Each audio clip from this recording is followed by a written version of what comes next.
of Storm Warning by Nora Roberts. Performed by Nancy Wu.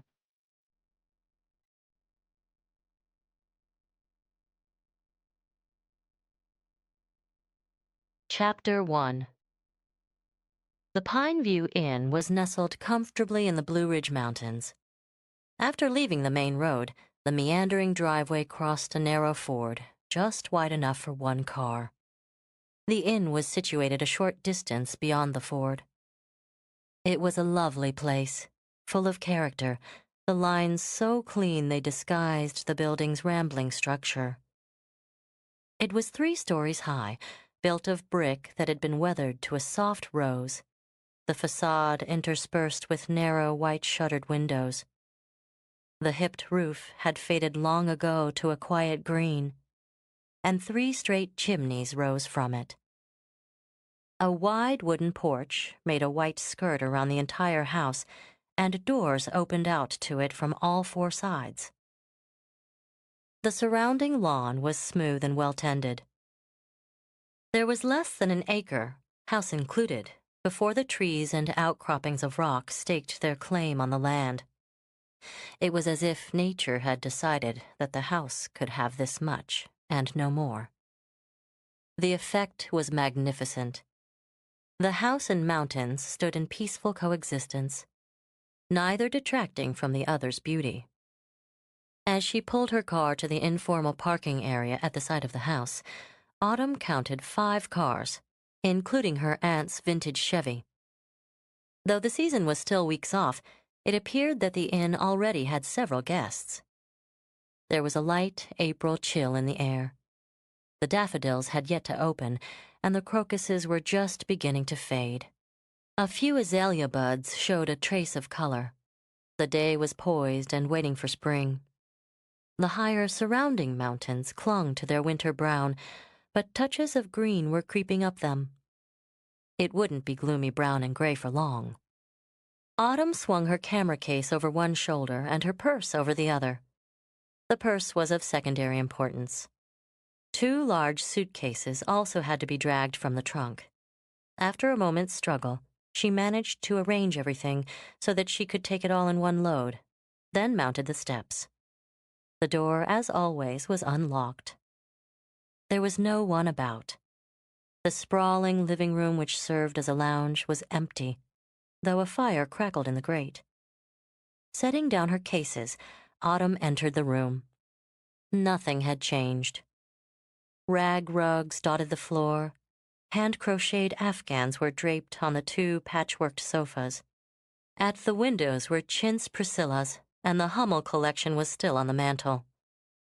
Characteristically, the room was neat, but far from orderly.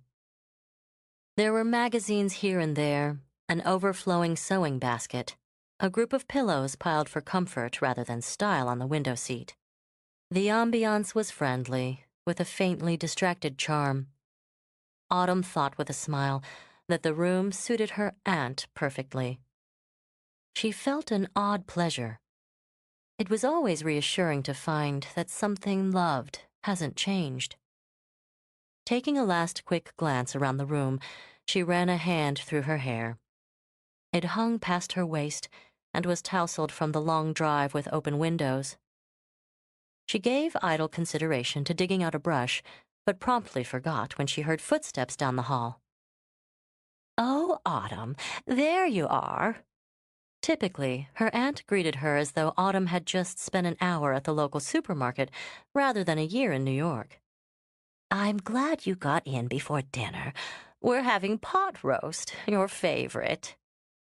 Not having the heart to remind her aunt that pot roast was her brother Paul's favorite, Autumn smiled. "Aunt Tabby, it's so good to see you." Quickly she walked over and kissed her aunt's cheek. The familiar scent of lavender surrounded her. Aunt Tabby in no way resembled the cat her name brought to mind. Cats are prone to snobbishness, disdainfully tolerating the rest of the world. They are known for speed, agility, and cunning. Aunt Tabby was known for her vague meanderings, disjointed conversations, and confused thinking. She had no guile. Autumn adored her. Drawing her aunt away, Autumn studied her closely. "You look wonderful." It was invariably true. Aunt Tabby's hair was the same deep chestnut as her niece's, but it was liberally dashed with gray. It suited her. She wore it short, curling haphazardly around her small round face.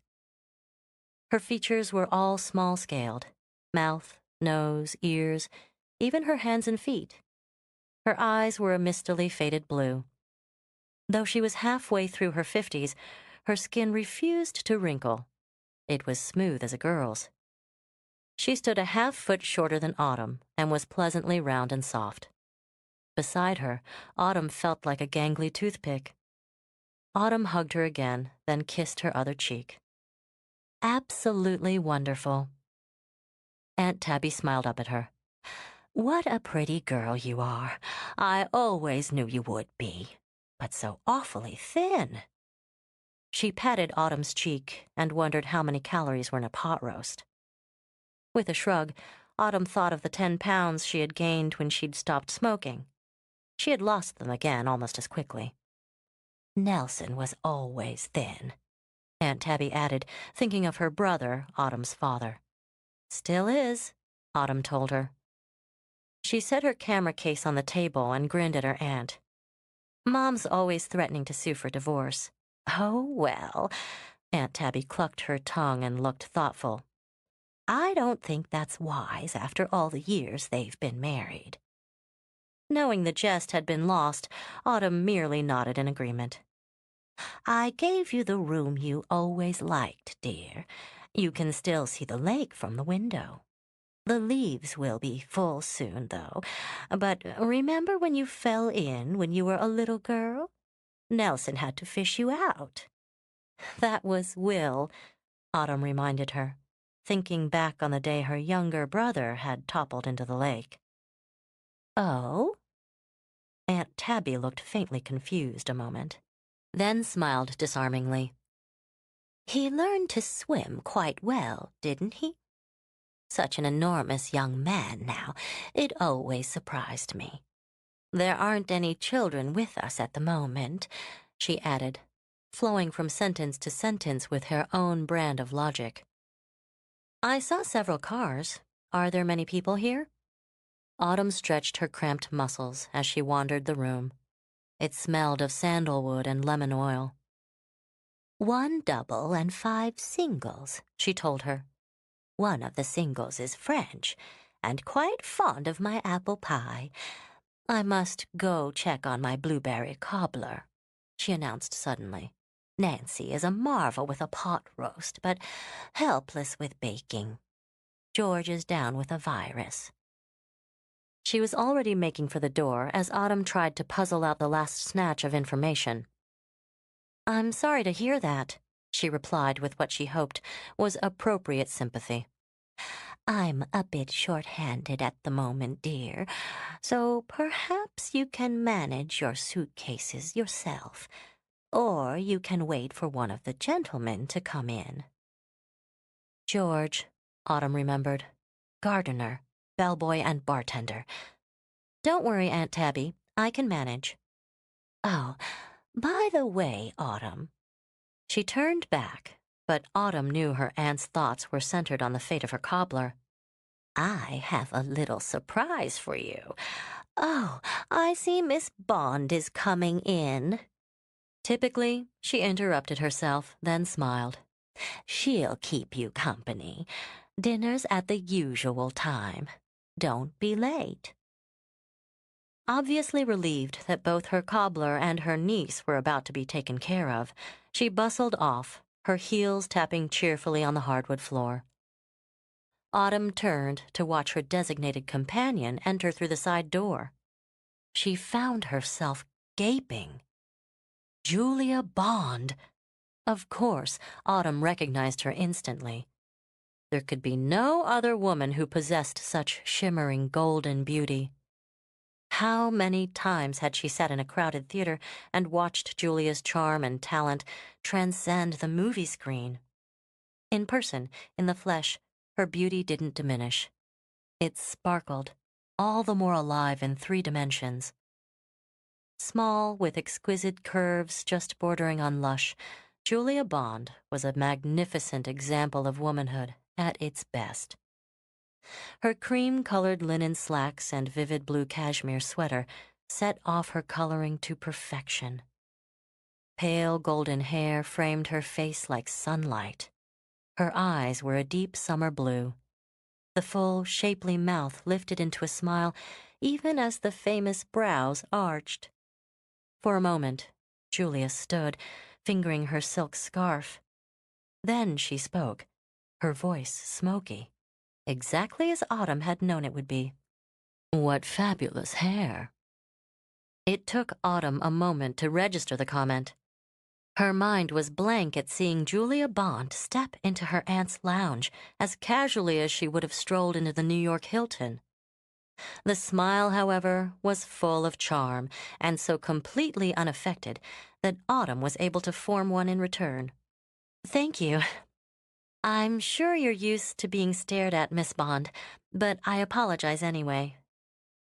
Julia sat with a grace that was at once insolent and admirable, in a wing-back chair, drawing out a long, thin cigarette. She gave Autumn a full-power smile. "Actors adore being stared at. Sit down." She gestured. "I have a feeling I've at last found someone to talk to in this place." Autumn's obedience was automatic, a tribute to the actress's charm.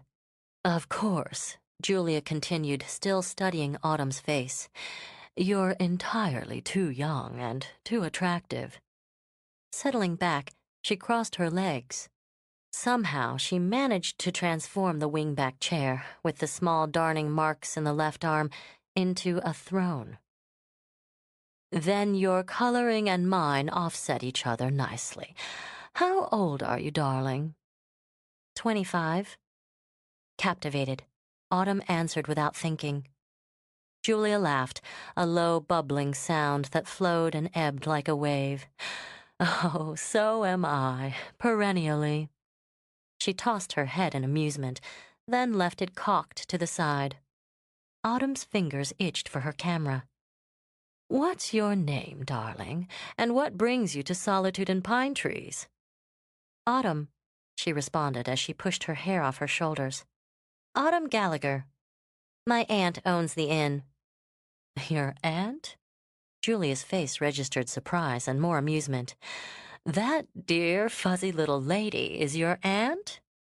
"Yes." A grin escaped at the accuracy of the description.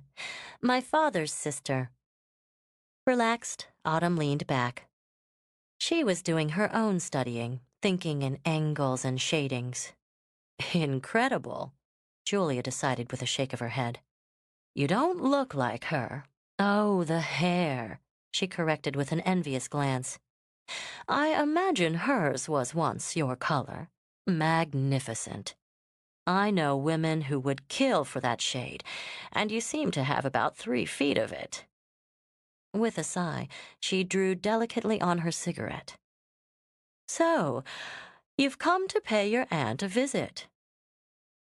There was nothing condescending in her attitude. Her eyes were interested, and Autumn began to find her not only charming, but likable. "For a few weeks. I haven't seen her in nearly a year. She wrote and asked me to come down, so I'm taking my vacation all at one time." "What do you do?" Julia pursed her lips. "Model?" "No." Autumn's laughter came quickly at the thought of it. "I'm a photographer." "Photographer!" Julia exclaimed. She glowed with pleasure. "I'm very fond of photographers. Vanity, I suppose." "I imagine photographers are fond of you for the same reason." "Oh, my dear." When Julia smiled, Autumn recognized both pleasure and amusement. "How sweet." "Are you alone, Miss Bond?" Her sense of curiosity was ingrained.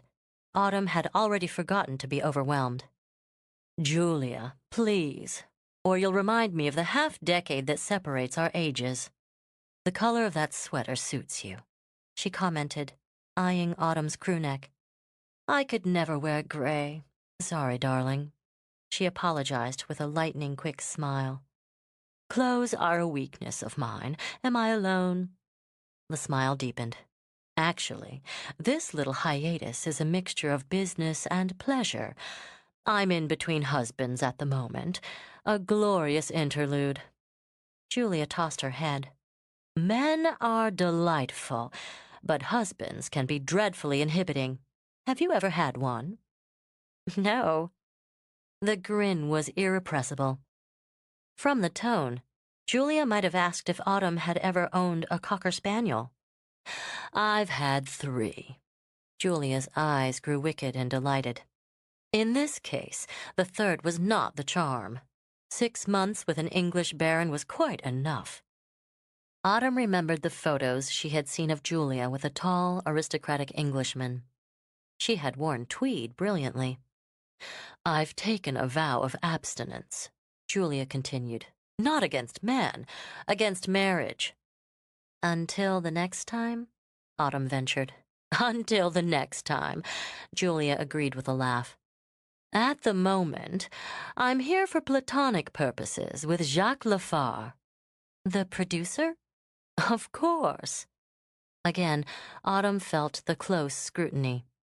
He'll take one look at you and decide he has a new star on the horizon. Still, that might be an interesting diversion. She frowned a moment, then shrugged it away. The other residents of your aunt's cozy inn have offered little in the way of diversions thus far. Oh? Automatically, Autumn shook her head as Julia offered her a cigarette. We have Dr. and Mrs. Spicer, Julia began. One perfectly shaped nail tapped against the arm of her chair. There was something different in her attitude now. Autumn was sensitive to moods, but this was too subtle a change for her to identify. The doctor himself might be interesting, Julia continued. He's very tall and nicely built, smoothly handsome with just the right amount of gray at the temples. She smiled. Just then, Autumn thought Julia resembled a very pretty, well-fed cat. The wife is short and unfortunately rather dumpy. She spoils whatever attractiveness she might have with a continually morose expression. Julia demonstrated it with terrifying skill. Autumn's laughter burst out before she could stop it. How unkind, Autumn chided, smiling still. Oh, I know. A graceful hand waved in dismissal. I have no patience for women who let themselves go, then look daggers at those who don't. He's fond of fresh air and walking in the woods, and she grumbles and mopes along after him. Julia paused, giving Autumn a wary glance. How do you feel about walking? I like it. Hearing the apology in her voice, Autumn grinned. Oh, well. Julia shrugged at eccentricities. It takes all kinds. Next, we have Helen Easterman. The oval-tinted nails began to tap again. Her eyes drifted from Autumn's to the view out the window. Somehow, Autumn didn't think she was seeing mountains and pine trees. She says she's an art teacher, taking time off to sketch nature. She's rather attractive, though a bit overripe, with sharp little eyes and an unpleasant smile. Then there's Steve Anderson. Julia gave her slow cat smile again. Describing men, Autumn mused, was more to her taste. He's rather delicious. Wide shoulders, California blonde hair, nice blue eyes. And he's embarrassingly rich. His father owns, Anderson Manufacturing? Autumn prompted and was rewarded with a beam of approval. How clever of you. I heard something about Steve Anderson aiming for a political career. Yes, it would suit him. Julia nodded. He's very well-mannered and has a disarmingly boyish smile. That's always a political asset. It's a sobering thought that government officials are elected on their smiles. Oh, politics. Julia wrinkled her nose and shrugged away the entire profession.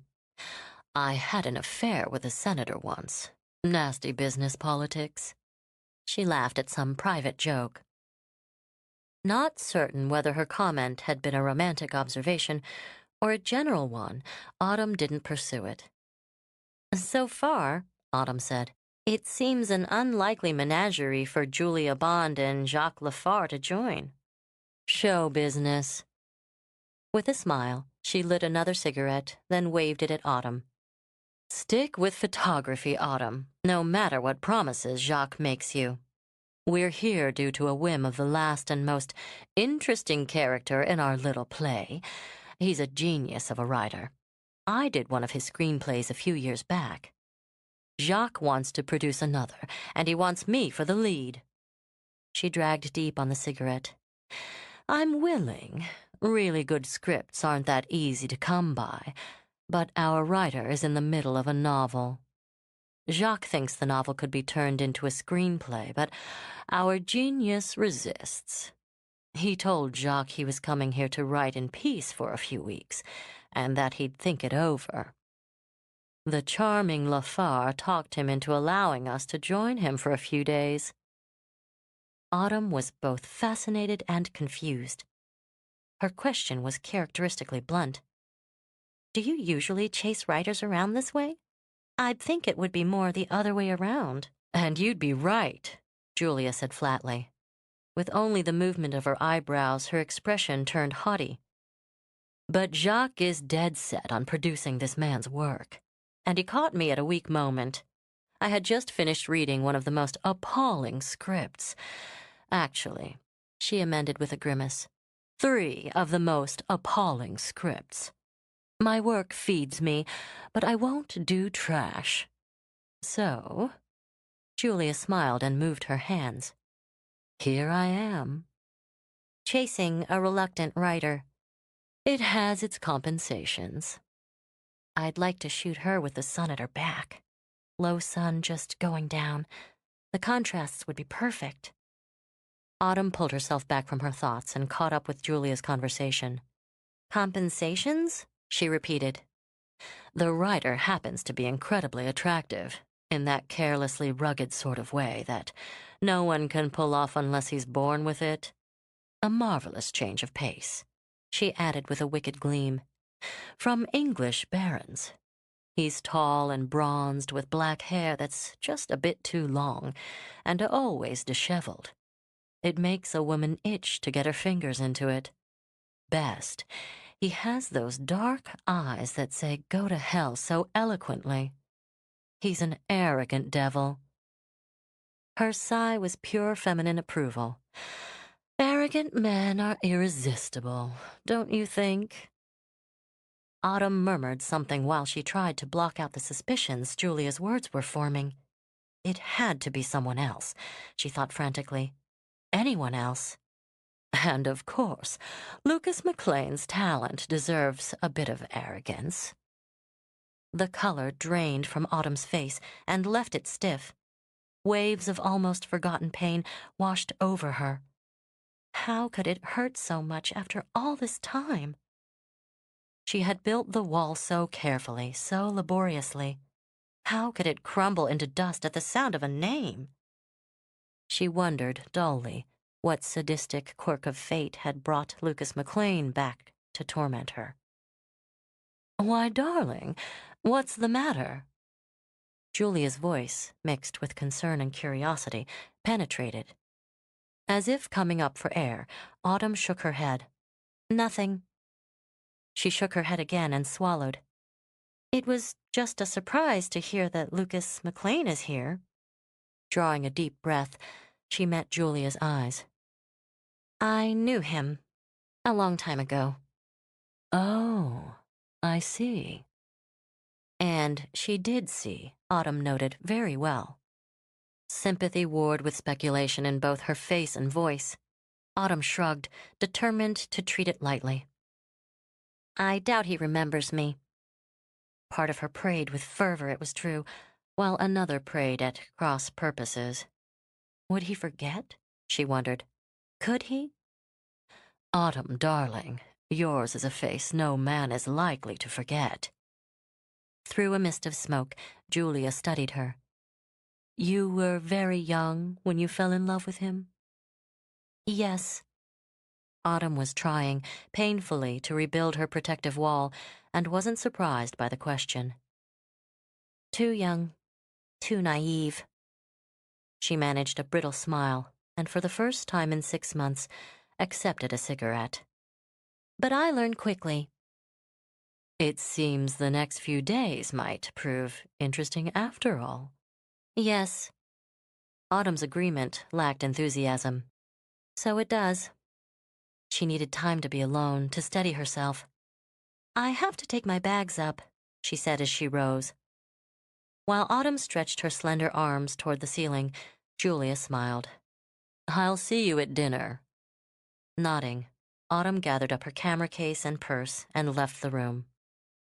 In the hall, she struggled with her suitcases, camera and purse before beginning the task of transporting them up the stairs. Throughout the slow trek up the stairs, Autumn relieved tension by muttering and swearing.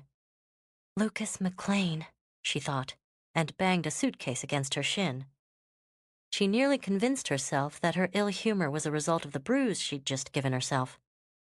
Out of breath and patience, she reached the hallway outside her room and dumped everything on the floor with an angry thud. Hello, Cat. No bellboy. The voice, and the ridiculous nickname, knocked a few of her freshly mortared bricks loose.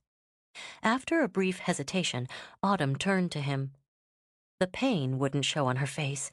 She'd learned that much. But the pain was there, surprisingly real and physical. It reminded her of the day her brother had swung a baseball bat into her stomach when she had been 12. I'm not 12 now, she reminded herself. She met Lucas's arrogant smile with one of her own. Hello, Lucas. I heard you were here. The Pine View Inn is bursting with celebrities. He was the same, she noted. Dark and lean and male, there was a ruggedness about him, accented by rough black brows and craggy, demanding features that couldn't be called handsome. Oh no, that was much too tame a word for Lucas McLean. Arousing, irresistible, fatal. Those words suited him better. His eyes were nearly as black as his hair. They kept secrets easily. He carried himself well, with a negligent grace that was natural rather than studied. His not-so-subtle masculine power drifted with him as he ambled closer and studied her. It was then that Autumn noticed how hellishly tired he looked. There were shadows under his eyes. He needed a shave. The creases in his cheeks were deeper than she remembered, and she remembered very well. You look like yesterday. He grabbed a handful of her hair as he fastened his eyes on hers. She wondered how she could have ever thought herself over him. No woman ever got over Lucas. Sheer determination kept her eyes level. You, she countered as she opened her door, look like hell. You need some sleep. Lucas leaned on the door jamb before she could drag her cases inside and slam the door. Having trouble with one of my characters, he said smoothly. She's a tall, willowy creature with chestnut hair that ripples down her back. Narrow-hipped, with legs that go right up to her waist. Bracing herself, Autumn turned back and stared at him. Carefully, she erased any expression from her face. She has a child's mouth, he continued, dropping his glance to hers a moment. And a small nose, somewhat at odds with high, elegant cheekbones. Her skin is ivory with touches of warmth just under the surface. Her eyes are long-lidded and ridiculously lashed. Green that melts into amber, like a cat's. Without comment, she listened to his description of herself. She gave him a bored, disinterested look he would never have seen on her face 3 years before. Is she the murderer or the corpse? It pleased Autumn to see his brows lift in surprise before they drew together in a frown. I'll send you a copy when it's done. He searched her face. Then a shudder came down, leaving his expression unreadable. That, too, she noted, hadn't changed. You do that. After giving her cases a superhuman tug, jettisoning them into her room, Autumn rested against the door. Her smile had no feeling. You'll have to excuse me, Lucas. I've had a long drive and want a bath. She closed the door firmly and with finality in his face. Autumn's movements then became brisk. There was unpacking to do and a bath to draw and a dress to choose for dinner. Those things would give her time to recover before she allowed herself to think, to feel. When she slipped into lingerie and stockings, her nerves were steadier. The worst of it had been weathered. Surely, she mused, the first meeting, the first exchange of words were the most difficult. She had seen him. She had spoken to him. She had survived. Success made her bold. For the first time in nearly 2 years, Autumn allowed herself to remember. She had been so much in love. Her assignment had been an ordinary one, a picture layout of mystery novelist Lucas McLean. The result had been 6 months of incredible joy, followed by unspeakable hurt. He had overwhelmed her. She'd never met anyone like him. She knew now that there was no one else like him. He was a law unto himself. He had been brilliant, compelling, selfish, and moody. After the first shock of learning he was interested in her, Autumn had floated along on a cloud of wonder and admiration and love. His arrogance, as Julia had said, was irresistible. His phone calls at 3 a.m. had been treasured. The last time she had been held in his arms, experiencing the wild demands of his mouth, had been as exciting as the first.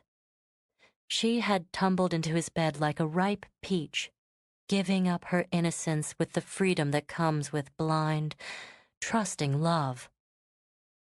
She remembered he'd never said the words she wanted to hear. She'd told herself she had no need for them. Words weren't important. There were unexpected boxes of roses, surprise picnics on the beach with wine in paper cups, and love-making that was both intense and all-consuming. What did she need with words? When the end had come, it had been swift, but far from painless. Autumn put his distraction, his moodiness, down to trouble with the novel he was working on. It didn't occur to her that he'd been bored. It was her habit to fix dinner on Wednesdays at his home. It was a small private evening, one she prized above all others. Her arrival was so natural to her, so routine, that when she entered his living room and found him dressed in dinner clothes, she only thought he had decided to add a more formal atmosphere to their quiet dinner. "Why, Kat, what are you doing here?" The unexpected words were spoken so easily, she merely stared. "Ah, it's Wednesday, isn't it?" There was a slight annoyance in his tone, as though he had forgotten a dentist appointment. "I completely forgot. I'm afraid I've made other plans." "Other plans?" she echoed. Comprehension was still a long way off. "I should have phoned you and saved you the trip. Sorry, Kat, I'm just leaving." "Leaving?" "I'm going out." He moved across the room and stared at her. She shivered. No one's eyes could be as warm or as cold as Lucas McLean's. "Don't be difficult, Autumn. I don't want to hurt you any more than is necessary." Feeling the tears of realization rush out, she shook her head and fought against acceptance. The tears sent him into a fury. "Stop it. I haven't the time to deal with weeping. Just pack it in. Chalk it up to experience. God knows you need it." Swearing, he stomped away to light a cigarette. She had stood there weeping without sound. "Don't make a fool of yourself, Autumn." The calm, rigid voice was more frightening to her than his anger. At least anger was an emotion. When something's over, you forget it and move on. He turned back with a shrug. That's life. You don't want me anymore? She stood meekly, like a dog who waits to feel the lash again. Her vision was too clouded with tears to see his expression. For a moment, he was silent. Don't worry, Cat, he answered in a careless, brutal voice. Others will. She turned and fled. It had taken over a year before he had stopped being the first thing in her mind every morning. But she had survived, she reminded herself. She slipped into a vivid green dress. And I'll keep right on surviving. She knew she was basically the same person who had fallen in love with Lucas, but now she had a more polished veneer. Innocence was gone, and it would take more than Lucas McLean to make a fool of her again. She tossed her head, satisfied with the memory of her reception to him. That had given him a bit of a surprise. No, Autumn Gallagher was no one's fool any longer. Her thoughts drifted to her aunt's odd assortment of guests. She wondered briefly why the rich and famous were gathering here instead of at some exclusive resort. Dismissing the thought with a shrug, she reminded herself it was dinner time. Aunt Tabby had told her not to be late. Chapter 2. It was a strange assortment to find clustered in the lounge of a remote Virginia inn. An award-winning writer, an actress, a producer, a wealthy California businessman, a successful cardiovascular surgeon and his wife, an art teacher who wore Saint Laurent. Before Autumn's bearings were complete, she found herself enveloped in them. Julia pounced on her possessively and began introductions. Obviously, Julia enjoyed her prior claim and the center stage position it gave her. Whatever embarrassment Autumn might have felt at being thrust into the limelight was overridden by amusement at the accuracy of Julia's earlier descriptions. Dr. Robert Spicer was indeed smoothly handsome. He was drifting toward 50 and bursting with health. He wore a casually expensive green cardigan with brown leather patches at the elbows. His wife, Jane, was also as Julia had described, unfortunately dumpy. The small smile she gave Autumn lasted about 2 seconds before her face slipped back into the dissatisfied grooves that were habitual. She cast dark, bad-tempered glances at her husband while he gave Julia the bulk of his attention. Watching them, Autumn could find little sympathy for Jane and no disapproval for Julia. No one disapproves of a flower for drawing bees. Julia's attraction was just as natural and just as potent. Helen Easterman was attractive in a slick, practiced fashion. The scarlet of her dress suited her, but struck a jarring note in the simply furnished lounge. Her face was perfectly made up and reminded Autumn of a mask. As a photographer, she knew the tricks and secrets of cosmetics. Instinctively, Autumn avoided her. In contrast, Steve Anderson was all charm. Good looks, California style, as Julia had said. Autumn liked the crinkles at the corners of his eyes and his careless chic. He wore chinos easily. From his bearing, she knew he would wear black tie with equal aplomb. If he chose a political career, she mused, he should make his way very well. Julia had offered no description of Jacques Lafare. What Autumn knew of him came primarily from either the gossip magazines or his films. He was smaller than she had imagined, barely as tall as she, but with a wiry build. His features were strong, and he wore his brown hair brushed back from his forehead where 3 worry lines had been etched. She liked the trim mustache over his mouth and the way he lifted her hand to kiss it when they were introduced. "Well, Autumn," Steve began with a smile. "I'm playing bartender in George's absence. What can I fix you?" "Vodka Collins, easy on the vodka," Lucas answered. Autumn gave up the idea of ignoring him. "Your memory's improved," she said coolly. "So's your wardrobe." He ran a finger down the collar of her dress. "I remember when it ran to jeans and old sweaters." "I grew up." Her eyes were as steady and as measuring as his. "So I see." "Ah, you have met before," Jacques put in. "But this is fascinating. You are old friends?" "Old friends?" Lucas repeated before Autumn could speak. He studied her with infuriating amusement. "Would you say that was an accurate description, Cat?" "Cat?" Jacques frowned a moment. "Ah, the eyes, oui." Pleased, he brushed his index finger over his mustache. "It suits. What do you think, chérie?" He turned to Julia, who seemed to be enjoying herself, watching the unfolding scene. "She's enchanting, and her voice is quite good." "I've already warned Autumn about you," Julia drawled, then gave Robert Spicer a glorious smile. "Ah, Julia," Jacques said mildly. "How wicked of you." "Autumn works the other side of the camera," Lucas stated. Knowing his eyes had been on her the entire time, Autumn was grateful when Steve returned with her drink. "She's a photographer." "Again, I'm fascinated." Autumn's free hand was captured in Jacques'. "Tell me why you are behind the camera instead of in front of it. Your hair alone would cause poets to run for their pens." No woman was immune to flattery with a French accent, and Autumn smiled fully into his eyes.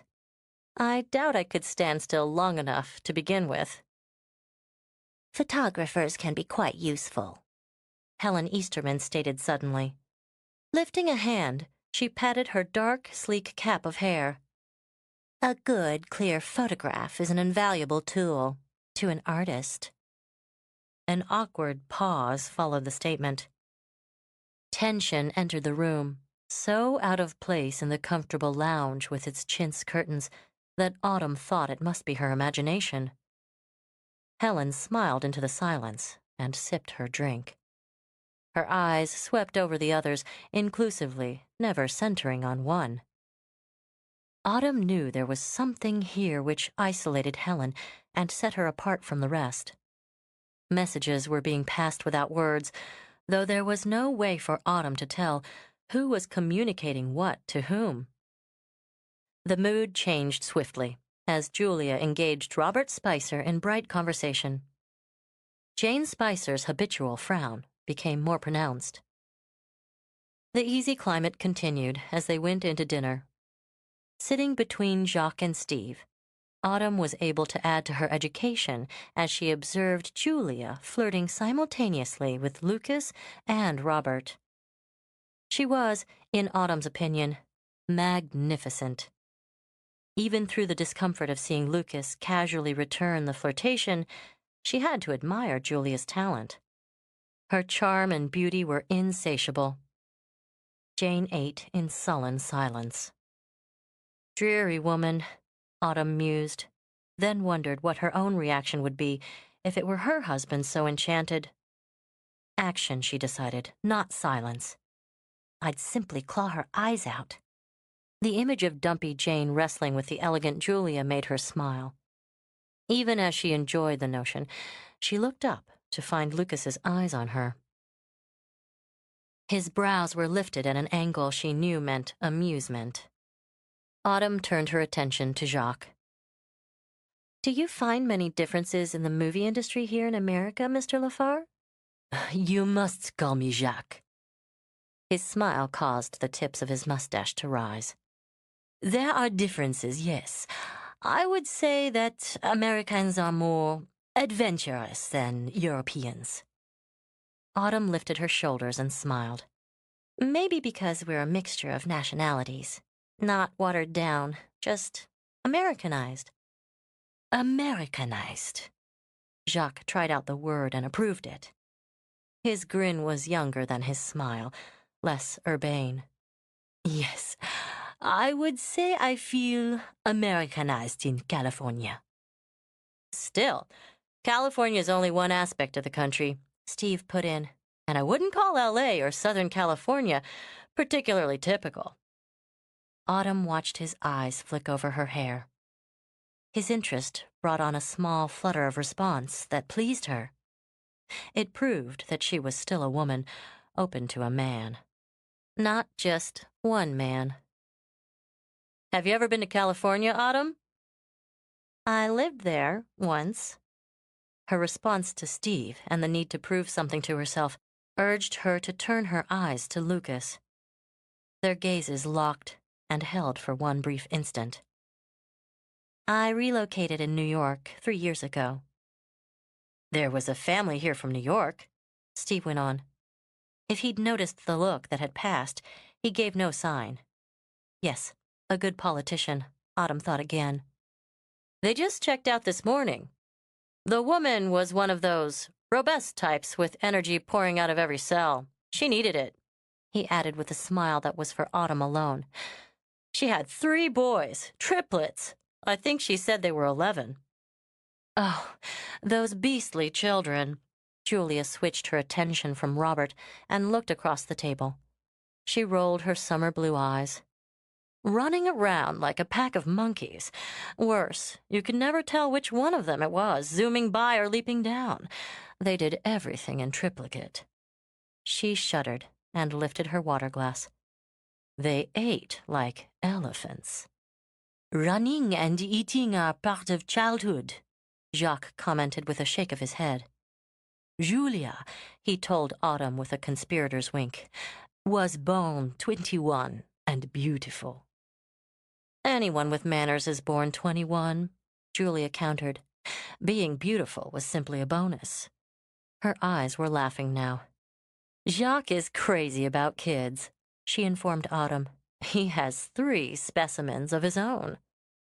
Interested, Autumn turned to him. She'd never thought of Jacques Lafar in terms other than his work. I'm crazy about them too, she confessed and shot Julia a grin. What sort of specimens do you have? Boys, he answered. Autumn found the fondness in his eyes curiously touching. They are like a ladder. With his hand, he formed imaginary steps. 7, 8, and 9 years. They live in France with my wife, my ex-wife. He frowned, then smoothed it away. Autumn realized how the worry lines in his brow had been formed. Jacques actually wants custody of the little monsters. Julia's look was more tolerant than her words. Here, Autumn saw affection transcended flirtation. Even though I hold your sanity suspect, Jacques, I'm forced to admit you make a better father than Claudette makes a mother. Custody suits are sensitive matters, Helen announced from the end of the table. She drank from her water glass, peering over the rim with small, sharp eyes. The look that she sent Jacques seemed to brush everyone else out of her line of vision. It's so important that any unsuitable information doesn't come to light. Tension sprang back. Autumn felt the Frenchman stiffen beside her. But there was more. Undercurrents flowed up and down the long pine table. It was impossible not to feel them, though there was nothing tangible, nothing solid. Instinctively, Autumn's eyes sought Lucas's. There was nothing there but the hard, unfathomable mask she had seen too often in the past. Your aunt serves such marvelous meals, Miss Gallagher. With a puzzling, satisfied smirk, Helen shifted her attention to Autumn. Yes, she blundered into the awful silence. Aunt Tabby gives food a high rating of importance. Aunt Tabby? Julia's rich laugh warred with attention, and won. The air was instantly lighter. What a wonderful name. Did you know Autumn has an Aunt Tabby when you christened her cat, Lucas? She stared up at him, her eyes wide and guileless. Autumn was reminded of a movie Julia had been in in which she played the innocent ingenue to perfection. Lucas and I didn't know each other well enough to discuss relatives. Autumn's voice was easy and careless, and pleased her very much. So did Lucas's barely perceptible frown. Actually, he replied, recovering quickly, we were too occupied to discuss family trees. He sent her a smile which sneaked through her defenses. Autumn's pulse hammered. What did we talk about in those days, Kat? I've forgotten, she murmured, knowing she had lost the edge before she'd really held it. It was a long time ago. Aunt Tabby bustled in with her prize cobbler. There was music on the stereo and a muted fire in the hearth when they returned to the lounge. The scene, if Autumn could have captured it on film, was one of relaxed camaraderie. Steve and Robert huddled over a chessboard while Jane made her discontented way through a magazine. Even without a photographer's eye for color, Autumn knew the woman should never wear brown. She felt quite certain that Jane invariably would. Lucas sprawled on the sofa. Somehow, he always managed to relax in a negligent fashion without seeming sloppy. There was always an alertness about him, energy simmering right under the surface. Autumn knew he watched people without being obvious, not because he cared if he made them uncomfortable. He didn't in the least. It was simply something he was able to do. And in watching them, he was able to learn their secrets. An obsessive writer, he drew his characters from flesh and blood. With no mercy, Autumn recalled. At the moment, he seemed content with his conversation with Julia and Jacques. They flanked him on the sofa and spoke with the ease that came from familiarity. They shared the same world. But it's not my world, Autumn reminded herself. I only pretended it was for a little while. I only pretended he was mine for a little while. She had been right when she told Lucas she had grown up. Pretend games were for children. Yet, Autumn thought as she sat back and observed, there was a game of some sort going on here. There was a faint glistening of unease superimposed over the homey picture. Always attuned to contrasts, she could sense it, feel it. They're not letting me in on the rules, she mused, and found herself grateful. She didn't want to play. Making her excuses to no one in particular, Autumn slipped from the room to find her aunt. Whatever tension she had felt evaporated the moment Autumn stepped into her aunt's room. Oh, Autumn. Aunt Tabby lifted her glasses from her nose and let them dangle from a chain around her neck. I was just reading a letter from your mother. I'd forgotten it was here until this minute. She says by the time I read this, you'll be here. And here you are. Smiling, she patted Autumn's hand. Debbie always was so clever. Did you enjoy your pot roast, dear? It was lovely, Aunt Tabby. Thank you. We'll have to have it once a week while you're with us. Autumn smiled and thought of how she liked spaghetti. Paul probably gets spaghetti on his visits, she mused. I'll just make a note of that, else it'll slip right through my mind. Autumn recalled that Aunt Tabby's notes were famous for their ability to slip into another dimension, and felt more hopeful. Where are my glasses? Aunt Tabby murmured, puckering her impossibly smooth brow. Standing, she rummaged through her desk, lifting papers and peering under books. They're never where you leave them. Autumn lifted the dangling glasses from her aunt's bosom, then perched them on her nose. After blinking a moment, Aunt Tabby smiled in her vague fashion. Isn't that strange? She commented. They were here all along. You're just as clever as your mother. Autumn couldn't resist giving her a bone-crushing hug. Aunt Tabby, I adore you. You always were such a sweet child. She patted Autumn's cheek, then moved away, leaving the scent of lavender and talc hanging in the air. "I hope you like your surprise." "I'm sure I will." "You haven't seen it yet?" Her small mouth pouted in thought. "No, I'm quite sure I haven't shown you yet, so you can't know if you like it. Did you and Miss Bond have a nice chat? Such a lovely lady. I believe she's in show business." Autumn's smile was wry. There was no one, she thought, absolutely no one like Aunt Tabby.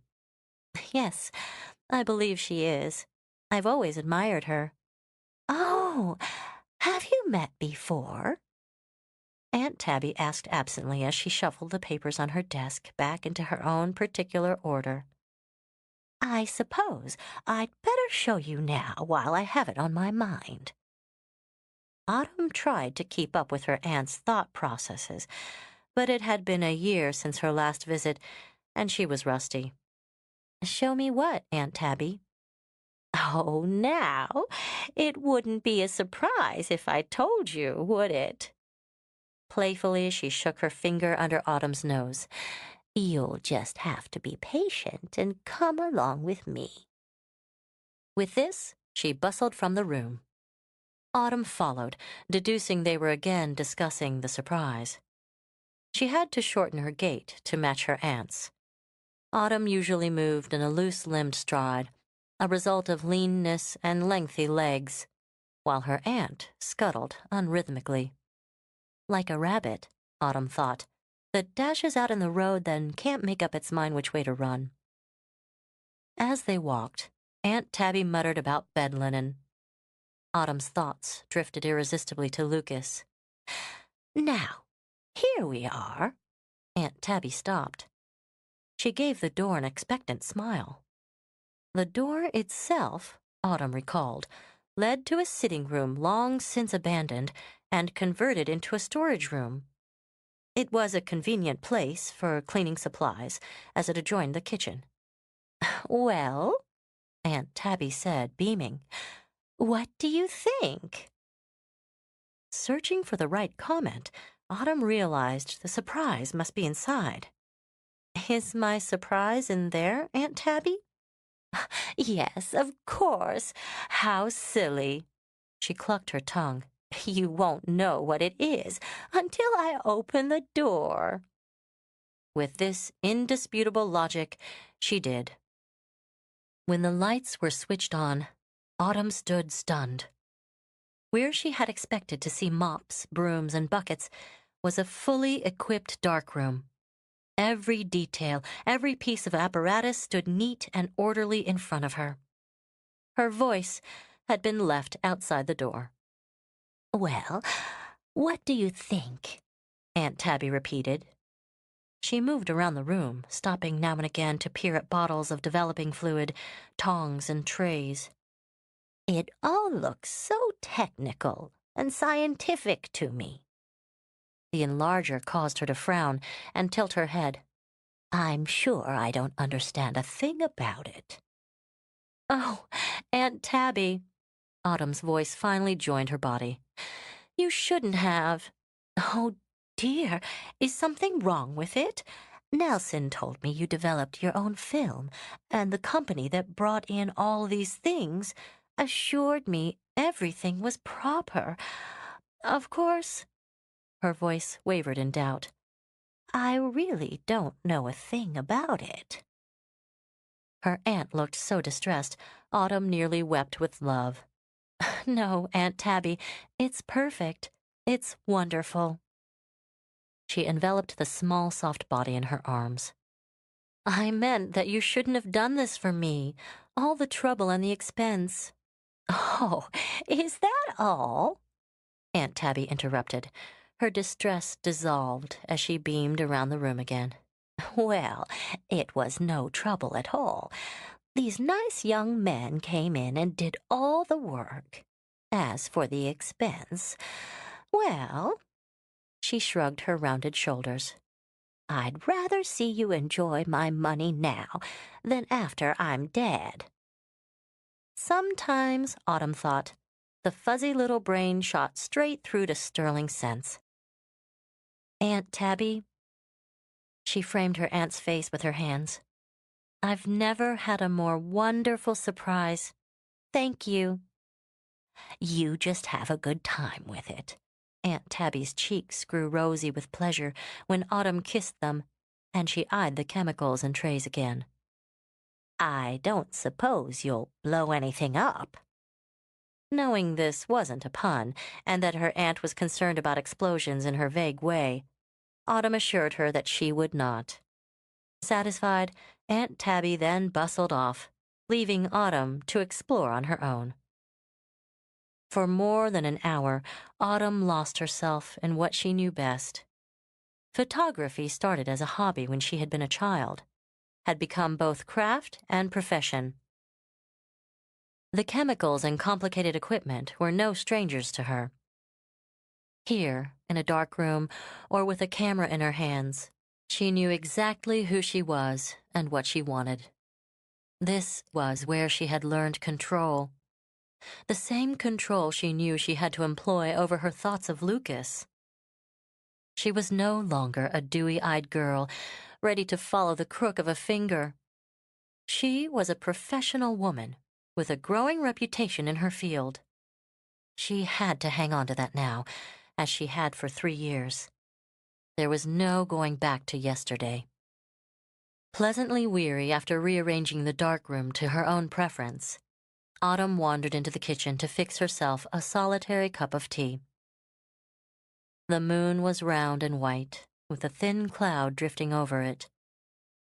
Unexpectedly, a shudder ran through her, quick and chilling. The odd feeling she had sensed several times that evening came back. She frowned. Imagination? Autumn knew herself well enough to admit she had her share. It was part of her art, but this was different. Discovering Lucas at the inn had jolted her system, and her emotions had been strained. That, she decided, was all that was wrong. The tension she had felt earlier was her own tension. The strain, her own strain. Dumping the remaining tea into the sink, she decided that what she needed was a good night's sleep. No dreams, she ordered herself firmly. She'd had her fill of dreams 3 years before. The house was quiet now. Moonlight filtered in, leaving the corners shadowed. The lounge was dark, but as she passed, Autumn heard muted voices. She hesitated a moment, thinking to stop and say goodnight. Then she detected the subtle signs that told her this wasn't a conversation, but an argument. There was anger in the hushed, sexless voices. The undistinguishable words were quick, staccato, and passionate. She walked by quickly, not wanting to overhear a private battle. A brief oath shot out, steeped in temper, elegant in French. Climbing the stairs, Autumn smothered a grin. Jacques, she concluded, was probably losing patience with Lucas's artistic stubbornness. For entirely malicious reasons, she hoped the Frenchman gave him an earful. It wasn't until she was halfway down the hall to her room that Autumn saw that she'd been wrong. Even Lucas McLean couldn't be 2 places at once, and he was definitely in this one. In the doorway of another room, Lucas was locked in a very involved embrace with Julia Bond. Autumn knew how his arms would feel, how his mouth would taste. She remembered it all completely, as if no years had come between to dull the sensations. She knew how his hand would trail up the back until he cupped around the neck, and that his fingers wouldn't be gentle. No, there were no gentle caresses from Lucas. There was no need for her to worry about being seen. Both Lucas and Julia were totally focused on each other. Autumn was certain that the roof could have toppled over their heads, and they would have remained unmoving and entwined.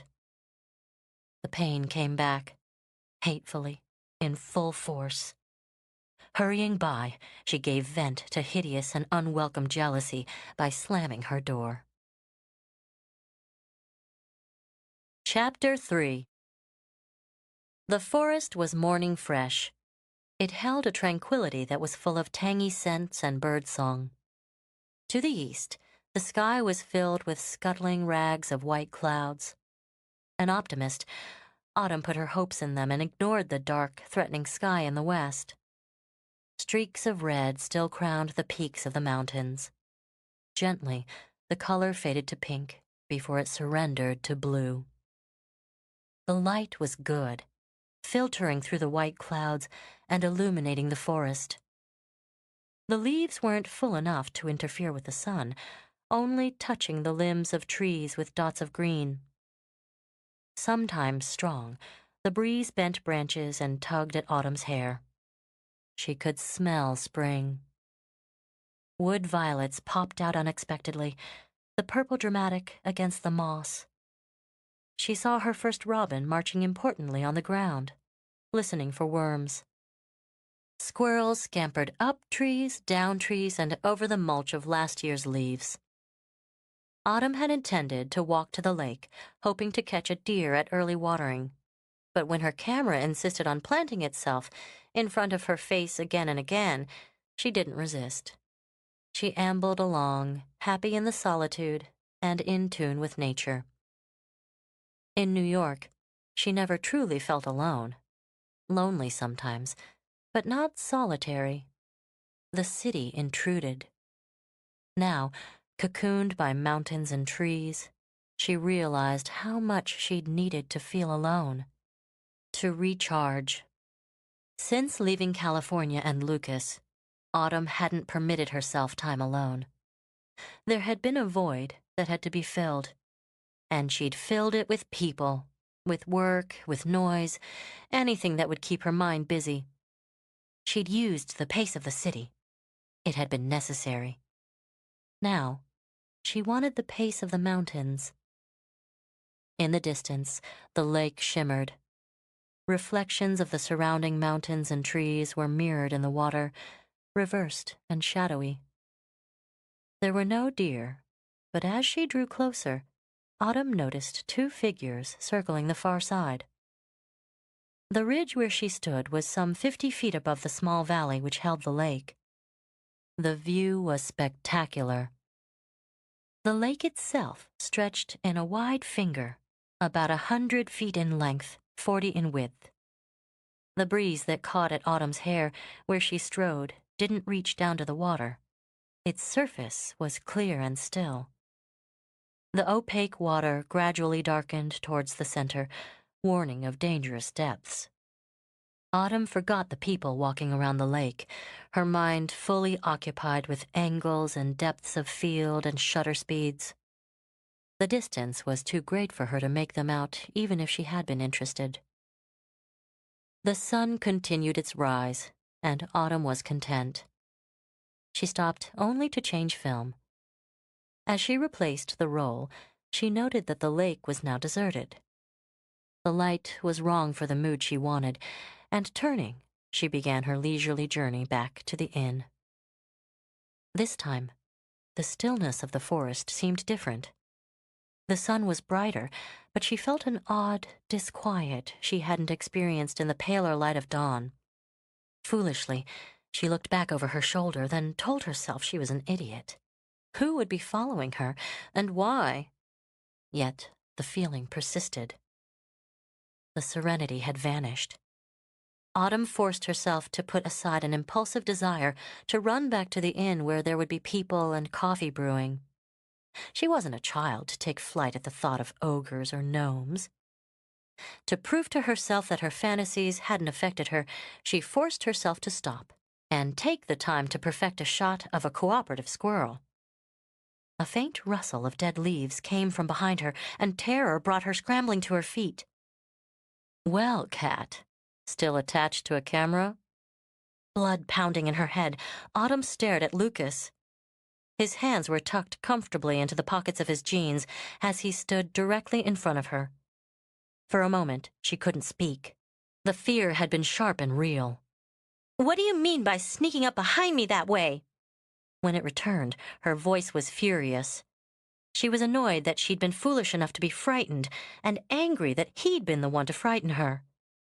She pushed her hair back and glared at him. "I see you've finally developed the temper to match your hair," he observed in a lazy tone. He crossed the slight distance between them and stood close. Autumn had also developed pride and refused to back away. "It gets particularly nasty when someone spoils a shot." It was a simple matter to blame her reaction on his interference with her work. Not for a moment would she amuse him by confessing fear. "You're a bit jumpy, Cat." The devil himself could take lessons on smiling from Lucas McLean, she thought bitterly. "Do I make you nervous?" His dark hair curled in a confused tangle around his lean face, and his eyes were dark and confident. It was the confidence, she told herself, that she cursed him for. "Don't flatter yourself," she tossed back. "I don't recall you ever being one for morning hikes, Lucas. Have you developed a love of nature?" "I've always had a fondness for nature." He was studying her with deep, powerful eyes, while his mouth curved into a smile. "I've always had a penchant for picnics." The pain started, a dull ache in her stomach. She could remember the gritty feel of sand under her legs, the tart taste of wine on her tongue, and the scent of the ocean everywhere. She forced her gaze to stay level with his. "I lost my taste for them." She turned in dismissal, but he fell into step beside her. "I'm not going straight back," she informed him. The chill in her voice would have discouraged anyone else. Stopping, she took an off-center picture of a blue jay. "I'm in no hurry," he returned easily. "I've always enjoyed watching you work. It's fascinating how absorbed you become." He watched her back and let his eyes run down the length of her hair. "I believe you could be snapping a charging rhino and not give an inch until you'd perfected the shot." There was a slight pause as she remained turned away from him. "I saw that photo you took of a burned-out tenement in New York. It was remarkable. Hard, clean, and desperate." Wary of the compliment, Autumn faced him. She knew Lucas wasn't generous with praise. Hard, clean, and desperate, she thought. He had chosen the words perfectly. She didn't like discovering that his opinion still mattered. "Thank you." She turned back to focus on a grouping of trees. "Still having trouble with your book?" "More than I'd anticipated," he muttered. Suddenly, he swooped her hair up into his hands. "I never could resist it, could I?" She continued to give her attention to the trees. Her answer was an absent shrug, but she squeezed her eyes tightly shut a moment. "I've never seen another woman with hair like yours. I've looked, God knows, but the shade is always wrong, or the texture, or the length." There was a seductive quality in his voice. Autumn stiffened against it. "It's unique. A fiery waterfall in the sun, deep and vibrant, spilling over a pillowcase." "You always had a gift for description." She adjusted her lens without the vaguest idea of what she was doing. Her voice was detached, faintly bored, while she prayed for him to go. Instead, his grip tightened on her hair. In a swift move, he whirled her around and tore the camera from her hands. "Damn it, don't use that tone with me. Don't turn your back on me. Don't ever turn your back on me." She remembered the dark expression and uncertain temper well. There'd been a time when she would have dissolved when faced with them, but not anymore. She thought fleetingly, not this time. "I don't cringe at being sworn at these days, Lucas." She tossed her head, lifting her chin. "Why don't you save your attention for Julia? I don't want it." "So?" His smile was light and amused in a rapid-fire change. "It was you. No need to be jealous, Cat. The lady made the move, not I." "Yes, I noticed your mad struggle for release." Even as she spoke, she regretted the words. Annoyed, Autumn pushed away, but was only caught closer. His scent teased her senses and reminded her of things she'd rather forget. "Listen, Lucas," she ground out slowly as both anger and longing rose inside her. "It took me 6 months to realize what a bastard you are, and I've had 3 years to cement that realization. I'm a big girl now and not susceptible to your abundant charms. Now take your hands off me and get lost." "Learn to sink your teeth in, have you, cat?" To her mounting fury, his expression was more amused than insulted. His eyes lowered to her mouth for a moment, lingered, then lifted. "Not malleable anymore, but just as fascinating." Because his words hurt more than she had thought possible, she hurled a stream of abuse at him. His laughter cut off her torrent like a slap. Abandoning verbal protest, Autumn began to struggle with a wild, furious rage. Abruptly, he molded her against him. Tasting of punishment and possession, his mouth found hers. The heat was blinding. The old churning need fought its way to the surface. For 3 years she had starved, and now all that hunger spilled out in response. There was no hesitation as her arms found their way around his neck. Eager for more, her lips parted. His mouth was urgent and bruising. The pain was like heaven, and she begged for more. Her blood was flowing again. Lucas let his mouth roam over her face, then come back to hers with new demands. Autumn met them and fretted for more. Time flew backward, then forward again before he lifted his face. His eyes were incredibly dark, opaque with a passion she recognized. For the first time, she felt the faint throbbing where his hands gripped her, and his hold eased to a caress. The taste of him lingered on her lips. "It's still there, cat," Lucas murmured. With easy familiarity, he combed his fingers through her hair. "Still there." All at once, pain and humiliation coursed through her. She pulled away fiercely and swung out a hand. He caught her wrist, and frustrated, she drew back with her other hand. His reflexes were too sharp, and she was denied any satisfaction. With both wrists captured, she could only stand struggling, her breath ragged. Tears burned at her throat, but she refused to acknowledge them.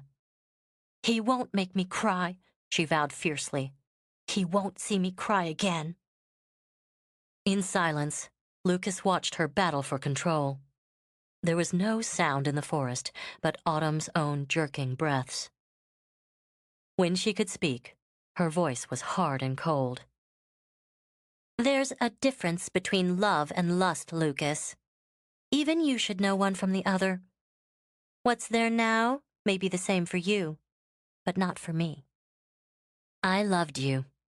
I loved you." The words were an accusation in their repetition. His brows drew together as his gaze grew intense. "You took it all once. My love, my innocence, my pride. Then you tossed them back in my face. You can't have them back.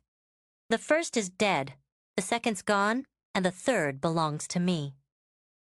For a moment, they both were still.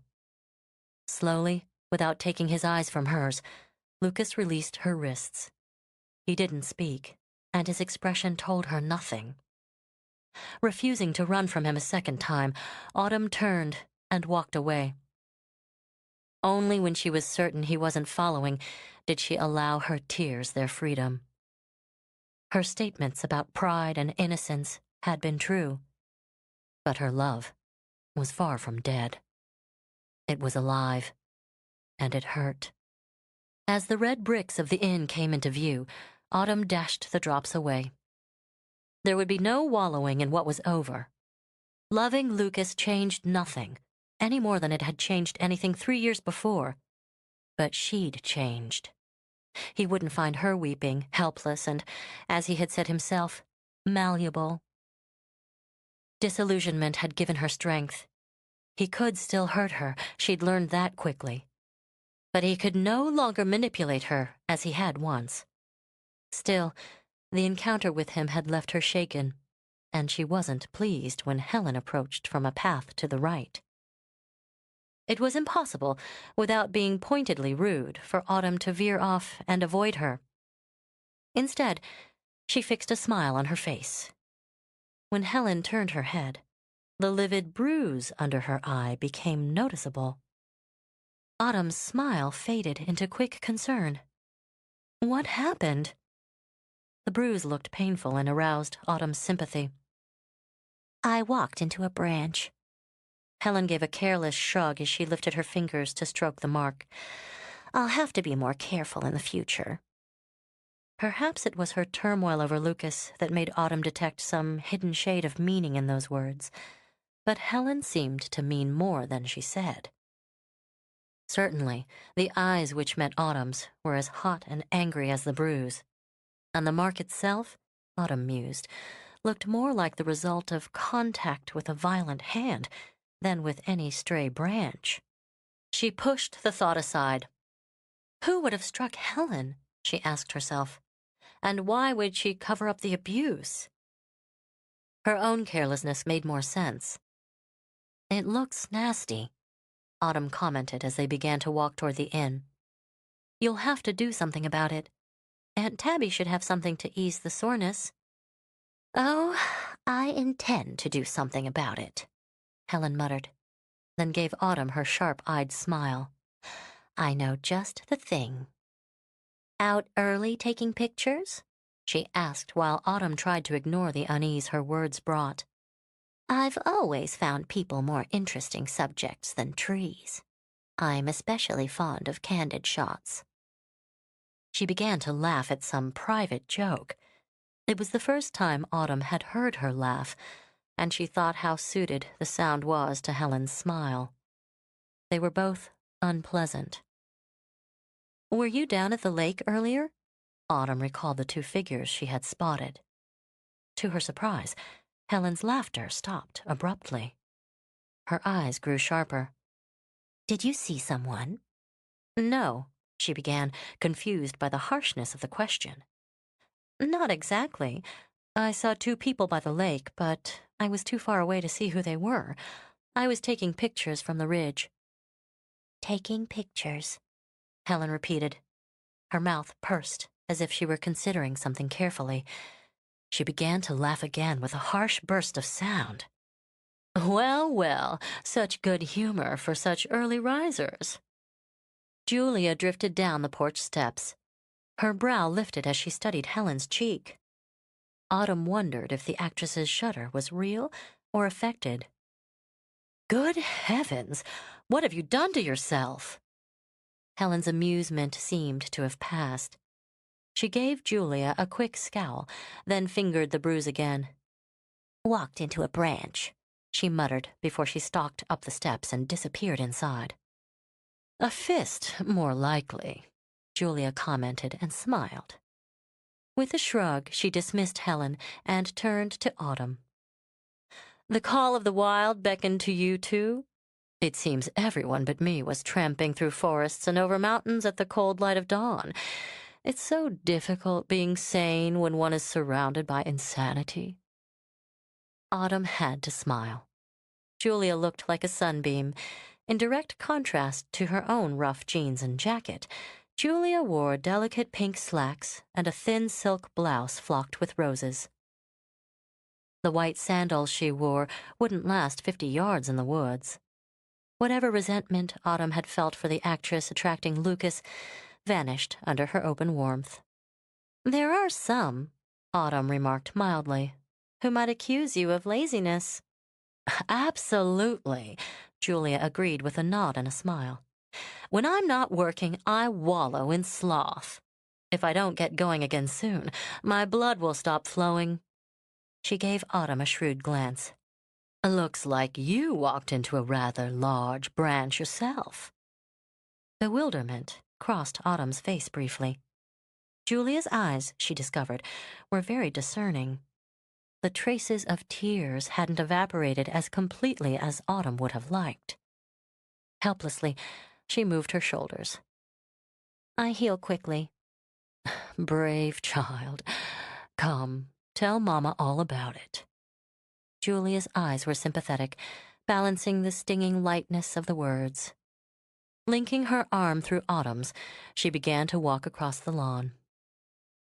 Julia. Autumn shook her head. Inner feelings were private. She'd broken the rule for Lucas and wasn't certain she could do so again. Autumn. The refusal was firmly interrupted. You do need to talk. You might not think that you look stricken, but you do. Julia sighed with perfect finesse. I really don't know why I've become so fond of you. It's totally against my policy. Beautiful women tend to avoid or dislike other beautiful women, especially younger ones. The statement completely robbed Autumn of speech. The idea of the exquisite, incomparable Julia Bond placing herself on a physical plane anywhere near Autumn's own seemed ludicrous to her. It was one matter to hear the actress speak casually of her own beauty, and quite another for her to speak of Autumn's. Julia's voice flowed over the gaping silence. Maybe it's the exposure to those two other females. One so dull, and the other so nasty. But I've developed an affection for you. The breeze tugged at her hair, lifting it up so that the sunlight streamed through it. Absently, Julia tucked a strand behind her ear. On the lobe, a diamond sparkled. Autumn thought it incongruous that they were walking arm in arm among her aunt's struggling daffodils. You're also a kind person, Julia went on. I don't know a great many kind people. She turned to Autumn so that her exquisite profile became her exquisite full face. Autumn, darling, I always pry, but I also know how to keep a confidence. I'm still in love with him, Autumn blurted out, then followed that rash statement with a deep sigh. Before she knew it, words were tumbling out. She left out nothing, from the beginning to the end, to the new beginning when he had come back into her life the day before. She told Julia everything. Once she'd begun, no effort was needed. She didn't have to think, only feel, and Julia listened.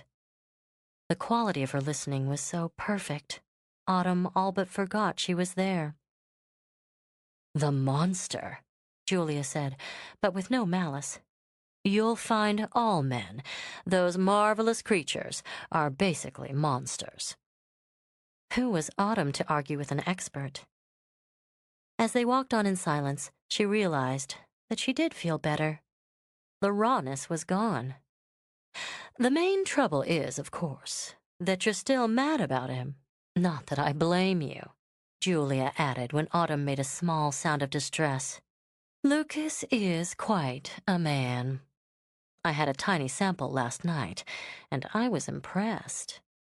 Julia spoke so casually of the passion Autumn had witnessed, it was impossible to be angry. Lucas is a talented man, Julia went on. By her smile, Autumn knew that Julia was very much aware of the struggle that was going on within Autumn. He's also arrogant, selfish, and used to being obeyed. It's easy for me to see that, because I am too. We're alike. I doubt very much if we could even enjoy a pleasant affair. We'd be clawing at each other before the bed was turned down. Autumn found no response to make to the image this produced, and merely walked on. Jacques is more my type, Julia mused. But his attentions are committed elsewhere. She frowned, and Autumn sensed that her thoughts had drifted to something quite different. Anyway, Julia made an impatient gesture. You just have to make up your mind what you want. Obviously, Lucas wants you back, at least for as long as it suits him. Autumn tried to ignore the sting of honesty and just listened. Knowing that you could enjoy a stimulating relationship with him, with your eyes open. I can't do that, Julia. The knowing won't stop the hurting. I'm not sure I can survive another relationship with Lucas. and he'd know I was still in love with him. A flash frame of their parting scene 3 years before jumped into her mind. I won't be humiliated again. Pride's the only thing I have left that isn't his already. Love and pride don't belong together. Julia patted Autumn's hand. Well then, you'll have to barricade yourself against the assault. I'll run interference for you. How will you do that? Darling. She lifted her brow as the slow cat smile drifted to her lips. Autumn had to laugh. It all seemed so absurd. She lifted her face to the sky. The black clouds were winning after all. For a moment, they blotted out the sun and warmth. Looks like rain. Her gaze shifted back to the inn. The windows were black and empty. The struggling light fell gloomily over the bricks and turned the white porch and shutters gray. Behind the building, the sky was like slate. The mountains were colorless and oppressive. She felt a tickle at the back of her neck. To her puzzlement, Autumn found she didn't want to go back inside. Just as quickly, the clouds shifted, letting the sun pour out through the opening. The windows blinked with light, the shadows vanished. Chiding herself for another flight of fancy, Autumn walked back to the inn with Julia. Only Jacques joined them for breakfast. Helen was nowhere in sight, and Steve and the Spicers were apparently still hiking. Autumn trained her thoughts away from Lucas. Her appetite, as usual, was unimpaired and outrageous. She put away a healthy portion of bacon, eggs, coffee, and muffins, while Julia nibbled on a single piece of thin toast and sent her envious scowls. Jacques seemed preoccupied. His charm was costing him visible effort. Memory of the muffled argument in the lounge came to Autumn's mind. Idly, she began to speculate on who he had been annoyed with. Thinking it over, the entire matter struck her as odd. Jacques Lafar didn't seem to be the sort of man who would argue with a veritable stranger. Yet, as Autumn knew, both Lucas and Julia had been preoccupied elsewhere. Appearing totally at ease, Julia rambled on about a mutual friend in the industry. But she's an actress, Autumn reminded herself. A good one. She could easily know the cause of last night's animosity and never show a sign. Jacques, however, wasn't an actor. The distress was there. Anger lay just beneath the polished charm. Autumn wondered at it throughout the meal, then dismissed it from her mind as she left to find her aunt. After all, she reflected, it wasn't any of her business. Aunt Tabby was, as Autumn had known she would be, fussing with Nancy the cook over the day's menu. Keeping silent, Autumn let the story unfold. It seemed that Nancy had planned on chicken, while Aunt Tabby was certain they had decided on pork. While the argument raged, Autumn helped herself to another cup of coffee. Through the window, she could see the thick, roiling clouds continue their roll from the west. "Oh, Autumn, did you have a nice walk?" When she turned, Autumn found her aunt smiling at her. "Such a nice morning. A shame it's going to rain. But that's good for the flowers, isn't it? Sweet little things. Did you sleep well?" After a moment, Autumn decided to answer only the final question. There was no use confusing her aunt. "Wonderfully, Aunt Tabby. I always sleep well when I visit you." "It's the air," the woman replied. Her round little face lit with pleasure. "I think I'll make my special chocolate cake for tonight. That should make up for the rain." "Any hot coffee, Aunt Tabby?" Lucas swept into the kitchen, as if he enjoyed the privilege daily. As always, when he came into a room, the air charged. This phenomenon Autumn could accept. The casual use of her aunt's nickname was more perplexing. "Of course, dear. Just help yourself." Aunt Tabby gestured vaguely toward the stove, her mind on chocolate cake. Autumn's confusion grew as Lucas strode directly to the proper cupboard, retrieved a cup, and proceeded to fix himself a very homey cup of coffee. He drank, leaning against the counter. The eyes that met Autumn's were very cool. All traces of anger and passion were gone, as if they had never existed. His rough black brows lifted as she continued to stare. The damnable devil smile tugged at his mouth. "Oh, is that your camera, dear?" Aunt Tabby's voice broke into her thoughts. Autumn lowered her eyes. The camera still hung around her neck, so much a part of her that she'd forgotten it was there. My, so many numbers. It looks complicated." Aunt Tabby peered at it through narrowed eyes, forgetting the glasses that dangled from her chain. "I have a very nice one, Autumn. You're welcome to use it whenever you like." After giving the Nikon another dubious glance, she beamed up with her misty smile. "You just push a little red button, and the picture pops right out.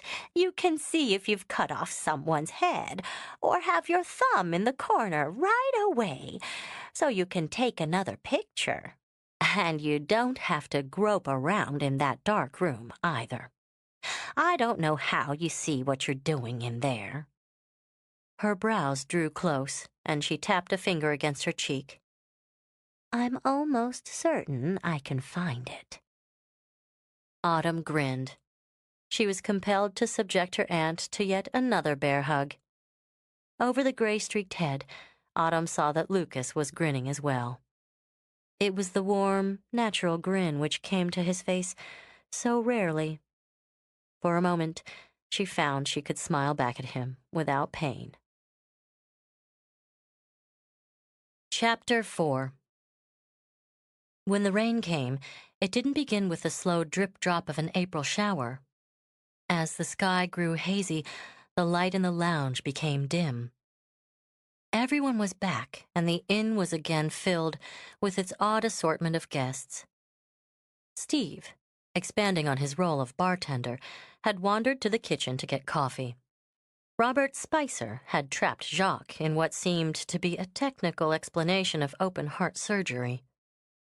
During the discussion, Julia sat beside him, hanging on every word, or seeming to. Autumn knew better. Occasionally, Julia sent messages across to her with her extraordinary eyes. She was enjoying herself immensely.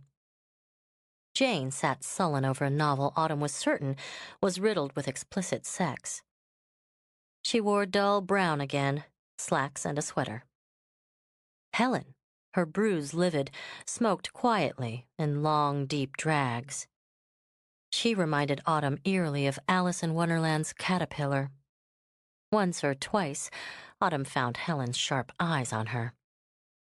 The speculative smile left her confused and uncomfortable. Lucas wasn't there. He was upstairs, Autumn knew, hammering away at his typewriter. She hoped it would keep him busy for hours. Perhaps he'd even take his meals in his room. Abruptly, the dim light outdoors was snuffed out, and the room plunged into gloom. The warmth fled with it. Autumn shuddered with a sharp premonition of dread. The feeling surprised her, as storms had always held a primitive appeal for her. For a heartbeat, there was no sound. Then the rain began with a gushing explosion. With instant force, instant fury, it battered against the windows, punctuated by wicked flashes of lightning. "A spring shower in the mountains," Steve observed. He paused a moment in the doorway, with a large tray balanced in his hands. The friendly scent of coffee entered with him. "More like special effects," Julia returned. With a flutter of her lashes, she cuddled toward Robert. "Storms are so terrifying and moving. I find myself longing to be frightened." It was straight out of a long summer's evening, Autumn noted, amused. but the doctor seemed too overcome with Julia's ingenuous eyes to recognize the line. Autumn wanted to laugh badly. When Julia cuddled even closer and sent her a wink, Autumn's eyes retreated to the ceiling. Jane wasn't amused. Autumn noticed she was no longer sullen, but smoldering. Perhaps she had claws after all, Autumn thought, and felt she would like her better for it. It might be wise, she mused as Steve passed her a cup of coffee, if Julia concentrated on him rather than the doctor. Cream, no sugar, right? Steve smiled down at her with his California blue eyes. Autumn's lips curved in response. He was a man with the rare ability to make a woman feel pampered without being patronizing. She admired him for it. Right. You've got a better memory than George. Her eyes smiled at him over the rim of her cup. You serve with such style, too.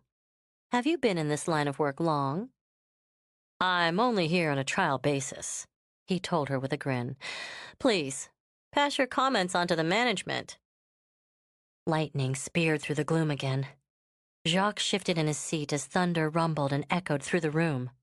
With such a storm, is it not possible to lose power? He addressed Autumn. We often lose power. Her answer, accompanied by an absent shrug, brought on varying reactions. Julia found the idea marvelous. Candlelight was so wonderfully romantic. At the moment, Robert couldn't have agreed more. Jacques appeared not to care one way or the other. He lifted his hands in a Gallic gesture, indicating his acceptance of fate. Steve and Helen seemed inordinately put out, though his comments were milder than hers. He mumbled once about inconveniences, then stalked over to the window to stare out at the torrent of wind and rain. Helen was livid. I didn't pay good money to grope around in the dark and eat cold meals. Lighting another cigarette with a swift, furious gesture, she glared at Autumn. It's intolerable that we should have to put up with such inefficiency. Your aunt will certainly have to make the proper adjustments. I, for one, won't pay these ridiculous prices. Then live like a pioneer. She waved her cigarette, preparing to continue, but Autumn cut her off. She aimed the cold, hard stare she had recently developed. I'm sure my aunt will give your complaints all the consideration they warrant. Turning pointedly away, she allowed Helen's sharp little darts to bounce off her. Actually, she told Jacques, noting his smile of approval, we have a generator. My uncle was as practical as Aunt Tabby is. Charming, Steve supplied, and instantly became her friend. After she'd finished beaming at him, Autumn continued. If we lose main power, we switch over to the generator. With that, we can maintain essential power with little inconvenience. I believe I'll have candles in my room anyway, Julia decided. She gave Robert an under-the-lashes smile as he lit her cigarette. Julia should have been French, Jacques commented. His mustache tilted at the corner. She's an incurable romantic.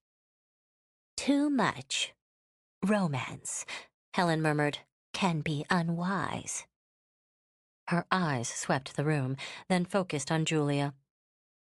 Before Autumn's astonished gaze, Julia transformed from mischievous angel to tough lady. I've always found that only idiots think they're wise. Statement made, she melted back into a celestial being so quickly, Autumn blinked. Seeing her perform on the screen was nothing compared to a live show. It occurred to Autumn that she had no inkling which woman was the real Julia Bond, if indeed she was either. The notion germinated that she really didn't know any of the people in that room. They were all strangers. The air was still vibrating with the uncomfortable silence when Lucas entered. He seemed impervious to the swirling tension. Helplessly, Autumn's eyes locked on his. He came to her, ignoring the others in his cavalier fashion. The devil smile was on his face. She felt a tremor when she couldn't stop the room from receding, leaving only him in her vision. Something of that fear must have been reflected in her face. "I'm not going to eat you, cat," Lucas murmured. Against the violent sounds of the storm, his voice was low, only for her. "Do you still like to walk in the rain?"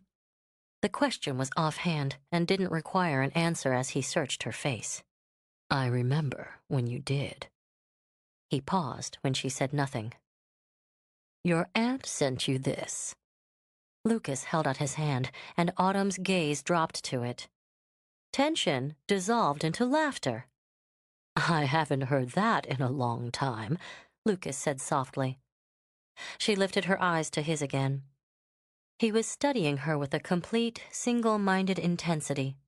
"No?" As she accepted Aunt Tabby's famous red-button camera, her shoulders moved in a careless shrug. "Laughing's quite a habit of mine."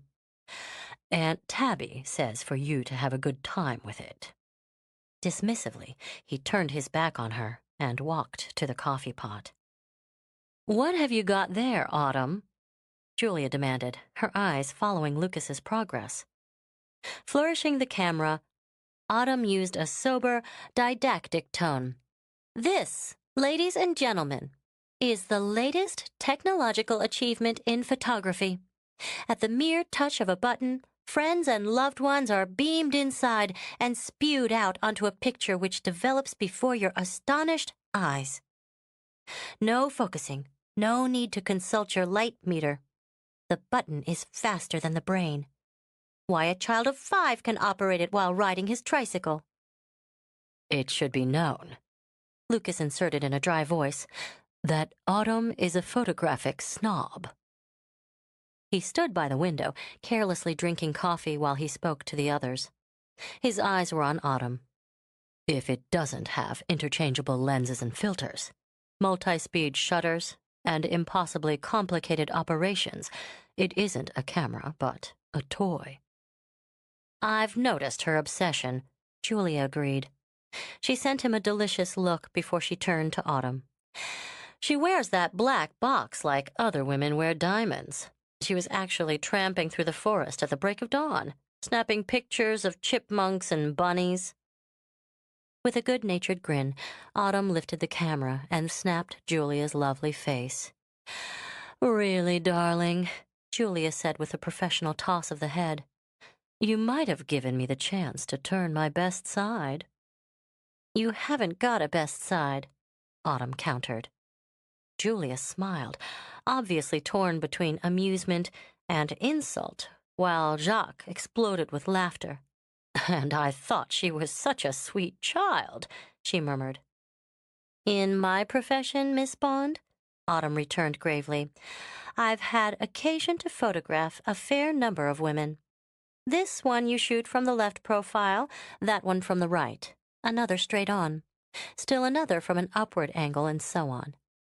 Pausing a moment, she gave Julia's matchless face a quick, critical survey. "I could shoot you from any position, any angle, any light, and the result would be equally wonderful." "Jacques," Julia placed a hand on his arm, "we really must adopt this girl. She's invaluable for my ego." "Professional integrity," Autumn claimed before placing the quickly developing snapshot on the table. She aimed Aunt Tabby's prize at Steve. "You should be warned that with a camera of any sort in her hands, Autumn becomes a dangerous weapon." Lucas moved closer. He lifted the snap of Julia and studied it. Autumn frowned as she remembered the innumerable photographs she had taken of him. Under the pretext that they were art, she'd never disposed of them. She'd snapped and focused and crouched around him until exasperated. He'd dislodged the camera from her hands and effectively driven photography from her mind. Lucas saw the frown. With his eyes dark and unreadable, he reached down to tangle his fingers in her hair. "You never could teach me how to take a proper picture, could you, Cat?" "No." The battle with the growing ache made her voice brittle. "I've never taught you anything, Lucas, but I learned quite a bit." "I've never been able to master anything but a one-button job myself." Steve ambled over. Autumn's camera sat on the table beside her. Picking it up, he examined it as if it were a strange contraption from the outer reaches of space. "How can you remember what all these numbers are for?" When he perched on the arm of her chair, Autumn grasped at the diversion. She began a lesson in basic photography. Lucas wandered back to the coffee pot, obviously bored. From the corner of her eye, Autumn noticed Julia gliding to join him. Within moments, her hand was tucked into his arm, and he no longer appeared bored. Gritting her teeth, Autumn began to give Steve a more involved lesson. Lucas and Julia left, arm in arm, ostensibly for Julia to nap and Lucas to work. Autumn's eyes betrayed her by following them. When she dragged her attention back to Steve, she caught his sympathetic smile.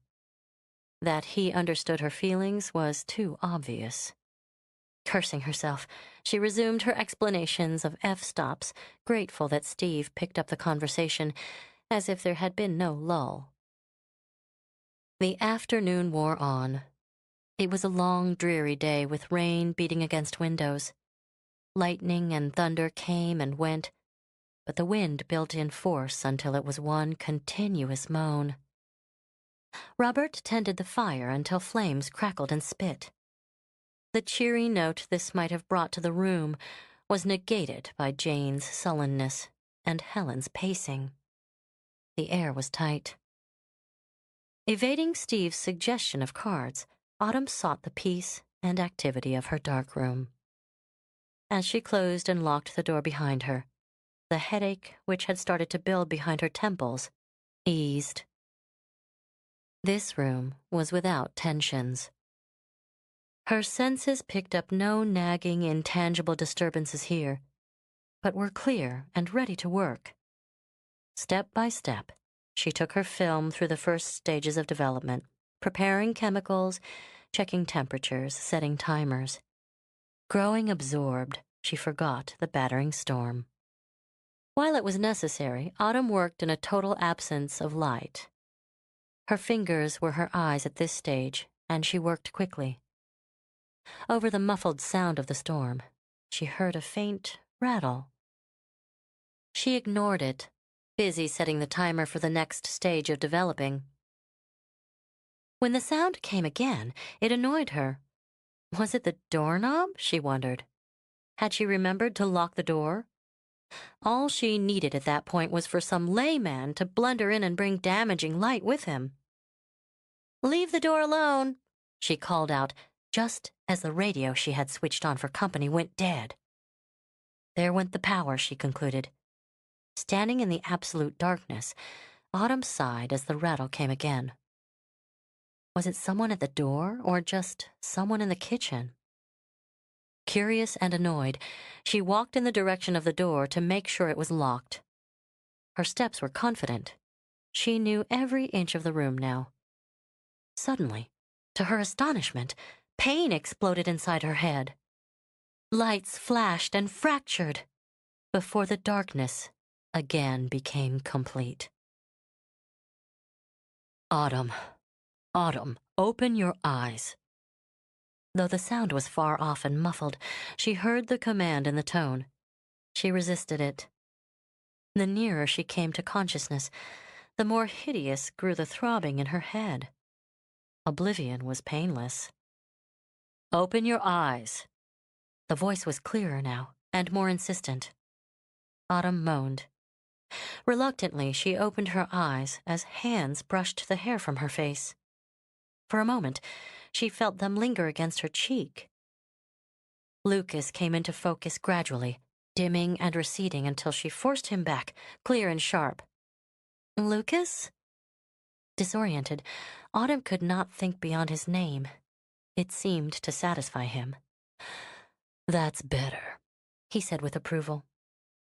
Before any protest could be made, he kissed her hard with a briefness that spoke of past intimacy. "You had me worried there a minute. What the hell did you do to yourself?" The accusation was typical of him. She barely noticed it. "Do?" Autumn lifted a hand to touch the spot on her head where the pain was concentrated. "What happened?" "That's my question, Kat. No, don't touch the lump." He caught her hand in his and held it. "It'll only hurt more if you do. I'm curious as to how you came by it, and why you were lying in a heap on the floor." It was difficult to keep clear of the mists in her brain. Autumn tried to center in on the last thing she remembered. "How did you get in?" she demanded, remembering the rattling knob. "Hadn't I locked the door?" It came to her slowly that he was cradling her in his arms, holding her close against his chest. She struggled to sit up. "Were you rattling at the door?" "Take it easy," he ordered as she groaned with the movement. Autumn squeezed her eyes shut against the pounding in her head. "I must have walked into the door," she murmured, wondering at the quality of her clumsiness. "You walked into the door and knocked yourself unconscious?" She couldn't tell if Lucas was angry or amused. The ache in her head kept her from caring one way or the other. "Strange. I don't recall you possessing that degree of uncoordination."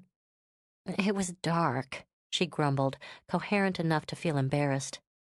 "If you hadn't been rattling around at the door—" "I wasn't rattling around at your door," he began, but she cut him off with a startled gasp.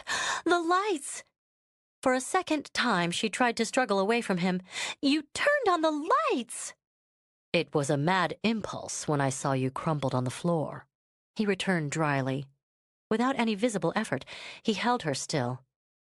"I wanted to see the extent of the damage." "My film!" Her glare was as accusing as her voice, but he responded with laughter. "The woman's a maniac." "Let go of me, will you?" Her anger made her less than gracious. Pushing away, she scrambled to her feet. At her movement, the pain grew to a crashing roar. She staggered under it. "For God's sake, Autumn!" Lucas rose and gripped her shoulders, steadying her. "Stop behaving like an imbecile over a few silly pictures." This statement, under normal conditions, would have been unwise. In her present state of mind, it was a declaration of war. Pain was eclipsed by a pure silver streak of fury. She whirled on him. "You could never see my work as anything but silly pictures, could you? You never saw me as anything but a silly child, diverting for a while, but eventually boring. You always hated being bored, didn't you, Lucas?" She made a violent swipe at the hair that fell over her eyes. "You sit with your novels and bask in the adulation you get and look down your nose at the rest of us. You're not the only person in the world with talent, Lucas. My abilities are just as creative as yours, and my pictures give me as much fulfillment as your silly little books." For a moment, he stood in silence, studying her with a frown. When he did speak, his voice was oddly weary. "All right, Autumn. Now that you've gotten that out, you'd better get yourself some aspirin." "Just leave me alone." She shook off the hand he put on her arm. Turning, she started to take her camera from the shelf she had placed it on before beginning her work. Glancing down at the table, she flared again. "What do you mean by messing around with my equipment? You've exposed an entire roll of film." Seething with fury, she whirled on him. "It isn't enough to interrupt my work by fooling around at the door, then turn on the lights and ruin what I've started? You have to put your hands into something you know nothing about." "I told you before, I wasn't fooling around at your door." His eyes were darkening dangerously. "I came back after the power went out, and the generator switched on. The door was open, and you were lying in a heap in the middle of the floor. I never touched your damned film." There was ice in his voice now to go with the heat in his eyes, but Autumn was too infuriated to be touched by either. Foolish as it may seem, he continued, my concern and attention were on you. Moving toward her, he glanced down at the confusion on her work table. I don't suppose it occurred to you that in the dark you disturbed the film yourself. Don't be absurd. Her professional ability was again insulted, but he cut off her retort in a voice filled with strained patience. Autumn pondered on it. As she remembered, Lucas had no patience at all. Autumn, I don't know what happened to your film. I didn't get any farther into the room than the spot where you were lying. I won't apologize for switching on the lights. I'd do precisely the same thing again. He circled her neck with his fingers, and his words took on the old, caressing note she remembered. I happen to think your welfare is more important than your pictures. Suddenly, her interest in the film waned. She wanted only to escape from him and the feelings he aroused in her so effortlessly. Programmed response, she told herself. The soft voice and gentle hands tripped the release, and she went under. You're pale, Lucas muttered, abruptly dropping his hands and stuffing them into his pockets. Dr. Spicer can take a look at you. No, I don't need... She got no farther. He grabbed her arms with quicksilver fury. Damn it, Cat. Must you argue with everything I say? Is there no getting past the hate you've built up for me? He gave a quick shake. The pain rolled and spun in her head. For an instant, his face went out of focus, as dizziness blurred her vision. Swearing with short, precise expertise, he pulled her close against him until the faintness passed. In a swift move, he lifted her into his arms. You're pale as a ghost, he muttered. Like it or not, you're going to see the doctor. You can vent your venom on him for a while. By the time Autumn realized he was carrying her to her room, her temper had ebbed. There was only a dull, wicked ache and the weariness. Flagging, she rested her head against his shoulder and surrendered. This wasn't the time to think about the darkroom door or how it had come to be opened. It wasn't the time to think of how she had managed to walk into it like a perfect fool. This wasn't the time to think at all. Accepting the fact that she had no choice, Autumn closed her eyes and allowed Lucas to take over. She kept them closed when she felt him lower her to the bed, but she knew he stood looking down at her a moment. She knew, too, that he was frowning. The sound of his footsteps told her that he had walked into the adjoining bathroom. The faint splash of water in the sink sounded like a waterfall to her throbbing head. In a moment, there was a cool cloth over the ache in her forehead. Opening her eyes, Autumn looked into his.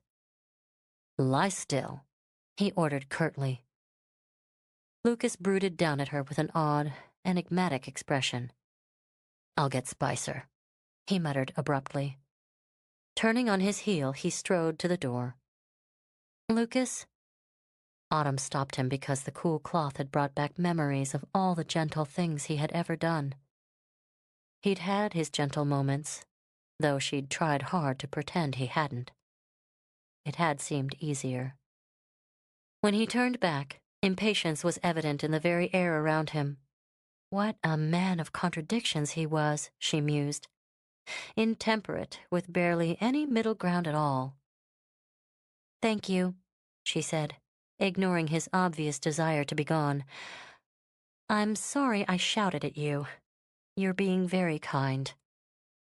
Lucas leaned against the door and stared back at her. I've never been kind. His voice was weary again. Autumn found it necessary to force back the urge to go to him, wipe away his lines of fatigue. He sensed her thoughts, and his eyes softened briefly. On his mouth moved one of his rare, disarming smiles.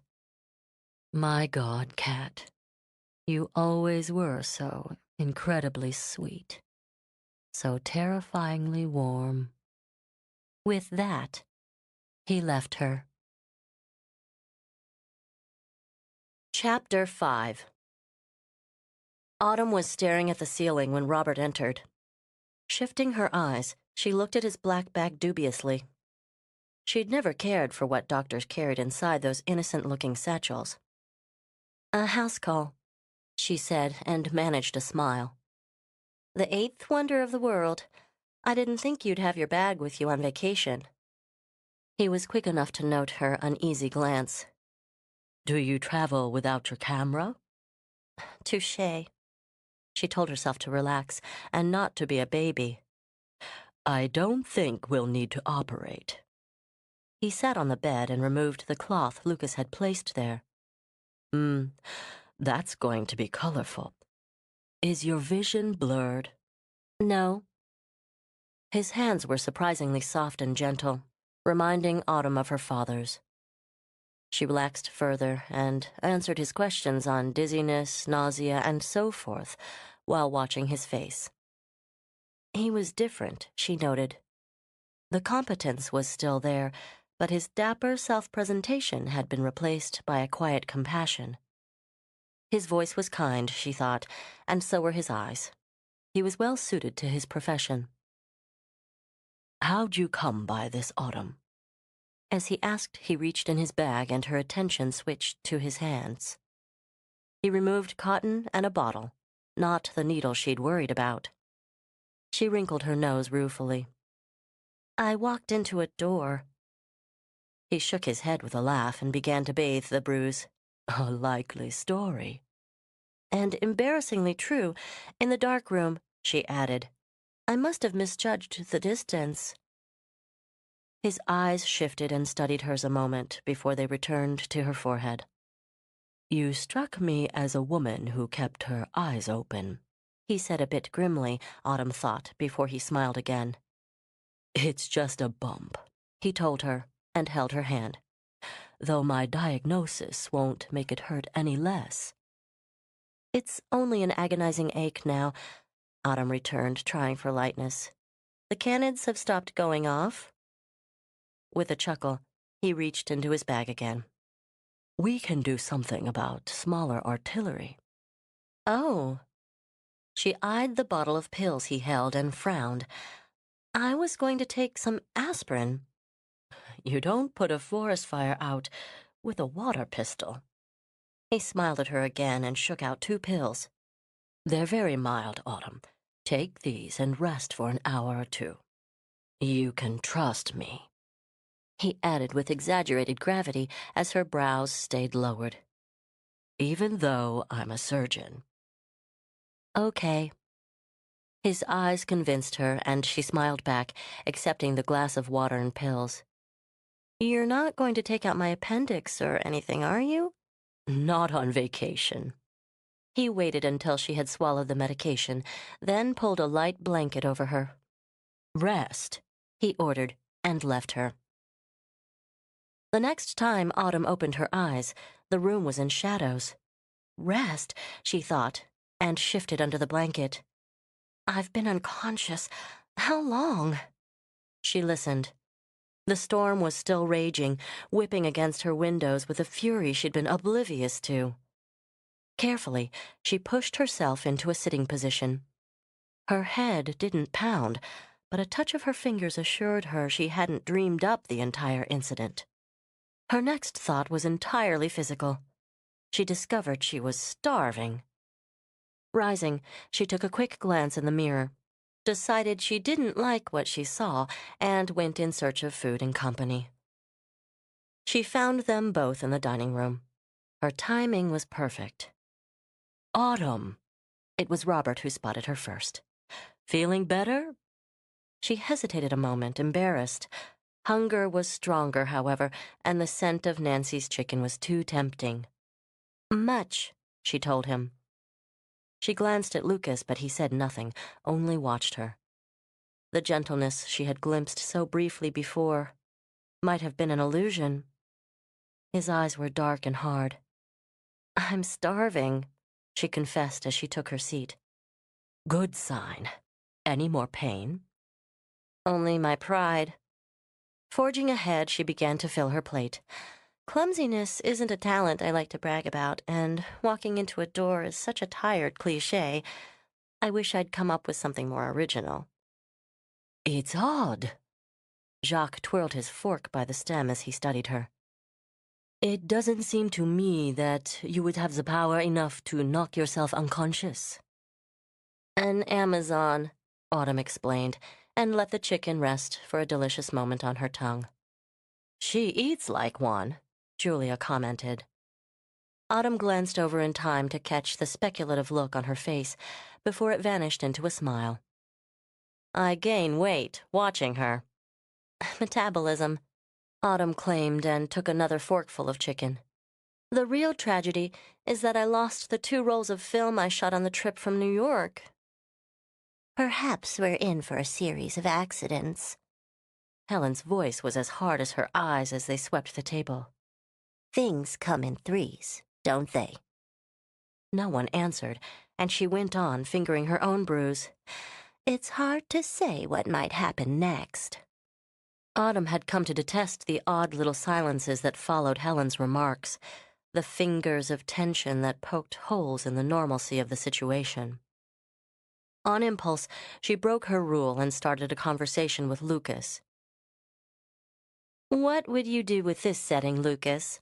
She turned to him, but found no change in his expression. He's watching all of us, she thought. Just watching. Shaking off her unease, Autumn continued. 9 people, 10 really, counting the cook, isolated in a remote country inn, a storm raging. The main power's already snuffed out. The phone's likely to be next. The phone's already out, Steve told her. Autumn drew out a dramatic, ah. And the ford, of course, is probably impassable. Robert winked at her, falling in with the theme. What more could you ask for? Autumn demanded of Lucas. Lightning flashed, as if on cue. Murder. Lucas uttered the 6-letter word casually, but it hung in the air as all eyes turned to him. Autumn shuddered involuntarily. It was the response she'd expected, yet she felt a chill on hearing it. But of course, he continued as the word still whispered in the air, it's a rather overly obvious setting for my sort of work. Life is sometimes obvious, is it not? Jacques stated. A small smile played on his mouth as he lifted his glass of golden-hued wine. I could be very effective, Julia mused, gliding down dark passageways in flowing white. She placed her elbows on the table, folded her hands, and rested her chin on them. The flame of my candle flickering into the shadows while the murderer waits with a silk scarf to cut off my life. You'd make a lovely corpse, Autumn told her. Thank you, darling. She turned to Lucas. I'd much rather remain among the living, at least until the final scene. You die so well, Steve grinned across the table at her. I was impressed by your Lisa in Hope Springs. What sort of murder do you see, Lucas? Steve was eating little, Autumn noted. He preferred the wine. A crime of passion or revenge? The impulsive act of a discarded lover, or the evil workings of a cool, calculating mind? Aunt Tabby could sprinkle an exotic poison over the food and eliminate us one by one, Autumn suggested as she dipped into the mashed potatoes. Once someone's dead, they're no more use. Helen brought the group's attention back to her. Murder is a waste. You gain more by keeping someone alive. Alive and vulnerable. She shot Lucas a look. Don't you agree, Mr. McLean? Autumn didn't like the way she smiled at him. Cool and calculating. Jacques' words repeated in her mind. Yes, she mused. This was a cool and calculating woman. In the silence, Autumn shifted her gaze to Lucas. His face held the faintly bored, go-to-hell look she knew so well. I don't think murder is always a waste. Again his voice was casual, but Autumn, in tune with him, saw the change in his eyes. They weren't bored, but cold as ice. The world would gain much by the elimination of some. He smiled, and it was deadly. They no longer seemed to be speaking hypothetically. Shifting her gaze to Helen, Autumn saw the quick fear. But it's just a game, she told herself frantically and looked at Julia. The actress was smiling, but there was none of her summer warmth in it. She was enjoying watching Helen flutter like a moth on a pin. Noting Autumn's expression of dismayed shock, Julia changed the subject without a ripple. After dinner, the group loitered in the lounge, but the storm, which continued unabated, was wearing on the nerves. Only Julia and Lucas seemed unaffected. Autumn noted how they huddled together in a corner, apparently enthralled with each other's company. Julia's laughter was low and rich over the sound of rain. Once, she watched Lucas pinch a strand of the pale hair between his fingers. Autumn turned away. Julia ran interference expertly, and the knowledge depressed her. The Spicers, without Julia as a distraction, sat together on the sofa nearest the fire. Though their voices were low, Autumn sensed the strain of a domestic quarrel. She moved farther out of earshot. A bad time, she decided, for Jane to confront Robert on his fascination with Julia when the actress was giving another man the benefit of her attentions. When they left, Jane's face was no longer sullen, but simply miserable. Julia never glanced in their direction, but leaned closer to Lucas and murmured something in his ear that made him laugh. Autumn found she too wanted out of the room. It has nothing to do with Lucas, she told herself as she moved down the hall. I just want to say goodnight to Aunt Tabby. Julia's doing precisely what I want her to, keeping Lucas entertained. He never even looked at me once, Julia stepped in between. Shaking off the hurt, Autumn opened the door to her aunt's room. Autumn, dear, Lucas told me you bumped your head. Aunt Tabby stopped clucking over her laundry list and rose to peer at the bruise. Oh, poor thing. Do you want some aspirin? I have some somewhere. Though she appreciated Lucas's consideration in giving her aunt a watered-down version, Autumn wondered at the ease of their relationship. It didn't seem quite in character for Lucas McLean to bother overmuch with a vague old woman whose claim to fame was a small inn and a way with chocolate cake. No, Aunt Tabby, I'm fine. I've already taken something. That's good. She patted Autumn's hand and frowned briefly at the bruise. You'll have to be more careful, dear. I will. Aunt Tabby. Autumn poked idly at the papers on her aunt's desk. How well do you know Lucas? I don't recall you ever calling a rumor by his first name. She knew there was no use in beating around the bush with her aunt. It would produce the same results as reading War and Peace in dim light, a headache and confusion. Oh, now that depends, Autumn. Yes, that really does depend. Aunt Tabby gently removed her papers from Autumn's reach before she focused on a spot in the ceiling. Autumn knew this meant she was thinking. There's Mrs. Nollington. She has a corner room every September. I call her Frances, and she calls me Tabitha. Such a nice woman. A widow from North Carolina. Lucas calls you Aunt Tabby, Autumn pointed out before her aunt could get going on Frances Nollington. Yes, dear, quite a number of people do. You do. Yes, but, and Paul and Will, Aunt Tabby continued blithely. And the little boy who brings the eggs. And, oh, several people. Yes, indeed, several people. Did you enjoy your dinner? Yes, very much, Aunt Tabby, Autumn continued, determined that tenacity would prevail. Lucas seems very much at home here. Oh, I am glad. She beamed at her niece as she took Autumn's hand and patted it. I do try so hard to make everyone feel at home. It always seems a shame to have to make them pay, but... She glanced down at her laundry bills and began to mutter. Give up, Autumn told herself. She kissed her aunt's cheek and left her to her towels and pillowcases. It was growing late when Autumn finished putting her darkroom back in order. She left the door open this time and kept all the lights on. The echo of rain followed her inside as it beat on the kitchen windows. Other than its angry murmur, the house was silent.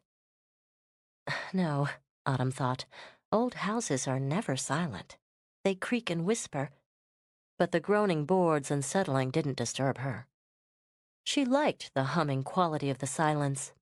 Absorbed and content, she emptied trays and replaced bottles.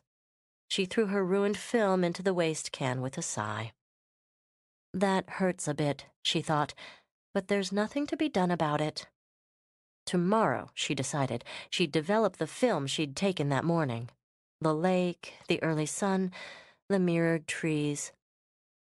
It would put her in a better frame of mind. Stretching her back, she lifted her hair from her neck, feeling pleasantly tired. I remember you doing that in the mornings. Autumn whirled, her hair flying out from her shoulders as quick fear brought her heart to her throat.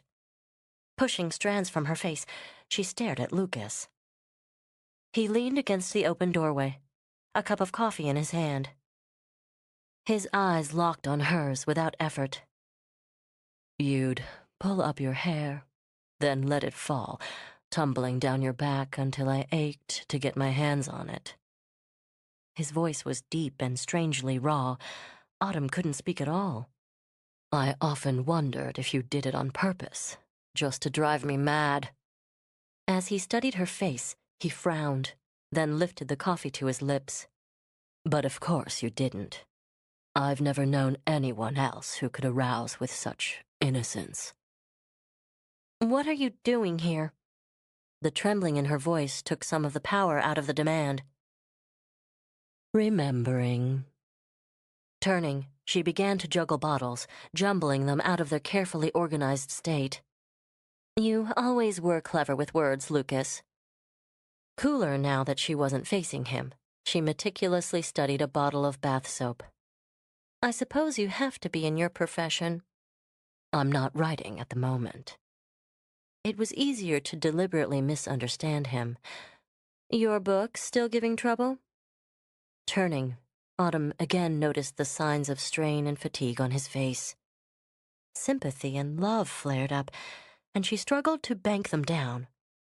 His eyes were much too keen. You might have more success if you'd get a good night's sleep. She gestured toward the cup in his hands. Coffee's not going to help. Perhaps not. He drained the cup. But it's wiser than bourbon. Sleep's better than both. She shrugged her shoulders carelessly. Lucas's habits were no longer her concern. I'm going up. Autumn walked toward him, but he stayed where he was, barring the door. She pulled up sharply. They were alone. The ground floor was empty but for them, and the sound of rain. Lucas, she sighed sharply, wanting him to think her impatient rather than vulnerable. I'm tired. Don't be troublesome. His eyes smoldered at her tone. Though Autumn remained calm, she could feel her knees turning to water. The dull, throbbing ache was back in her head. When he moved aside, she switched off the lights, then brushed past him. Swiftly, he took her arm, preventing what she had thought was going to be an easy exit. There'll come a time, Kat, he murmured, when you won't walk away so easily. Don't threaten me with your overactive masculinity. Her temper rose and she forgot caution. I'm immune now. She was jerked against him. All she could see was his fury. I've had enough of this. His mouth took hers roughly. She could taste the infuriated desire. When she struggled, he pinned her back against the wall. holding her arms to her sides and battering at her will with his mouth alone. She could feel herself going under and hating herself for it as much, she told herself, as she hated him. His lips didn't soften, even when her struggles ceased. He took and took, as the anger vibrated between them. Her heart was thudding wildly, and she could feel the mad pace of his as they pressed together. Passion was all-encompassing, and her back was to the wall. There's no escape, she thought dimly. There's never been any escape from him, no place to run, no place to hide. She began to tremble with fear and desire. Abruptly, he pulled away. His eyes were so dark, she saw nothing but her own reflection. I'm lost in him, she thought. I've always been lost in him. Then he was shaking her, shocking a gasp out of her. Watch how far you push, he told her roughly. Damn it, you'd better remember I haven't any scruples. I know how to deal with people who pick fights with me. He stopped, but his fingers still dug into her skin. I'll take you, Cat. Take you kicking and screaming if you push me much further. Too frightened by the rage she saw in his face to think of pride, she twisted away. She flew down the hall and up the stairs. Chapter 6. Autumn reached her door, out of breath and fighting tears. He shouldn't be allowed to do this to her. She couldn't allow it. Why had he barged back into her life this way? Just when she was beginning to get over him. Liar. The voice was clear as crystal inside her head. You've never gotten over him. Never. But I will. She balled her hands into fists as she stood outside her door and caught her breath. I will get over him. Hearing the sound of his footsteps on the stairs, she fumbled with the doorknob. She didn't want to deal with him again tonight. Tomorrow was soon enough. Something was wrong. Autumn knew it the moment she opened her door and stumbled into the dark. The scent of perfume was so strong, her head whirled with it. She groped for the light, and when it flashed on, she gave a small sound of despair. The drawers and closet had been turned out, and her clothes were tossed and scattered across the room. Some were ripped and torn, others merely lay in heaps. Her jewelry had been dumped from its box and tossed indiscriminately over the mounds of clothes. Bottles of cologne and powder had been emptied out and flung everywhere. Everything, every small object or personal possession had been abused or destroyed. She stood frozen in shock and disbelief. The wrong room, she told herself dumbly. This had to be the wrong room. But the lawn print blouse with its sleeve torn at the shoulder had been a Christmas gift from Will. The sandals, flung into a corner and slashed, she had bought herself in a small shop off Fifth Avenue the summer before. No. She shook her head as if that would make it all go away. It's not possible. Good God! Lucas's voice came from behind her. Autumn turned to see him staring into her room. I don't understand. The words were foolish, but they were all she had. Slowly, Lucas shifted his attention to her face. She made a helpless gesture. Why? He came to her, and with his thumb brushed a tear from her cheek. I don't know, Cat. First, we have to find out who. But it's so spiteful. She wandered through the rubble of her things, still thinking she must be dreaming. No one here would have any reason to do this to me. You'd have to hate someone to do this, wouldn't you? No one here has any reason to hate me. No one even knew me before last night. Except me. This isn't your style. She pressed her fingers to her temple and struggled to understand. You'd find a more direct way of hurting me. Thanks. Autumn looked over at him and frowned, hardly aware of what was being said. His expression was brooding as he studied her face. She turned away. She wasn't up to discussing Lucas McLean. Then she saw it. Oh, no! Scrambling on all fours, Autumn worked her way over the mangled clothes and began pushing at the tangled sheets of her bed. Her hands shook as she reached for her camera. The lens was shattered, with spiderweb cracks spreading over the surface. The back was broken, hanging drunkenly on one hinge. The film streamed out like a tail of a kite, exposed, ruined. The mirror was crushed. With a moan, she cradled it in her hands and began to weep. Her clothes and trinkets meant nothing, but the Nikon was more to her than a single reflex camera. It was as much a part of her as her hands.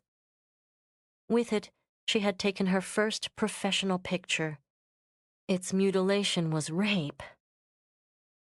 Her face was suddenly buried against a hard chest. She made no protest as Lucas's arms came around her, but wept bitterly. He said nothing, offered no comforting words, but his hands were unexpectedly gentle, his arms strong. "Oh, Lucas," she drew away from him with a sigh. "It's so senseless." "There's sense to it somewhere, Kat. There always is." She looked back up at him. "Is there?" His eyes were keeping their secrets, so she dropped her own back to her mangled camera. "Well, if someone wanted to hurt me, this was the right way." Her fingers clenched on the camera. She was suddenly, fiercely angry. It pushed despair and tears out of her mind. Her body flooded with it. She wasn't going to sit and weep any longer. She was going to do something. Pushing her camera into Lucas's hands, Autumn scrambled to her feet. "Wait a minute." He grabbed her hand before she could rush from the room. "Where are you going?" "To drag everyone out of bed," she snapped at him, jerking her hand. "And then I'm going to break someone's neck." He didn't have an easy time subduing her. Ultimately, he pinned her by wrapping his arms around her and holding her against him. "You probably could." There was a touch of surprised admiration in his tone, but it brought her no pleasure. "Watch me," she challenged. "Calm down first." He tightened his grip as she squirmed against him. I know what you want, Kat, and I don't blame you. But you have to think before you rush in." "I don't have anything to think about," she tossed back. "Someone's going to pay for this." "All right, fair enough. Who?" His logic annoyed her, but succeeded in taking her temper from boil to simmer. "I don't know yet." With an effort, she managed to take a deep breath. "That's better." He smiled and kissed her lightly. "Though your eyes are still lethal enough." He loosened his grip, but kept a hold on her arm. "Just keep your claws sheathed, Kat, until we find out what's going on. Let's go knock on a few doors." Julia's room adjoined hers, so Autumn steered there first. Her rage was now packed in ice. Systematic, she told herself, aware of Lucas's grip. "All right, we'll be systematic until we find out who did it. And then—" She knocked sharply on Julia's door. After the second knock, Julia answered with a soft, husky slur. "Get up, Julia," Autumn demanded. "I want to talk to you." "Autumn, darling." Her voice evoked a picture of Julia snuggling into her pillows. "Even I require beauty sleep. Go away like a good girl." "Up, Julia," Autumn repeated, barely restraining herself from shouting. "Now!" Goodness, aren't we grumpy? I'm the one who's being dragged from my bed.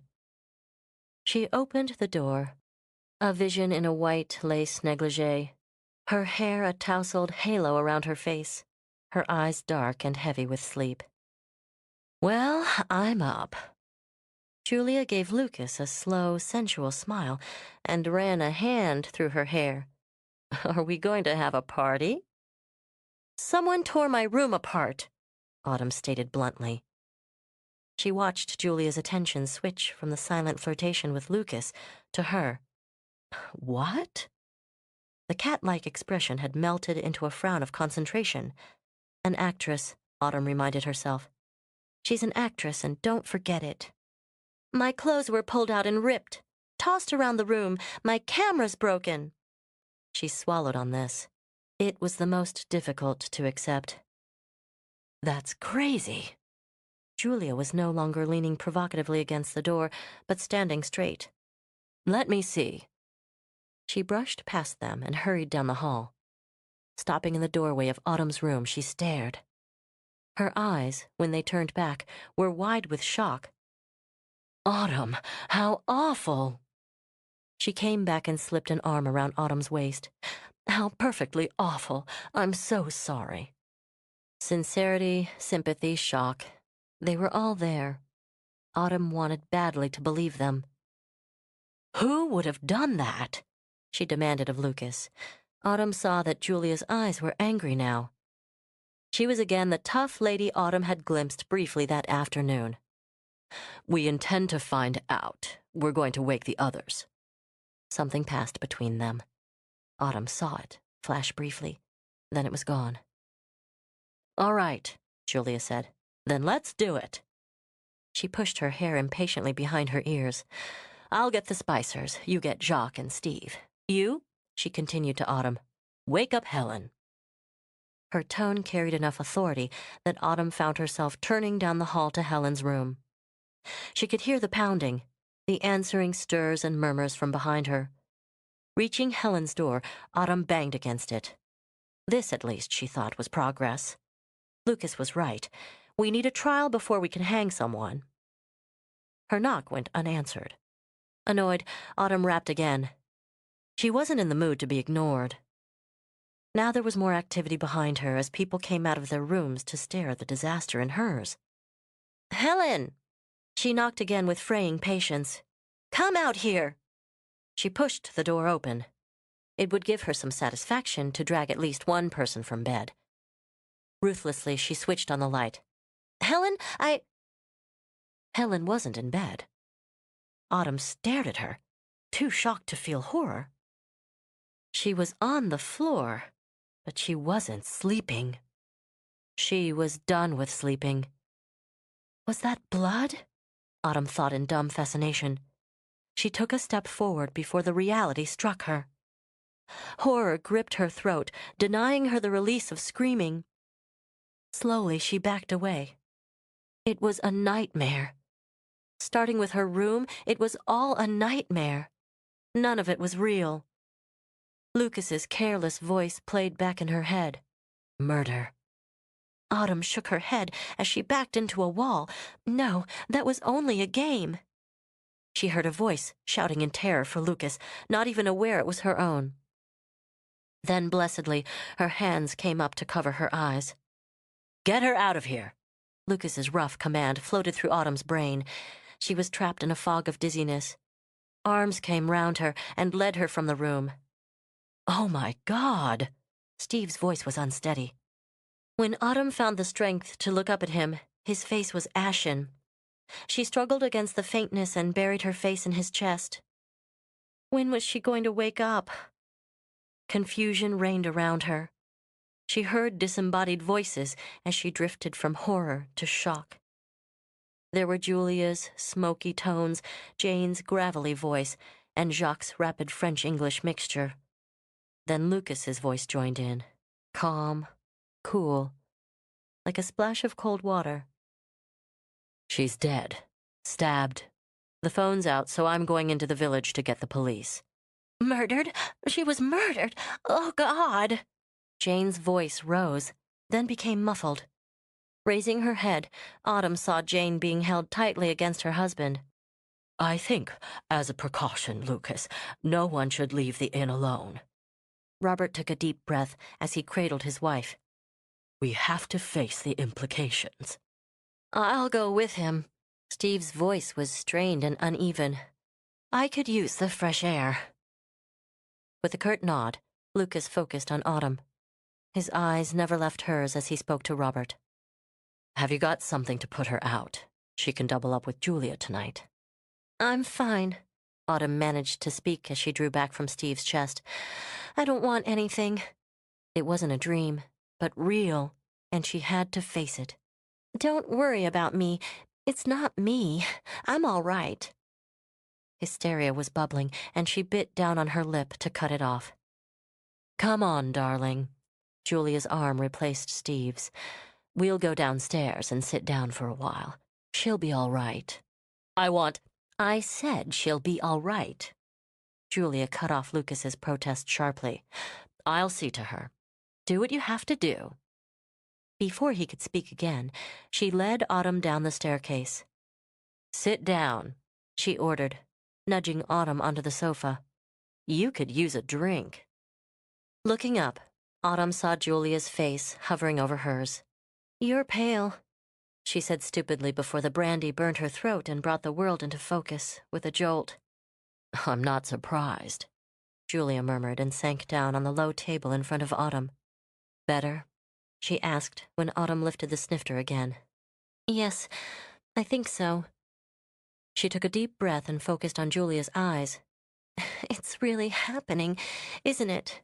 She's really lying up there." "It's happening." Julia drained her own brandy. Color seeped gradually into her cheeks. "The bitch finally pushed someone too far." Stunned by the hardness of Julia's voice, Autumn could only stare. Calmly, Julia set down her glass. "Listen." Her tone softened, but her eyes were still cold. "You're a strong lady, Autumn. You've had a shock, a bad one, but you won't fall apart." "No." Autumn tried to believe it, then said with more strength, "No, I won't fall apart." "This is a mess, and you have to face it." Julia paused, then leaned closer. "One of us killed her." Part of her had known it, but the rest had fought against the knowledge, blocking it out. Now that it had been said in cool, simple terms, there was no escape from it. Autumn nodded again and swallowed the remaining brandy in one gulp. "She got what she deserved." "Julia!" Jacques strode into the room. His face was covered with horror and disapproval. "Oh, Jacques, thank God. Give me one of those horrible French cigarettes. Give one to Autumn, too. She could use it." "Julia." He obeyed her automatically. "You mustn't speak so now." "I'm not a hypocrite." Julia drew deeply on the cigarette, shuddered, then drew again. "I detested her. The police will find out soon enough why we all detested her." "Nom de Dieu, how can you speak so calmly of it?" Jacques exploded in a quick, passionate rage Autumn hadn't thought him capable of. "The woman is dead, murdered. You didn't see the cruelty of it. I wish to God I had not." Autumn drew hard on her cigarette, trying to block out the picture that flashed back into her mind. She gasped and choked on the power of the smoke. "Autumn, forgive me." Jacques' anger vanished as he sat down beside her and draped an arm over her shoulders. "I shouldn't have reminded you." "No." She shook her head, then crushed out the cigarette. It wasn't going to help. "Julia's right. It has to be faced." Robert entered, but his normally swinging stride was slow and dragging. "I gave Jane a sedative." With a sigh, he too made for the brandy. "It's going to be a long night." The room grew silent. The rain, so much a part of the night, was no longer noticeable. Jacques paced the room, smoking continually while Robert kindled a fresh fire. The blaze, bright and crackling, brought no warmth. Autumn's skin remained chilled. In defense, she poured herself another brandy, but found she couldn't drink it. Julia remained seated. She smoked in long, slow puffs. The only outward sign of her agitation was the continual tapping of a pink-tipped nail against the arm of her chair. The tapping, the crackling, the hiss of rain did nothing to diminish the overwhelming power of the silence. When the front door opened with a click and a thud, all eyes flew toward the sound. Strings of tension tightened and threatened to snap. Autumn waited to see Lucas's face. It would be all right somehow, as long as she could see his face. Couldn't get through the ford, he stated shortly as he came into the room. He peeled off a sopping jacket, then made for the community brandy. How bad is it? Robert looked from Lucas to Steve, then back to Lucas. Already, the line of command had been formed. Bad enough to keep us here for a day or two, Lucas informed him. He swallowed a good dose of the brandy, then stared out the window. There was nothing to see but the reflection of the room behind him. That's if the rain lets up by morning. Turning, he locked onto Autumn, making a long, thorough study.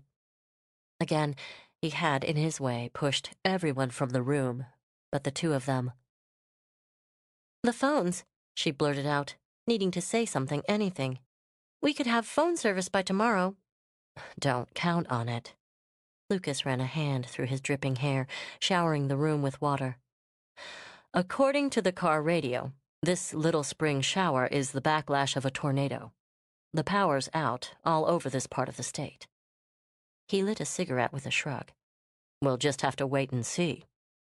Days. Steve flopped down beside Autumn, his face still gray. She gave him her unwanted brandy. It could be days. Lovely. Rising, Julia went to Lucas. She plucked the cigarette from his fingers and drew on it. Well, she stared at him. What the hell do we do now? First we lock and seal off Helen's room. Lucas lit another cigarette. His eyes stayed on Julia's. Then we get some sleep. Chapter 7. Sometime during the first murky light of dawn, Autumn did sleep. She'd passed the night, lying wide-eyed, listening to the sound of Julia's gentle breathing beside her. Though she'd envied her ability to sleep, Autumn had fought off the drowsiness. If she closed her eyes, she might see what she'd seen when she opened Helen's door. When her eyes did close, however, the sleep was dreamless, the total oblivion of exhaustion. It might have been the silence that woke her. Suddenly, she found herself awake and sitting straight up in bed. Confused, she stared around her. Julia's disorder greeted her. Silk scarves and gold chains were draped here and there. Elegant bottles cluttered the bureau. Small, incredibly high Italian heels littered the floor. Memory returned. With a sigh, Autumn rose, feeling a bit ridiculous in Julia's black silk nightgown. It neither suited nor fit. After seeing herself in the mirror, Autumn was glad Julia had already awakened and gone. She didn't want to wear any of the clothes that might have survived the attack on her room, and prepared to change back into yesterday's shirt and jeans. A note lay on them. The elegant, sloping print could only have been Julia's. Darling, help yourself to some undies and a blouse or sweater. I'm afraid my slacks won't fit you. You're built like a pencil. You don't wear a bra, and in any case, the idea of you filling one of mine is ridiculous. J.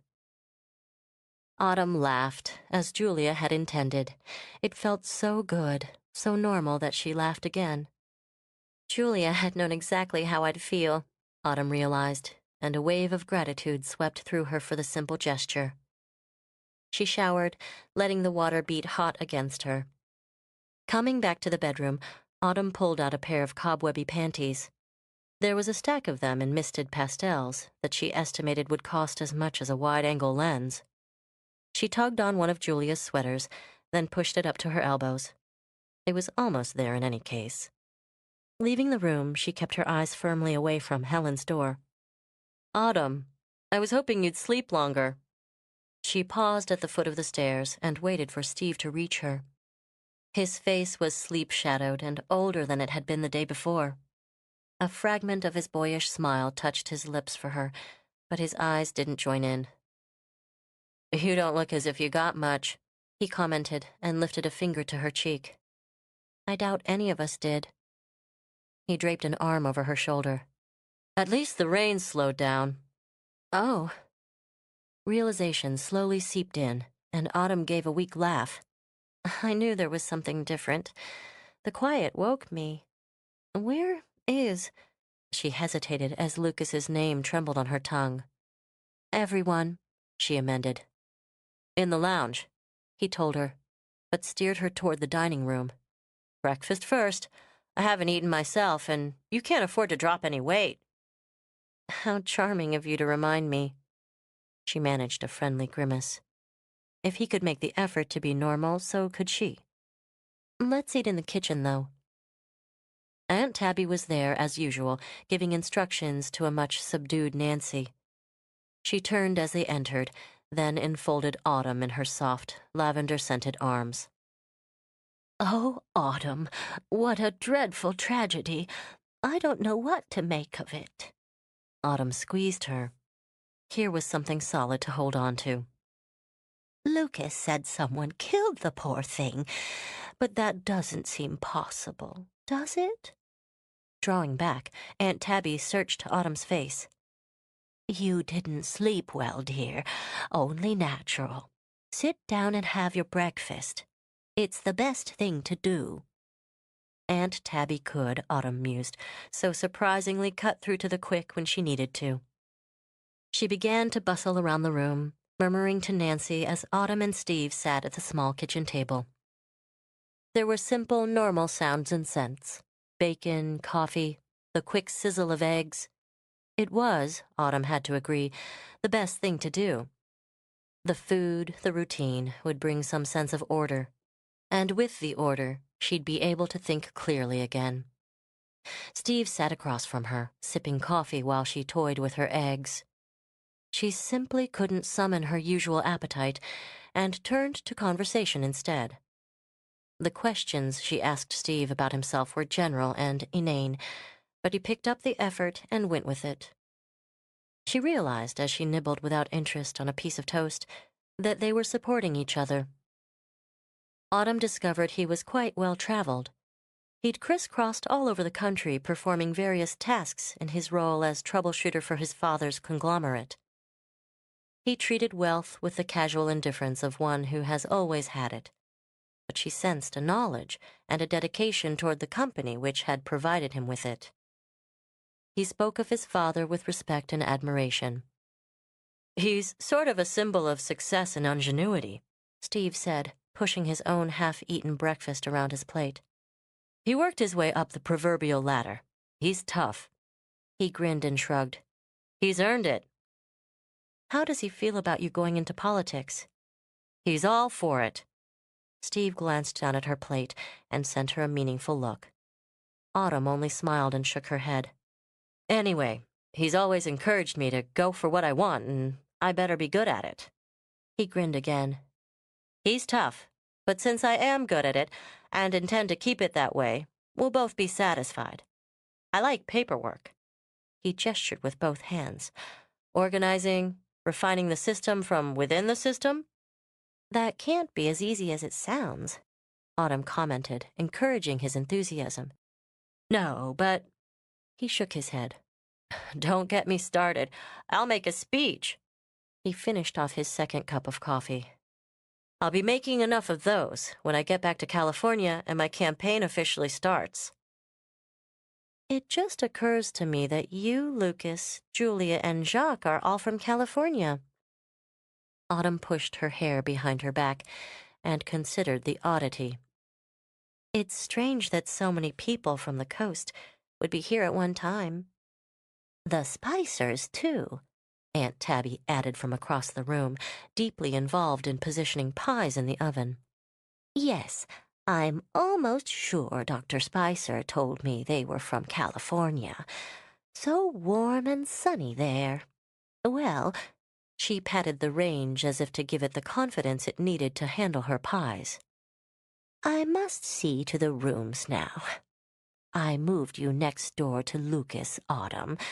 Such a terrible thing about your clothes. I'll have them cleaned for you. I'll help you, Aunt Tabby. Pushing away her plate, Autumn rose. Oh, no, dear, the cleaners will do it. Smiling wasn't as difficult as Autumn had thought. I meant with the rooms. Oh. Aunt Tabby trailed off and clucked her tongue. I do appreciate it, Autumn. I really do, but... She looked up with a touch of distress in her eyes.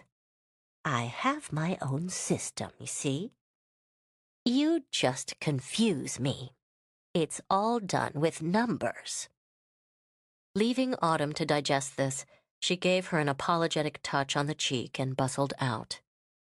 There seemed nothing to do but join the others in the lounge. The rain, though it was little more than a mist now, seemed to Autumn like prison bars. Standing at the window in the lounge, she wished desperately for sun. Conversation did not sparkle. When anyone spoke, it was around or over or under Helen Easterman. Perhaps it would have been better if they'd closeted themselves in their rooms, but human nature had them bound together. Julia and Lucas sat on the sofa, speaking occasionally in undertones. Autumn found his eyes on her too often. Her defenses were too low to deal with what one of his probing looks could do to her, so she kept her back to him and watched the rain. "I really think it's time we talked about this," Julia announced suddenly. "Julia." Jacques' voice was both strained and weary. "We can't go on like this," Julia stated practically. "We'll all go crazy.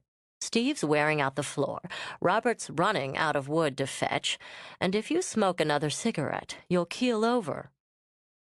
Contrarily, she lit another herself. "Unless we want to pretend that Helen stabbed herself, we've got to deal with the fact that one of us killed her." Into the penetrating silence, Lucas's voice flowed, calm and detached. "I think we can rule out suicide." He watched as Autumn pressed her forehead to the glass. "And conveniently, we all had the opportunity to do it. Ruling out Autumn and her aunt, that leaves the 6 of us." Autumn turned from the window and found every eye in the room on her. "Why should I be ruled out?" She shuddered and lifted her arms to hug herself. "You said we all had the opportunity." "Motive, Cat," he said simply. "You're the only one in the room without a motive." Motive? It was becoming too much like one of his screenplays. She needed to cling to reality. What possible motive could any of us have had? Blackmail. Lucas lit a cigarette as she gaped at him. Helen was a professional leech. She thought she had quite a little gold mine in the 6 of us. He glanced up and caught Autumn with one of his looks. She miscalculated. Blackmail? Autumn could only mumble the word as she stared at him. You're making this up. This is just one of your scenarios." He waited a beat, his eyes locked on hers. "No." "How do you know so much?" Steve demanded. Slowly, Lucas's eyes swerved from Autumn. "If she were blackmailing you, it doesn't necessarily follow that she was blackmailing all of us."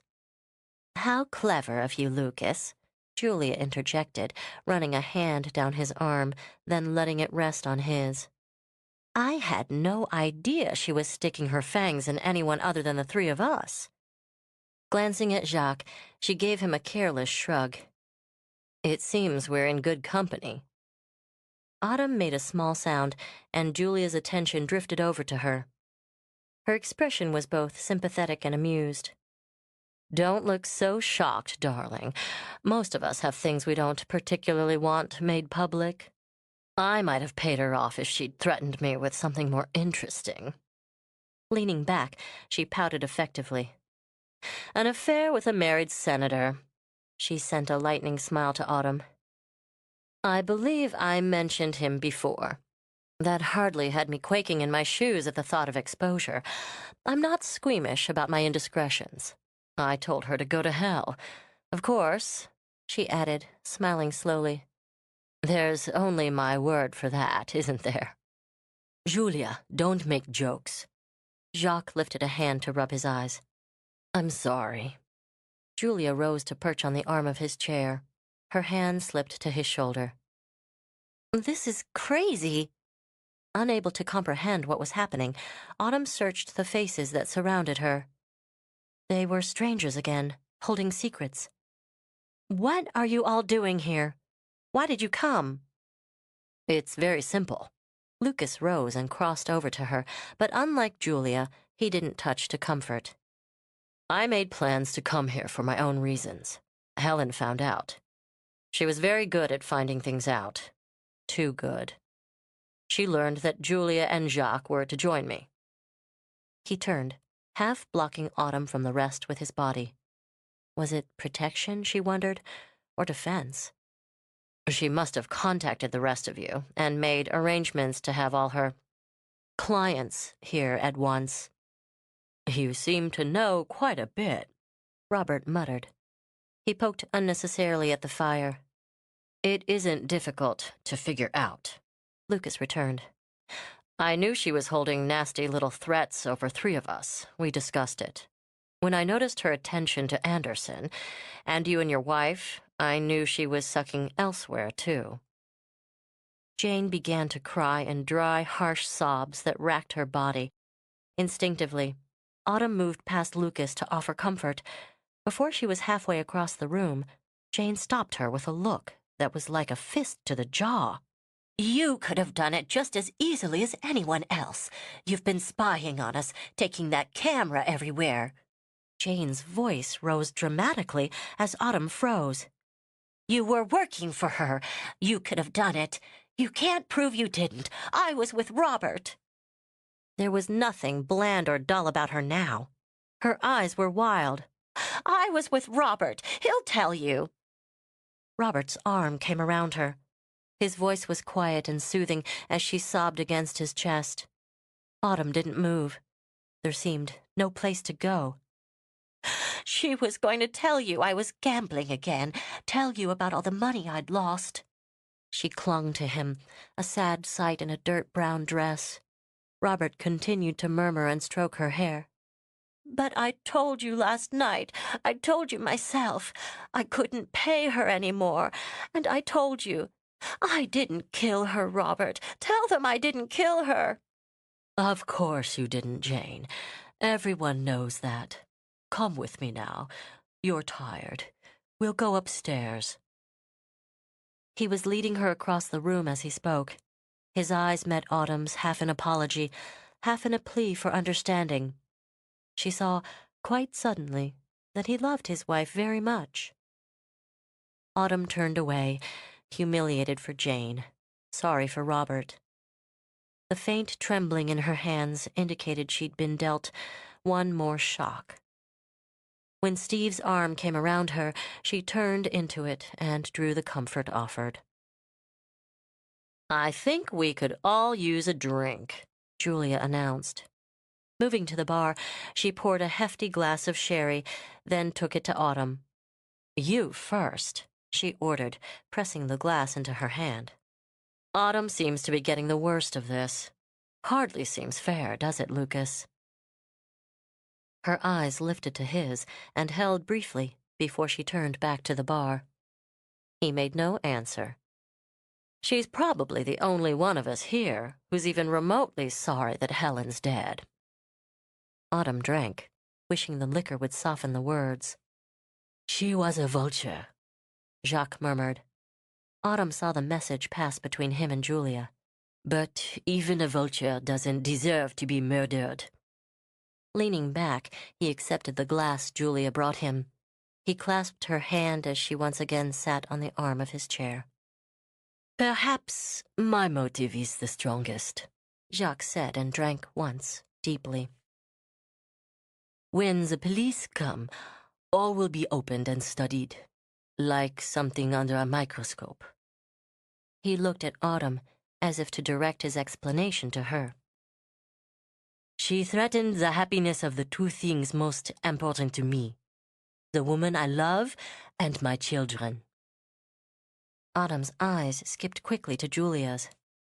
The information she had on my relationship with this woman could have damaged my suit for custody.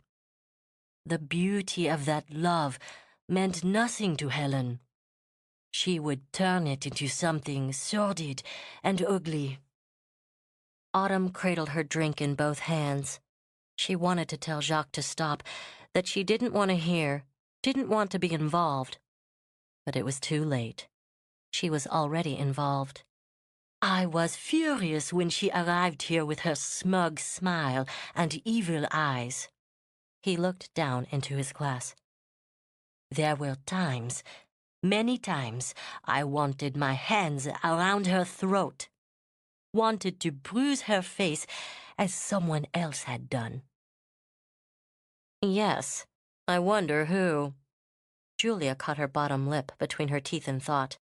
Whoever did that was angry. Perhaps angry enough to kill. Her eyes swept up, across Steve and Autumn and Lucas. You were at the inn that morning, Autumn stated. Her voice sounded odd, thready, and she swallowed. So I was. Julia smiled at her. Or so I said. Being alone in bed is hardly an airtight alibi. No. She leaned back on the wing of the chair.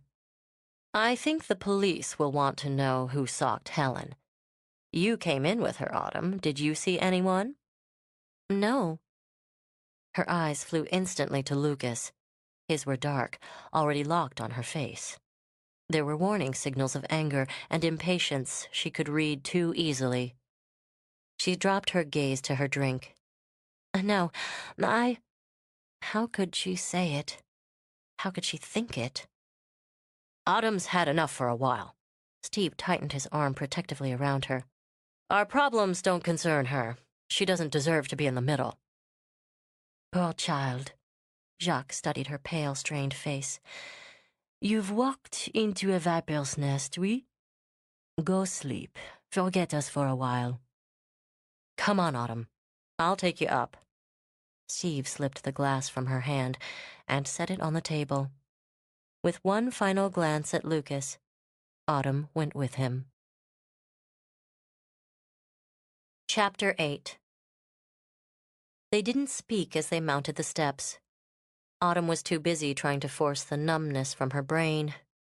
She hadn't been able to fully absorb everything she'd been told. Steve hurried her by Helen's door before stopping at the one beside Lucas's. Is this the room your aunt meant? Yes. She lifted both hands to her hair, pushing its weight away from her face. Steve. She searched his face and found herself faltering. Is all this true? Everything Lucas said? Was Helen really blackmailing all of you? She noted the discomfort in his eyes and shook her head. I don't mean to pry, but... No. He cut her off, then let out a long breath. No, it's hardly prying at this point. You're not involved, but you're caught, aren't you? The word was so apt, so close to her own thinking, that she nearly laughed. Caught. Yes, that was it exactly. It seems McLeana's right on target. Helen had information concerning a deal I made for the company, perfectly within the circle of the law, but... He gave a rueful smile and lifted his shoulders. Maybe not quite as perfectly as it should have been. There was an ethical question, and it wouldn't look so good on paper. The technicalities are too complicated to explain, but the gist of it is I didn't want any shadows on my career. These days, when you're headed into politics, you have to cover all the angles. Angles, Autumn repeated and pressed her fingers to her temple. Yes, I suppose you do. She threatened me, Autumn, and I didn't care for it, but it wasn't enough to provoke murder. He drew a quick breath and shook his head. But that doesn't help much, does it? None of us are likely to admit it. I appreciate you telling me anyway, Autumn said.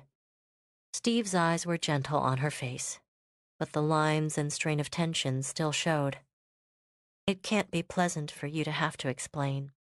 I'll have to explain to the police before long, he said grimly, then noted her expression. I don't mind telling you, Autumn, if you feel better knowing. Julia's right. His fingers strayed absently to her hair. It's much healthier to get it out in the open, but you've had enough for now. He smiled at her, then realized his hands were in her hair. I suppose you're used to this. Your hair's not easy to resist. I've wanted to touch it since the first time I saw it. Do you mind?" No. She wasn't surprised to find herself in his arms, his mouth on hers. It was an easy kiss, one that comforted rather than stirred. Autumn relaxed with it and gave back what she could. "You'll get some rest," Steve murmured, holding her to his chest a moment. Yes, yes, I will. Thank you. She pulled back to look up at him, but her eyes were drawn past him. Lucas stood at the doorway of his room, watching them both. Without speaking, he disappeared inside. When she was alone, Autumn lay down on the white heirloom bedspread, but sleep wouldn't come. Her mind ached with fatigue. Her body was numb from it, but sleep, like a spiteful lover, stayed away. Time drifted as her thoughts ran over each member of the group. She could feel nothing but sympathy for Jacques and the Spicers. She remembered the Frenchman's eyes when he spoke of his children, and could still see Robert protecting his wife as she sobbed. Julia, on the other hand, needed no sympathy. Autumn felt certain the actress could take care of herself. She'd need no supporting arm or soothing words. Steve had also seemed more annoyed than upset by Helen's threats. He, too, could handle himself, she felt. There was a streak of street sense under the California gloss. He didn't need Autumn to worry for him. Lucas was a different matter. Though he had nudged admissions from the rest of them, whatever threat Helen had held over him was still his secret. He had seemed very cool, very composed when he'd spoken of blackmail, but Autumn knew him. He was fully capable of concealing his emotions when there was a purpose to it. He was a hard man. Who knew better than she? Cruel? Yes, she mused. Lucas could be cruel. She still had the scars attesting to it. But murder? No. Autumn couldn't picture Lucas plunging something sharp into Helen Easterman. Scissors, she remembered, though she tried hard not to. The scissors that had lain on the floor beside Helen. No, she couldn't believe him capable of that. She wouldn't believe him capable of it. Neither she could rationally believe it of any of the others. Could they all conceal such hate, such ugliness behind their shocked faces and shadowed eyes? But of course, one of them was the killer. Autumn blanked it from her mind. She couldn't think of it anymore. Not just then. Steve's prescription was valid. She needed to rest. Yet she rose and walked to the window to stare out at the slow, hateful rain. The knock at her door vibrated like an explosion. Whirling, she wrapped her arms protectively around her body. Her heart pounded while her throat dried up with fear. "Stop it," she ordered herself. "No one has any cause to hurt you." "Yes, come in." The calmness of her own voice brought her relief. She was hanging on. Robert entered. He looked so horribly weary and stricken, Autumn automatically reached out to him. She thought no more of fear. He clasped her hands and squeezed once, hard. "You need food," he stated as he searched her face. "It shows in the face first." "Yes, I know. My delicate hollows become craters very quickly." She made her own search. "You could use some yourself." He sighed. "I believe you're one of those rare creatures who is inherently kind. I apologize for my wife." "No, don't."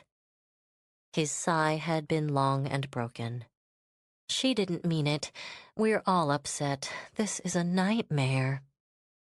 "She's been under a lot of strain. Before—" He broke off and shook his head. "She's sleeping now. Your head." He brushed the hair from her forehead to examine the colorful bruise. "Is it giving you any trouble?"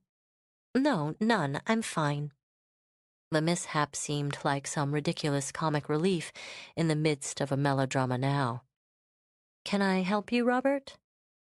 His eyes met hers once, desperately, then moved away. "That woman put Jane through hell.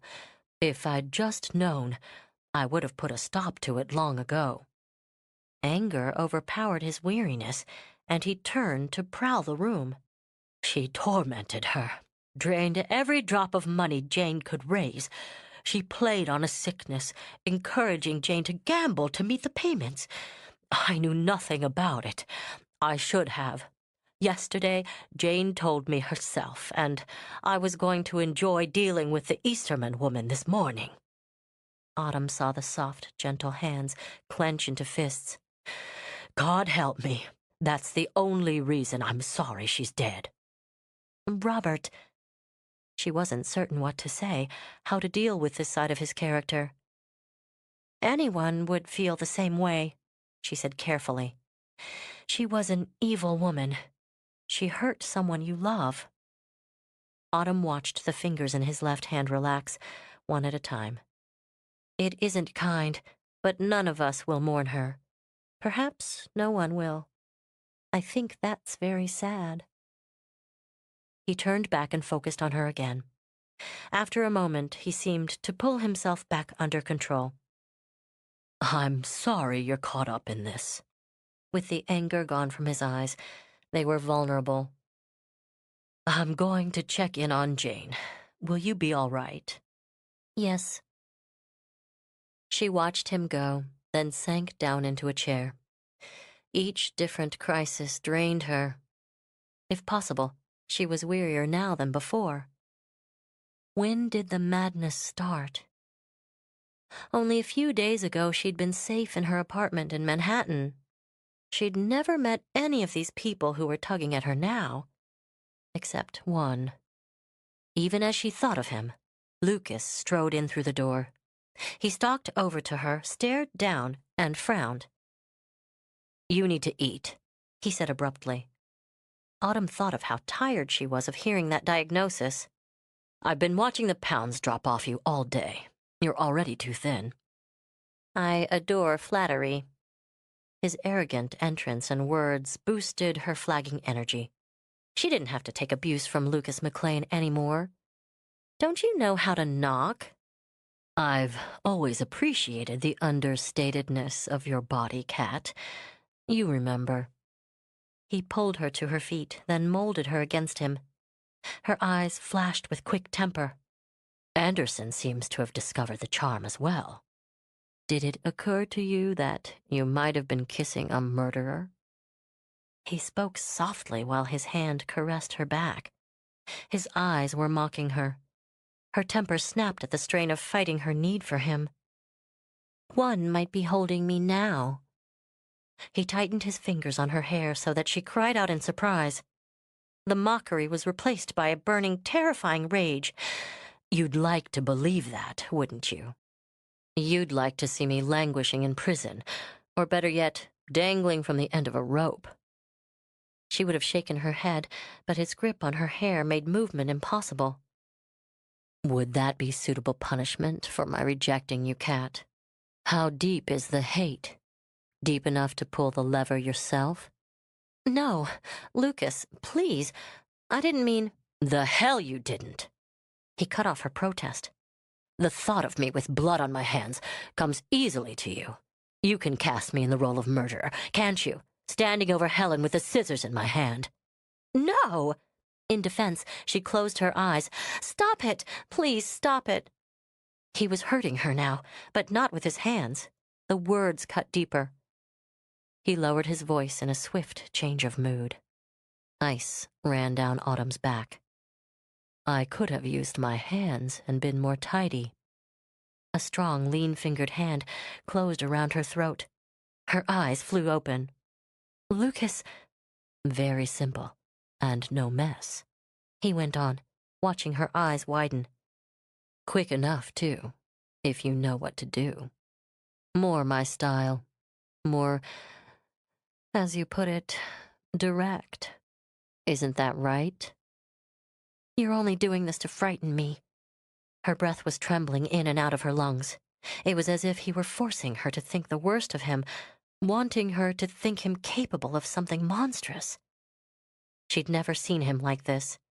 His eyes were black with fury, while his voice was cold. So cold. She shivered. "I want you to leave, Lucas. Leave right now." "Leave?" He slid his hand from her throat to the back of her neck. "I don't think so, Kat." His face inched closer. "If I'm going to hang for murder, I'd best take what consolation I can while I have the chance." His mouth closed fast over hers. She struggled against him, more frightened than she'd been when she'd turned on the light in Helen's room. She could only moan. Movement was impossible when he held her this close. He slipped a hand under her sweater to claim her breast with the swift expertise of experience.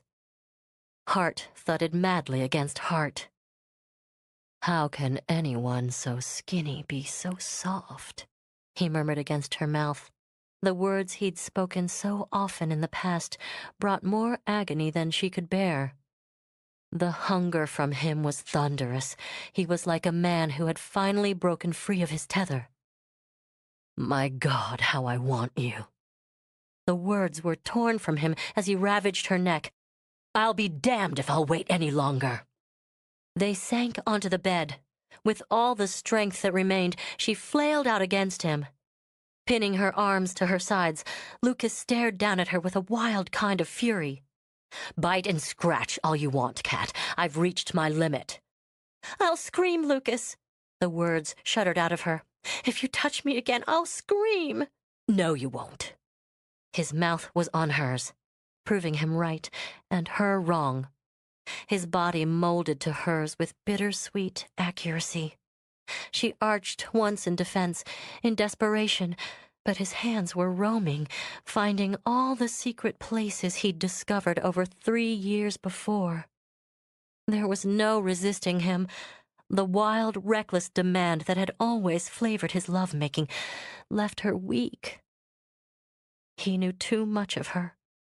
Autumn knew, before his fingers reached the snap of her jeans, that she couldn't prevent her struggles from becoming demands. When his mouth left hers to roam her neck, she didn't scream, but moaned with the need he had always enticed in her. He was going to win again, and she would do nothing to stop him.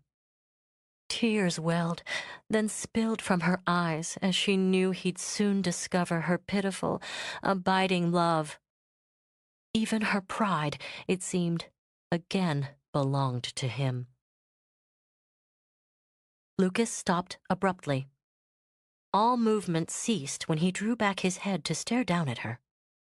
She thought, through her blurred vision, that she saw some flash of pain cross his face before it became still and emotionless. Lifting a hand, he caught a teardrop on his fingertip. With a swift oath, he lifted his weight from her. "No, I won't be responsible for this again." Turning, he stalked to the window and stared out.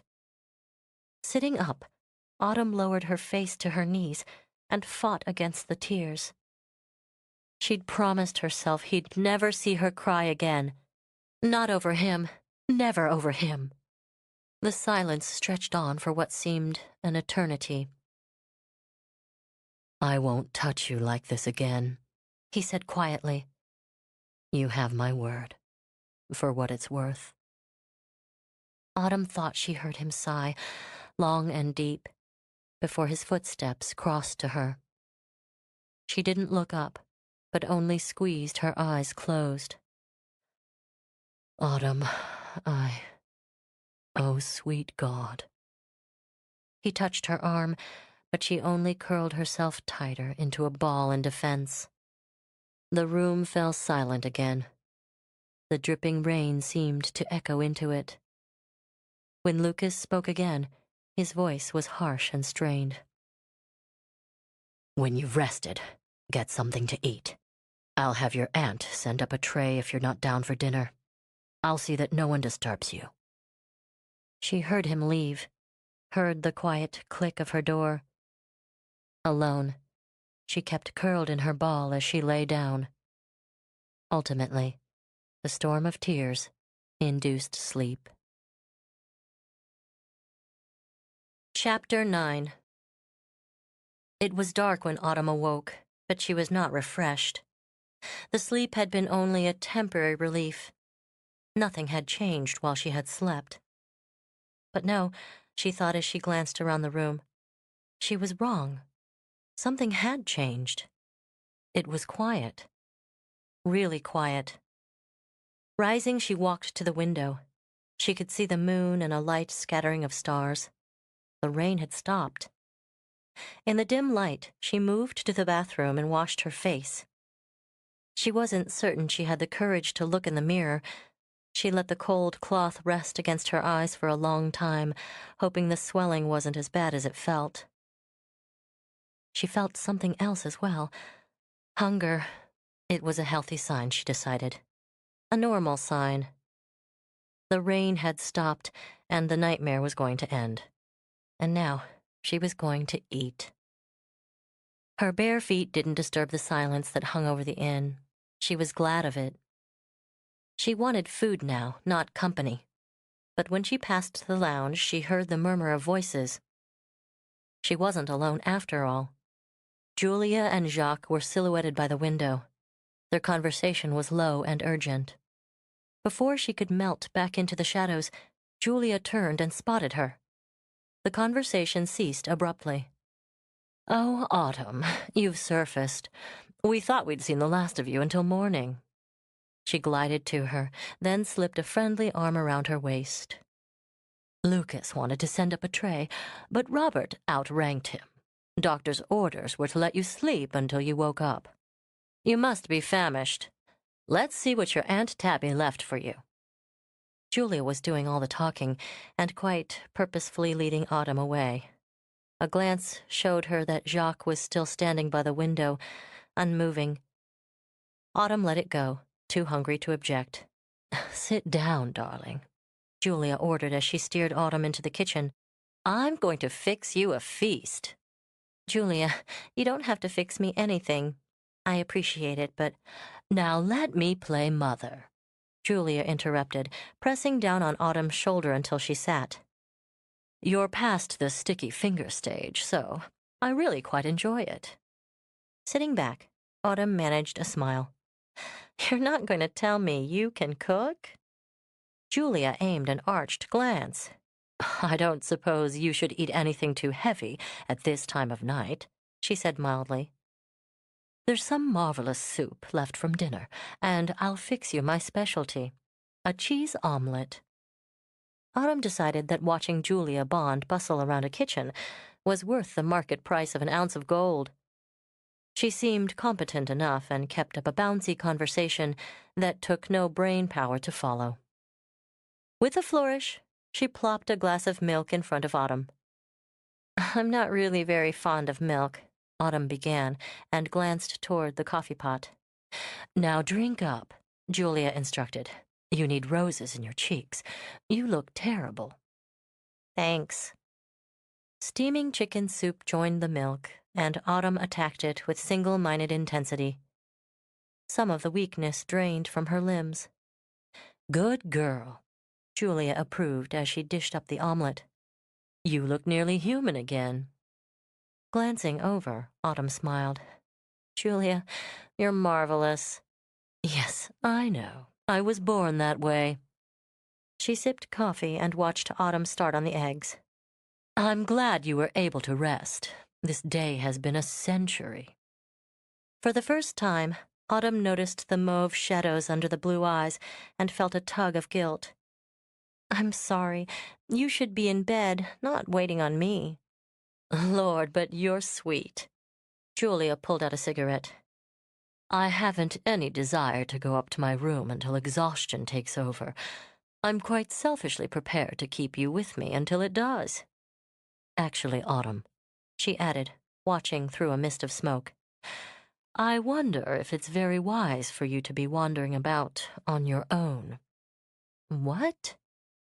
Autumn looked up again and frowned. What do you mean? It was your room that was broken into, Julia pointed out. Yes, but she was surprised to realize she'd almost overlooked the ransacking of her room with everything else that had happened. It must have been Helen, she ventured. Oh, I doubt that.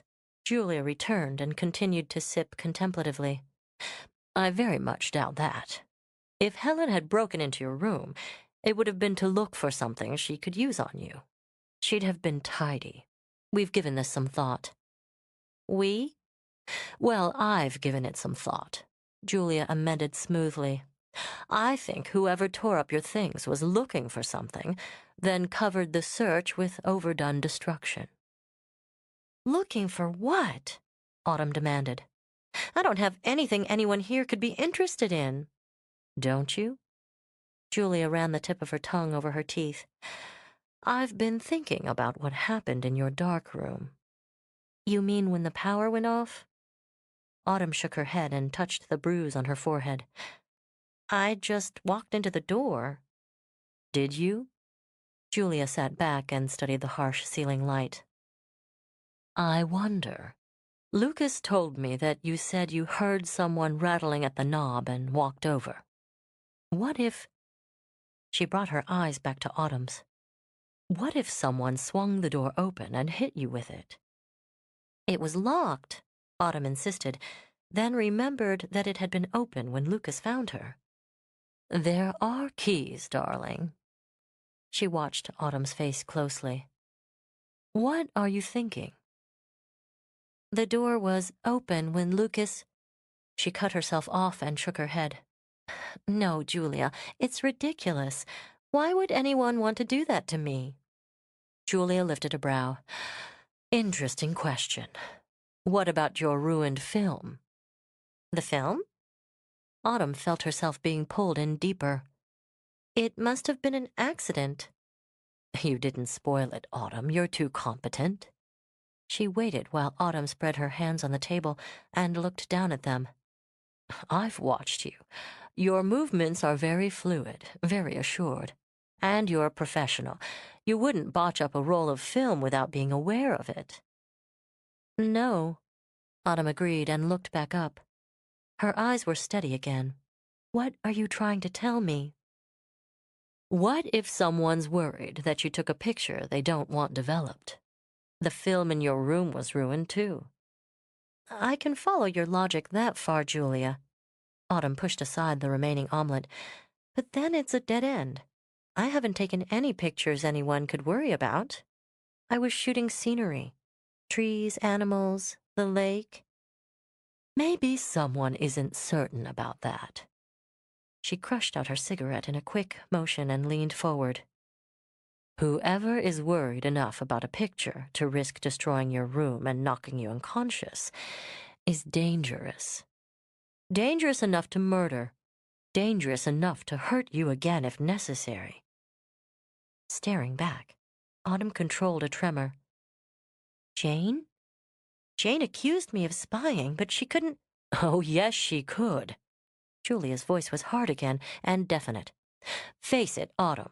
Anyone pushed hard enough is capable of murder. Anyone. Autumn's thoughts flicked back to Lucas and the look on his face when he had slipped his hand around her throat. Jane was desperate, Julia continued. She claims to have made a full confession to Robert, but what proof is there? Or Robert, furious at what Helen had put his wife through, could have done it himself. He loves Jane quite a lot. Yes, I know. The sudden sweeping anger in Robert's eyes flashed through her mind. Or there's Steve. Julia's finger began to tap on the table. He tells me that Helen found out about some unwise deal he put through, something potentially damaging to his political career. He's very ambitious. But Julia, then there's Lucas. Julia went on as if Autumn hadn't spoken. There's a matter of a delicate divorce suit. Helen held information she claimed would interest a certain estranged husband. She lit another cigarette and let the smile float up and away. Lucas is known for his temper. He's a very physical man. Autumn met the look steadily. Lucas is a lot of things. Not all of them admirable, but he wouldn't kill. Julia smiled and said nothing as she brought the cigarette to her lips. Then there's me. The smile widened. Of course, I claim I didn't care about Helen's threats, but I'm an actress. A good one. I've got an Oscar to prove it. Like Lucas, my temper is no secret. I could give you a list of directors who would tell you I'm capable of anything. Idly, she tapped her cigarette in the ashtray. But then, if I had killed her, I would have set the scene differently. I would have discovered the body myself, screamed, then fainted magnificently. As it was, you stole the show. That's not funny, Julia. No, she agreed and rubbed her temple. It's not. But the fact remains that I could have killed Helen, and you're far too trusting. If you'd killed her, Autumn countered, why would you warn me? Bluff and double bluff, Julia answered with a new smile that made Autumn's skin crawl. Don't trust anyone, not even me. Autumn wasn't going to let Julia frighten her, though she seemed determined to do so. She kept her eyes level. You haven't included Jacques. To Autumn's surprise, Julia's eyes flickered, then dropped. The smooth, tapering fingers crushed out her cigarette with enough force to break the filter. No, I haven't. I suppose he must be viewed through your eyes like the rest of us. But I know. She looked up again, and Autumn saw the vulnerability. I know he isn't capable of hurting anyone. You're in love with him. Julia smiled, quite beautifully. I love Jacques very much, but not the way you mean. She rose then and, getting another cup, poured them both coffee. I've known Jacques for 10 years. He's the only person in the world I care about more than myself. We're friends, real friends, probably because we've never been lovers. Autumn drank the coffee black. She wanted the kick of it. She'd protect him, she thought. She'd protect him any way she could. I have a weakness for men, Julia continued, and I indulge it. With Jacques, the time or place was never right. Ultimately, the friendship was too important to risk messing it up in the bedroom. He's a good, gentle man. The biggest mistake he ever made was in marrying Claudette. Julia's voice hardened. Her nails began to tap on the table again, quicker than before.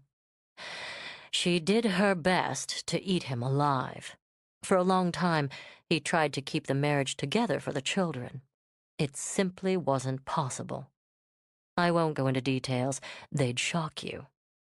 Tilting her head, Julia gave Autumn a smile that put her squarely into adolescence. And in any case, it's Jacques' miserable secret. He didn't divorce her, on the numerous grounds he could have, but allowed her to file. And Claudette got the children. That's right. It nearly killed him when she was awarded custody. He adores them, and I must admit, they are rather sweet little monsters. The nails stopped tapping as she reached for her coffee. Anyway, skipping over this and that, Jacques filed a custody suit about a year ago. He met someone shortly after. I can't tell you her name. You'd recognize it, and I have Jacques' confidence. But I can tell you she's perfect for him. Then Helen crawled her slimy way in. Autumn shook her head. Why don't they just get married? Julia leaned back with an amused sigh. If life were only so simple. Jacques is free, but his lady won't be for another few months. They want nothing more than to marry, bring Jacques' little monsters to America, and raise as many more as possible. They're crazy about each other. Julia sipped her cooling coffee. They can't live together openly until the custody thing is resolved, so they rented this little place in the country. Helen found out. You can figure out the rest. Jacques paid her for his children and because his lady's divorce isn't as cut and dried as it might be. But when Helen turned up here, he'd reached his limit. They argued about it one night in the lounge. He told her she wouldn't get another cent. I'm sure, no matter how much Jacques had already paid her, Helen would still have turned her information over to Claudette for a price. Autumn stared at her, unable to speak. She had never seen Julia look so cold. She saw the ruthlessness cover the exquisite face. Julia looked over, then laughed with genuine amusement. Oh, Autumn, you're like an open book. The hard mask had melted away, leaving her warm and lovely again. Now you're thinking I could have murdered Helen after all. Not for myself, but for Jacques. Autumn fell into a fitful sleep sometime after dawn. This was no deep, empty sleep brought on by medication or exhaustion, but was confused and dream-riddled. At first, there were only vague shadows and murmured voices floating through her mind, taunting her to try to see and hear more clearly. She fought to focus on them. Shadows moved, shapes began to sharpen, then became fuzzy and disordered again. She pitted all her determination against them, wanting more than hints and whispers. Abruptly, the shadows evaporated. The voices grew to a roar in her ears. Wild-eyed, Jane crushed Autumn's camera underfoot. She screamed, pointing a pair of scissors to keep Autumn at bay. "Spy!" she shouted as the cracking of the camera's glass echoed like gunfire. "Spy!" Wanting to escape the madness and accusations, Autumn turned. Colors whirled around her. Then there was Robert. "She tormented my wife." His arm held Autumn firmly, then slowly tightened, cutting off her breath. "You need some food," he said softly. "It shows in the face first." He was smiling, but the smile was a travesty. Breaking away, Autumn found herself in the corridor. Jacques came toward her. There was blood on his hands. His eyes were sad and terrifying as he held them out to her. "My children." There was a tremor in his voice as he gestured to her. Turning, she fell into Steve. "Politics," he said with a bright, boyish smile. "Nothing personal, just politics." Taking her hair, he wrapped it around her throat. "You got caught in the middle, Autumn." The smile turned into a leer as he tightened the noose. "Too bad." Pushing away, she fell through a door. Julia's back was to her. She wore the lovely white lace negligee. "Julia!" In the dream, the urgency in Autumn's voice came at a snail's pace. "Julia, help me!" When Julia turned, the slow cat smile was on her face, and the lace was splattered with scarlet. "Bluff and double bluff, darling." Throwing back her head, she laughed her smoky laugh. With the sound still spinning in her head, Autumn pressed her hands to her ears and ran. "Come back to Mother," Julia called, still laughing as Autumn stumbled into the corridor. There was a door blocking her path. Throwing it open, Autumn dashed inside. She knew only a desperate need for escape. But it was Helen's room. Terrified, Autumn turned, only to find the door closed behind her. She battered on it, but the sound was dull and flat. Fear was raw now, a primitive fear of the dead. She couldn't stay there, wouldn't stay. She turned, thinking to escape through the window. It wasn't Helen's room, but her own. There were bars at the windows, gray liquid bars of rain. But when she ran to them, they solidified, holding her in. She pulled and tugged, but they were cold and unyielding in her hands. Suddenly, Lucas was behind her, drawing her away. He laughed as he turned her into his arms. "Bite and scratch all you want, cat." "Lucas, please!" There was hysteria in her voice that even the dream couldn't muffle. I love you! I love you! Help me get out! Help me get away! Too late, Cat. His eyes were dark and fierce and amused. I warned you not to push me too far. No, Lucas, not you. She clung to him. He was kissing her hard, passionately. I love you. I've always loved you. She surrendered to his arms, to his mouth. Here was her escape, her safety. Then she saw the scissors in his hand. Chapter 10. Autumn sat straight up in bed. The film of cold sweat had her shivering. During the nightmare, she had kicked off the sheets and blankets and lay now with only a damp nightgown for cover. Needing the warmth, she pulled the tangled blanket around her and huddled into it. Only a dream, she told herself, waiting for the clarity of it to fade. It was only a dream. It was natural enough after the late-night conversation with Julia. Dreams couldn't hurt you. Autumn wanted to hang on to that. It was morning. She trembled still as she watched the sunlight pour into her window. No bars. That was over now, just as the night was over. The phones would soon be repaired. The water in the ford would go down. The police would come.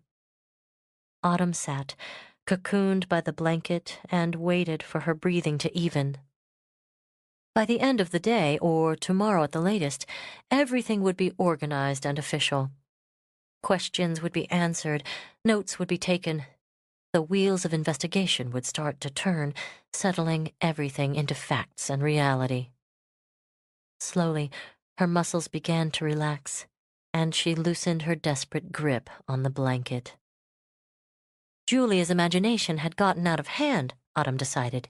She was so used to the drama of her profession that she had built up the scenario. Helen's death was a hard, cold fact. None of them could avoid that. But Autumn was certain her two misfortunes had been unconnected. If I'm going to stay sane until the police come, she amended, I have to believe it. Calmer now, she allowed herself to think. Yes, there had been a murder. There was no glossing over that. Murder was a violent act, and in this case it had been a personal one. She had no involvement in it. There wasn't any correlation. What had happened in the darkroom had been simple clumsiness. That was the cleanest and most reasonable explanation. As for the invasion of her room, Autumn shrugged. It had been Helen. She'd been a vicious, evil woman. The destruction of Autumn's clothes and personal belongings had been a vicious, evil act. For some reason of her own, Helen had taken a dislike to her. There was no one else at the inn who would have had any reason to feel hostility toward her. Except Lucas. Autumn shook her head firmly, but the thought remained. Except Lucas. She huddled the blanket closer, cold again. No, even that made no sense. Lucas had rejected her, not the other way around. She had loved him, and he, very simply, hadn't loved her. Would that matter to him? The voice in her brain argued with the voice from her heart. Ignoring the queasiness in her stomach, Autumn forced herself to consider, dispassionately, Lucas in the role of murderer. It had been obvious from the beginning that he was under strain. He hadn't been sleeping well, and he'd been tense. Autumn had known him to struggle over a stage of a book for a week on little sleep and coffee, but he'd never shown the effects. All that stored energy he had was just waiting to take over whenever he needed it.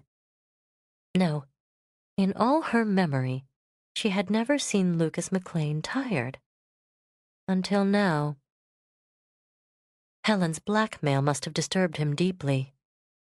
Autumn couldn't imagine Lucas concerning himself over publicity, adverse or otherwise.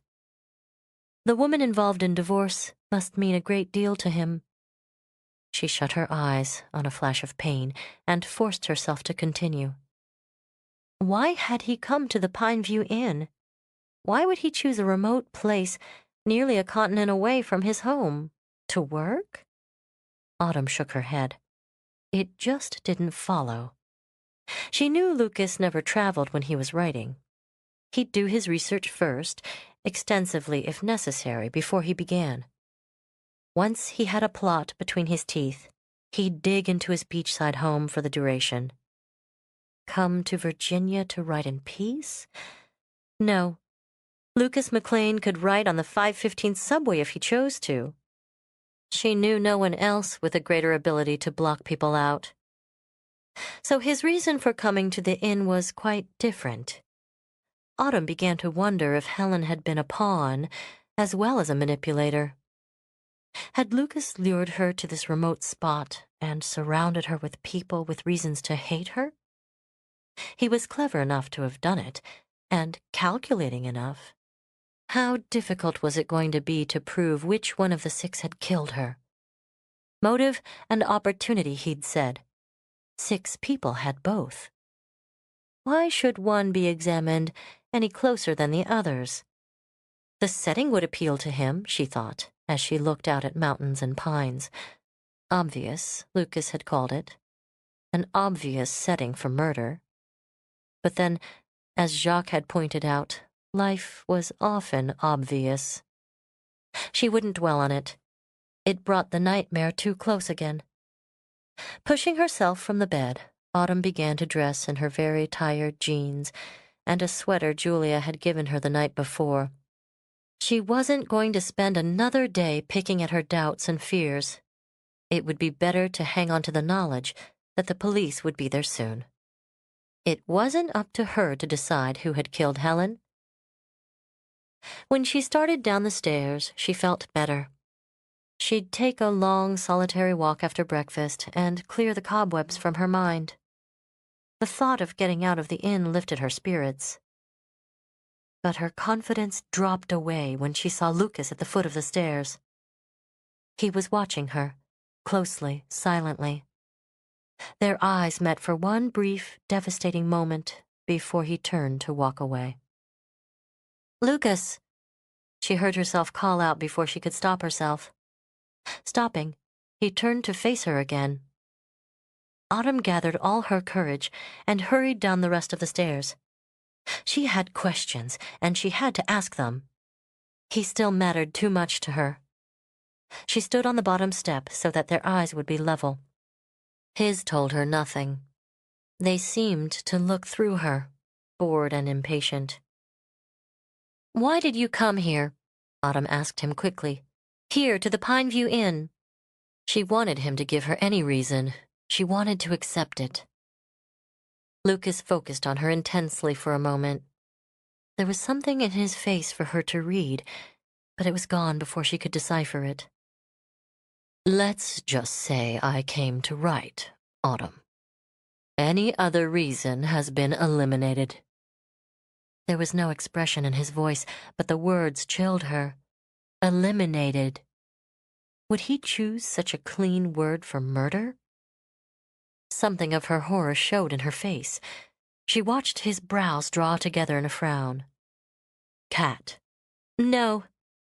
Before he could speak again, she darted away from him.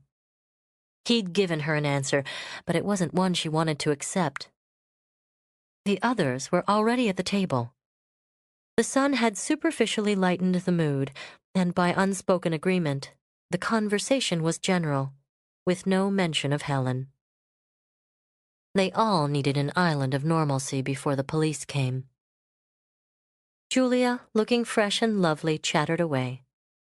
Her attitude was so easy, even cheerful, that Autumn wondered if their conversation in the kitchen was as insubstantial as her nightmare. She was flirting again with every man at the table. 2 days of horror hadn't dulled her style. "Your aunt," Jacques told Autumn, "has an amazing cuisine." He speared a fluffy light pancake. "It surprises me at times because she has such a charming, drifting way about her. Yet she remembers small details, This morning she tells me she has saved me a piece of her apple pie to enjoy with my lunch. She doesn't forget I have a fondness for it. Then when I kiss her hand because I find her so enchanting, she smiled and wandered away. And I heard her say something about towels and chocolate pudding. The laughter that followed was so normal, Autumn wanted to hug it to her. She has a better memory about the guests' appetites than her family's, Autumn countered, smiling at him. She's decided that pot roast is my favorite and has promised to provide it weekly, but it's actually my brother Paul's favorite. I haven't figured out how to move her towards spaghetti. She gripped her fork tightly at a sudden flash of pain. Very clearly, Autumn could see herself stirring spaghetti sauce in Lucas's kitchen while he did his best to distract her. Would she never pry herself loose from the memories? Quickly, she plunged into conversation again. Aunt Tabby sort of floats around the rest of the world, she continued. I remember once, when we were kids, Paul smuggled some formaldehyde frog legs out of his biology class. He brought them with him when he came on vacation and gave them to Aunt Tabby, hoping for a few screams. She took them, smiled, and told him she'd eat them later. Oh, God! Julia lifted her hand to her throat. She didn't actually eat them, did she? No, Autumn grinned. I distracted her, which of course is the easiest thing in the world to do, and Paul disposed of his biology project. She never missed them. I must remember to thank my parents for making me an only child, Julia murmured. I can't imagine growing up without Paul and Will. Autumn shook her head as old memories ran through her mind. The three of us were always very close, even when we tormented each other. Jacques chuckled, obviously thinking of his own children. Does your family spend much time here? Not as much as we used to. Autumn lifted her shoulders. When I was a girl, we'd all come for a month during the summer. To tramp through the woods? Julia asked with a wicked gleam in her eyes. That, Autumn returned mildly, and imitated the actress's arched brow look. And some camping, she went on, amused by Julia's rolling eyes. Boating and swimming in the lake. Boating, Robert spoke up, cutting off a small, nagging memory. Autumn looked over at him, unable to hang on to it. That's my one true vice. Nothing I like better than sailing. Right, Jane? He patted her hand. Jane's quite a sailor herself. Best first mate I've ever had. He glanced over at Steve. I suppose you've done your share of sailing. Steve answered with a rueful shake of his head. I'm afraid I'm a miserable sailor. I can't even swim. You're joking. This came from Julia. She stared at him in disbelief. Her eyes skimmed approvingly over his shoulders. You look like you could handle the English Channel. I can't even handle a wading pool, he confessed, more amused than embarrassed. He grinned and gestured with his fork. I make up for it in land sports. If we had a tennis court here, I'd redeem myself. Ah, well, Jacques gave his French shrug. You'll have to content yourself with hiking. The mountains here are beautiful. I hope to bring my children one day. He frowned, then stared into his coffee. Nature lovers. Julia's smiling taunt kept the room from sliding into gloom. Give me a smog-filled L.A. anytime. I'll look at your mountains and squirrels in Autumn's photographs. You'll have to wait until I add to my supply. She kept her voice light, trying not to be depressed over the loss of her film. She couldn't yet bring herself to think of the loss of her camera. Losing that film is like losing a limb, but I'm trying to be brave about it. Taking a bite of pancake, she shrugged. And I could have lost all 4 rolls instead of 3. The shots I took of the lake were the best, so I can comfort myself with that. The light was perfect that morning, and the shadows... She trailed off as the memory seeped through. She could see herself standing on the ridge, looking down at the glistening water, the mirrored trees. And the two figures that walked the far side. That was the morning she had met Lucas in the woods. Then Helen. Helen, with an angry bruise under her eye. Autumn? Hearing Jacques' voice, she snapped herself back. I'm sorry.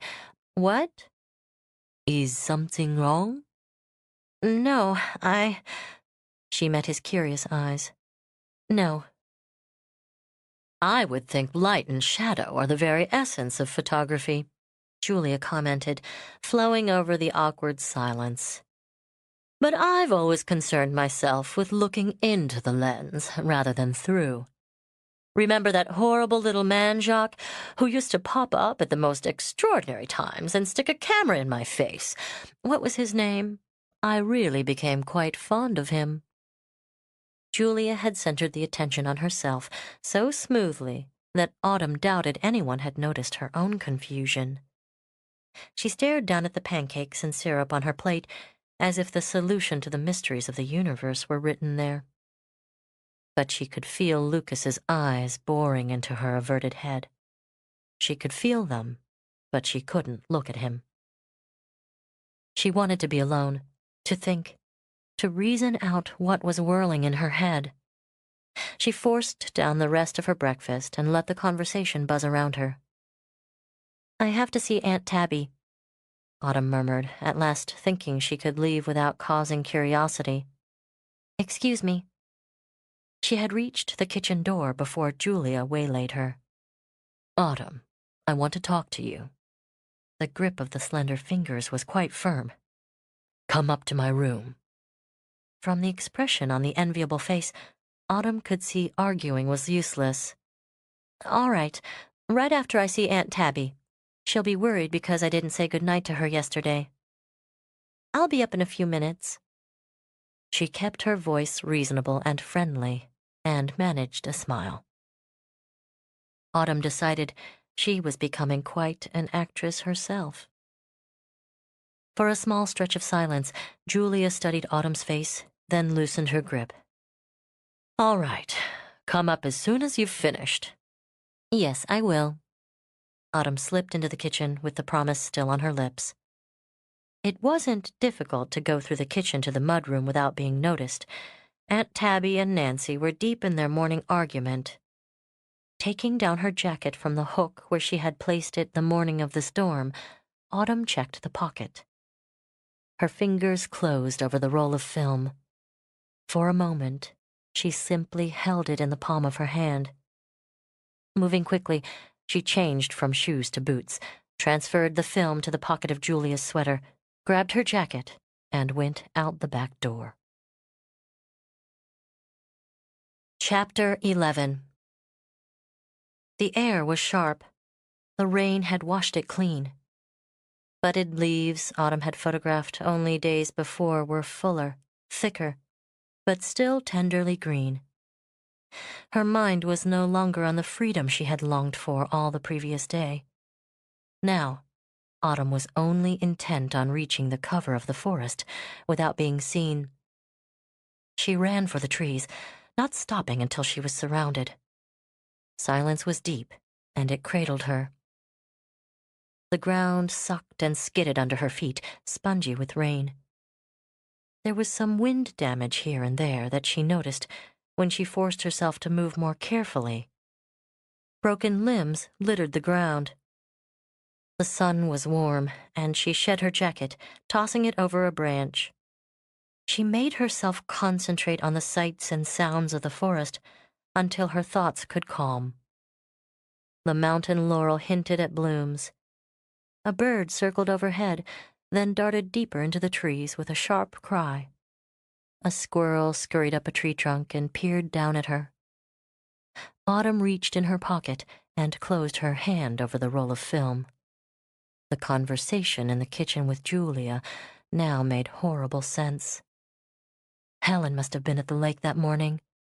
From the evidence of the bruise, she had argued violently with someone, and that someone had seen Autumn on the ridge. That someone wanted the pictures destroyed badly enough to risk breaking into both her darkroom and her bedroom.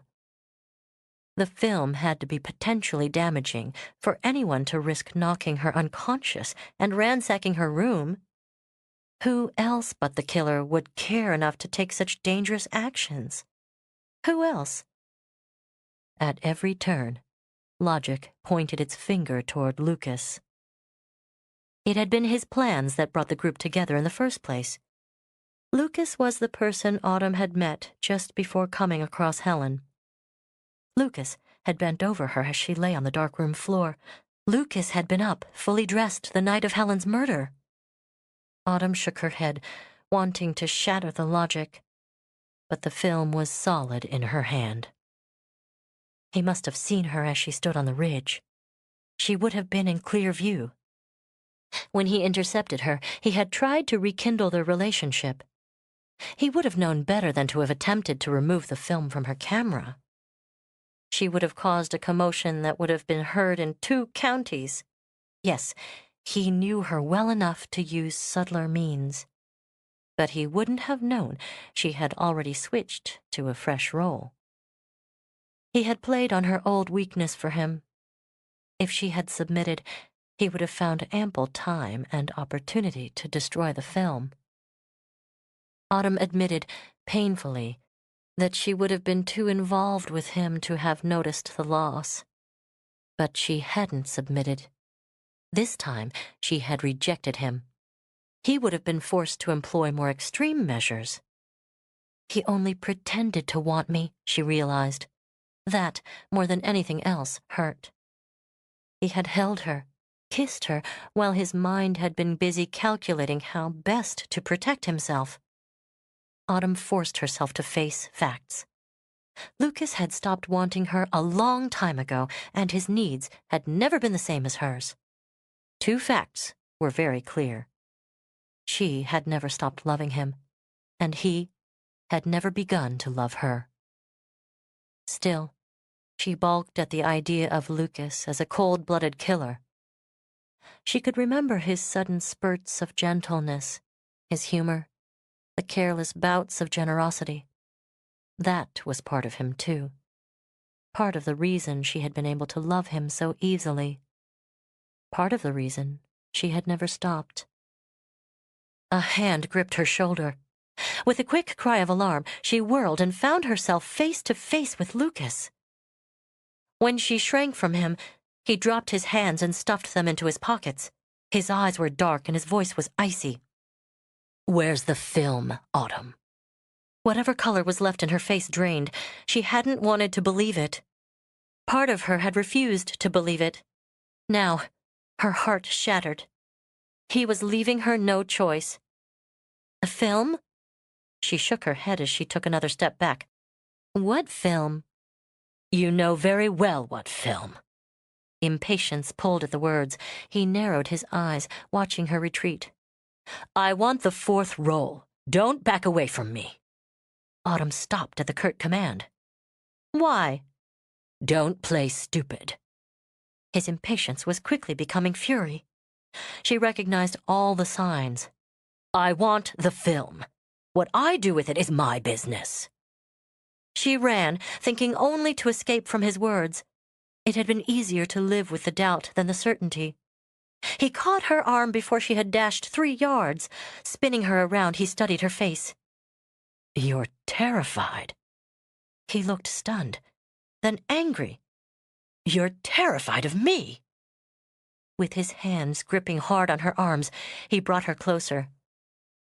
"We've run the gamut, haven't we, Cat? Yesterday's gone."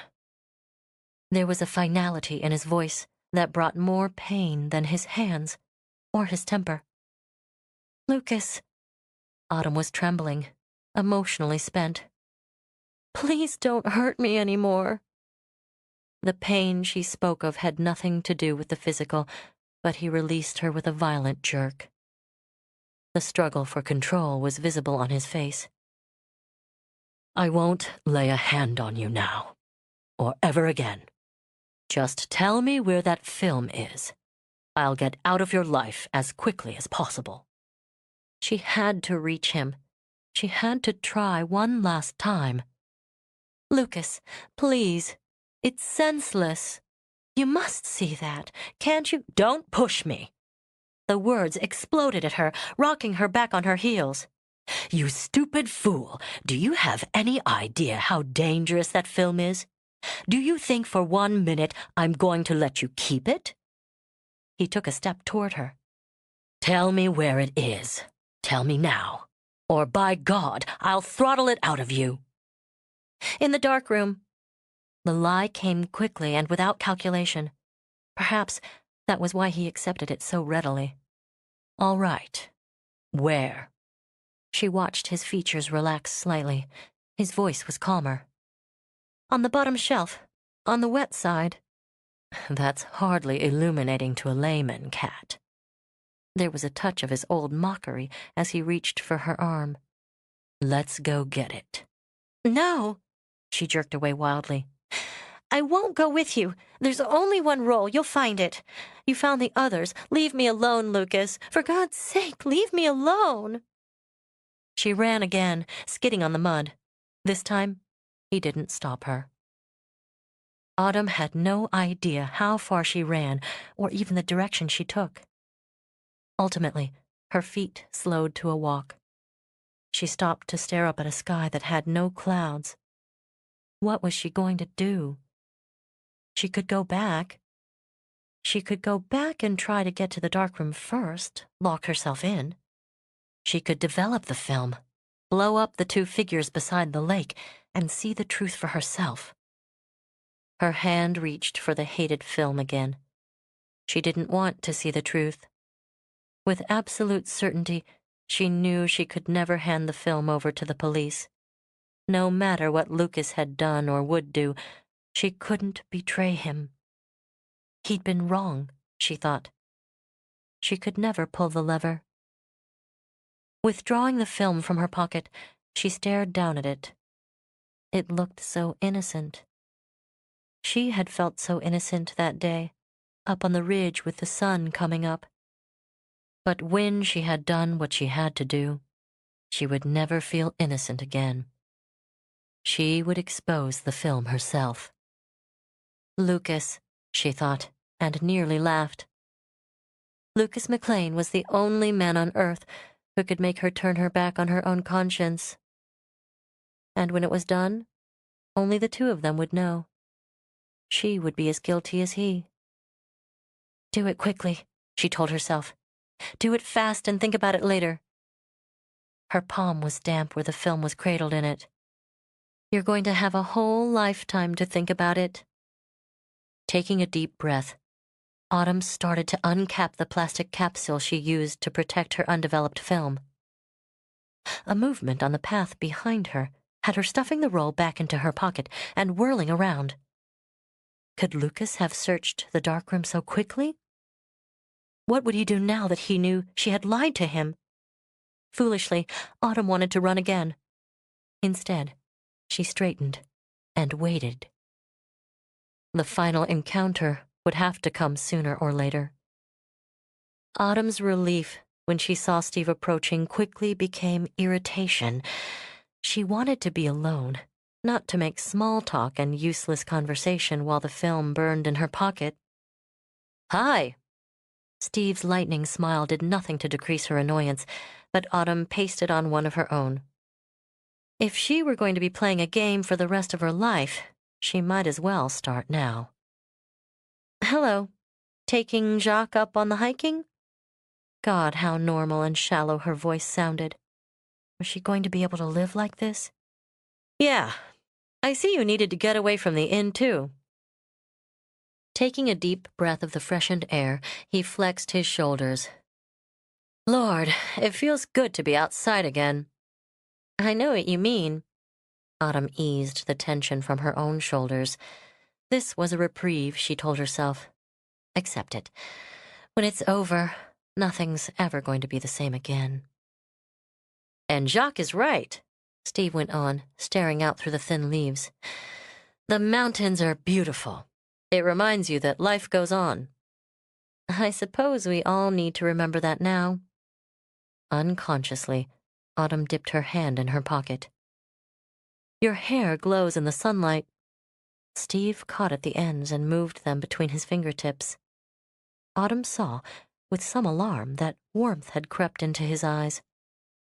A romantic interlude was more than she could handle.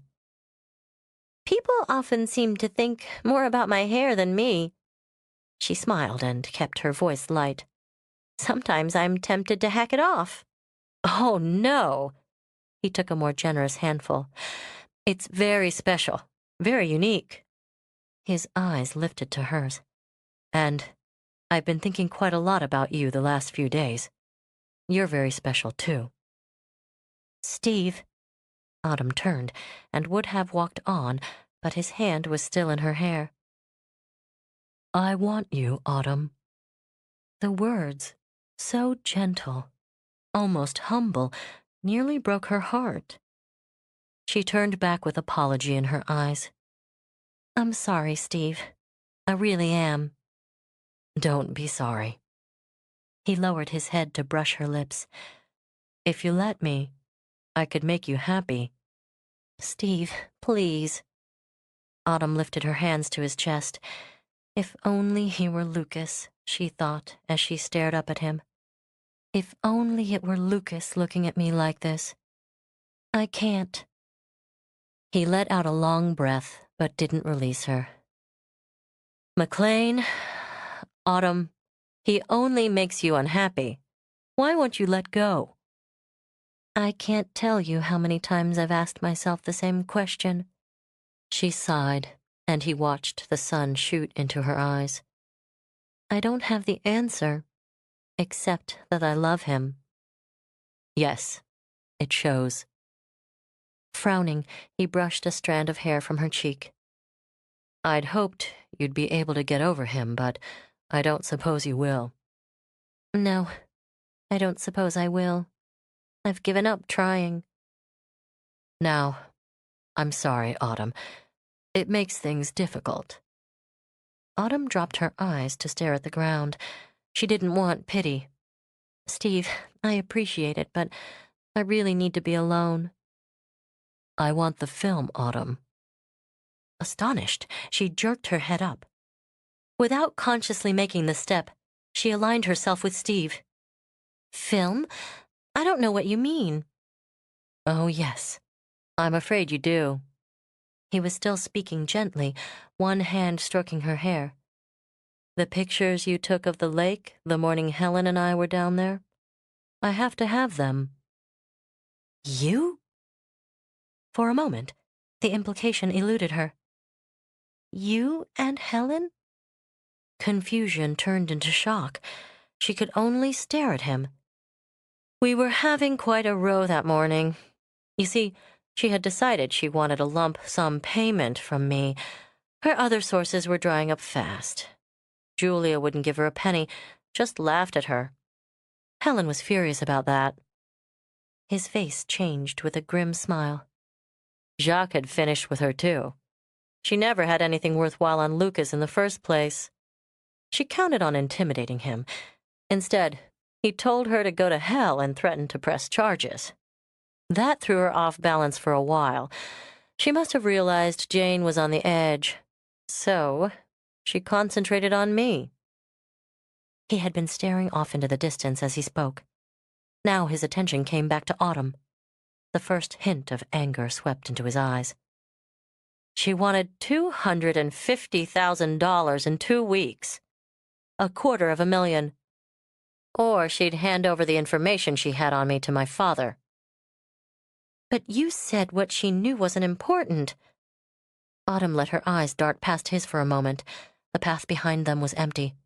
She was alone. She knew a bit more than I told you. Steve gave her an apologetic smile. I could hardly tell you everything then. I've covered my tracks well enough now so that I don't think the police will ever know. It was actually a matter of extortion. Extortion? The hand on her hair was becoming more terrifying with each passing moment.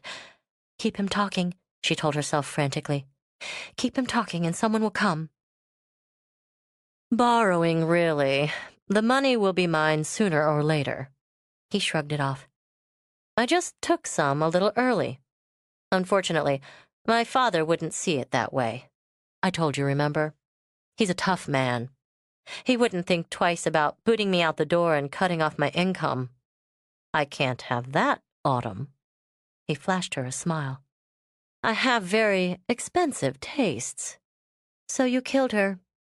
Autumn said it flatly. She was finished with horror. I didn't have a choice. I couldn't possibly get my hands on that much cash in 2 weeks. He said it so calmly, Autumn could almost see the rationale behind it. I nearly killed her that morning down by the lake. She just wouldn't listen to me. I lost my temper and hit her, knocked her cold.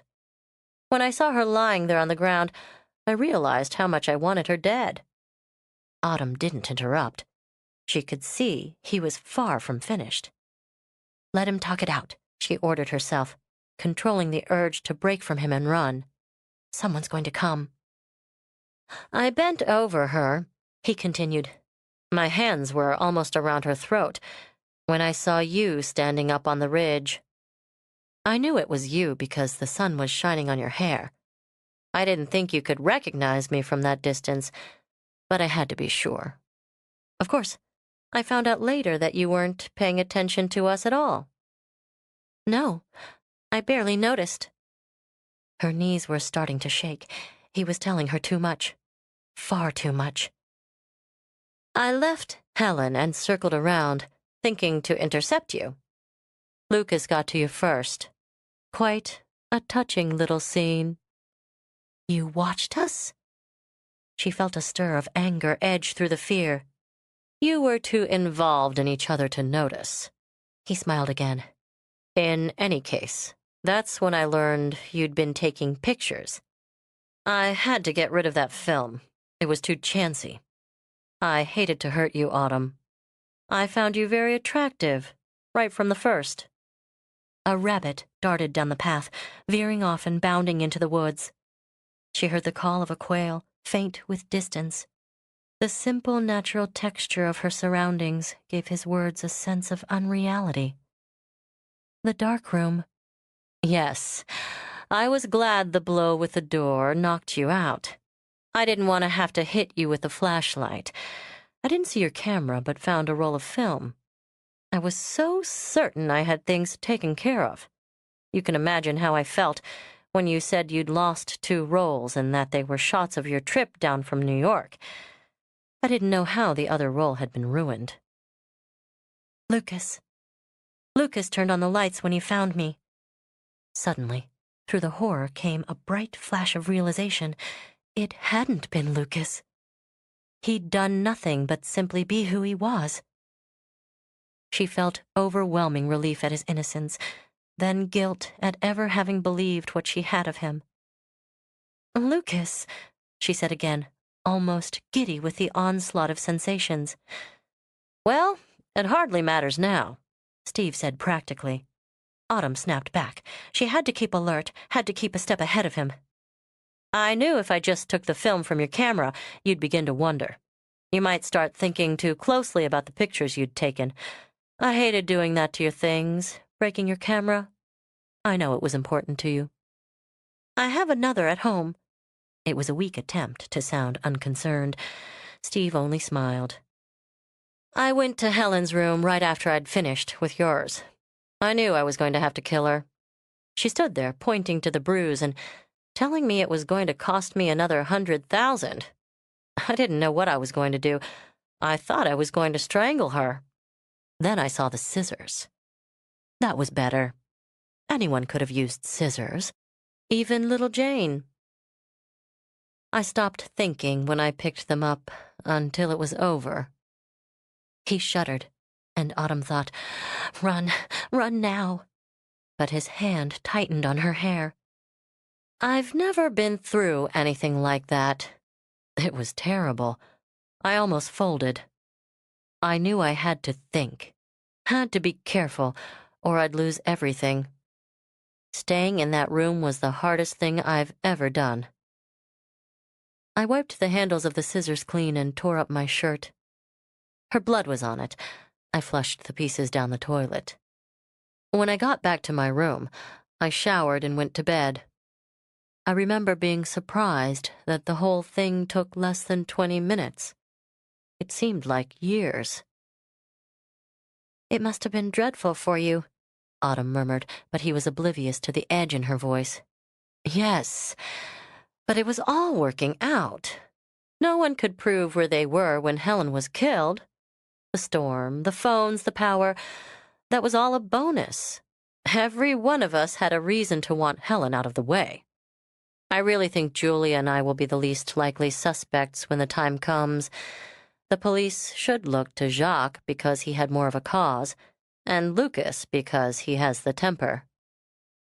Lucas couldn't kill anyone, Autumn said evenly. The police will know that. I wouldn't bank on it. He gave her a crooked smile. You haven't been so sure of that yourself. She could say nothing when struck with the truth. Why wasn't someone coming? This morning, you started talking about 4 rolls of film and the pictures you took of the lake. I could tell the moment when you remembered. So much for my talented acting, she thought grimly. I only remembered there'd been people down by the lake that morning. You were putting it all together quickly. He traced a finger down her cheek, and Autumn forced herself not to jerk away. I had hoped to distract you, gain your affection. It was obvious you were hurting over McLean. If I could have moved in, I might have gotten my hands on that film without having to hurt you. Autumn kept her eyes and voice steady. He'd finished talking now. She could sense it. What are you going to do? Damn it, Autumn. I'm going to have to kill you. He said it in much the same way her father had said. Damn it, Autumn. I'm going to have to spank you. She nearly broke into hysterical giggles. They'll know this time, Steve. Her body was beginning to shake, but she spoke calmly. If she could reason with him. No, I don't think so. He spoke practically, as if he considered she might have a viable point. I was careful to get out without being seen. Everyone's spread out again. I doubt anyone even knows you went outside. I wouldn't have known myself if I hadn't found your jacket and boots missing.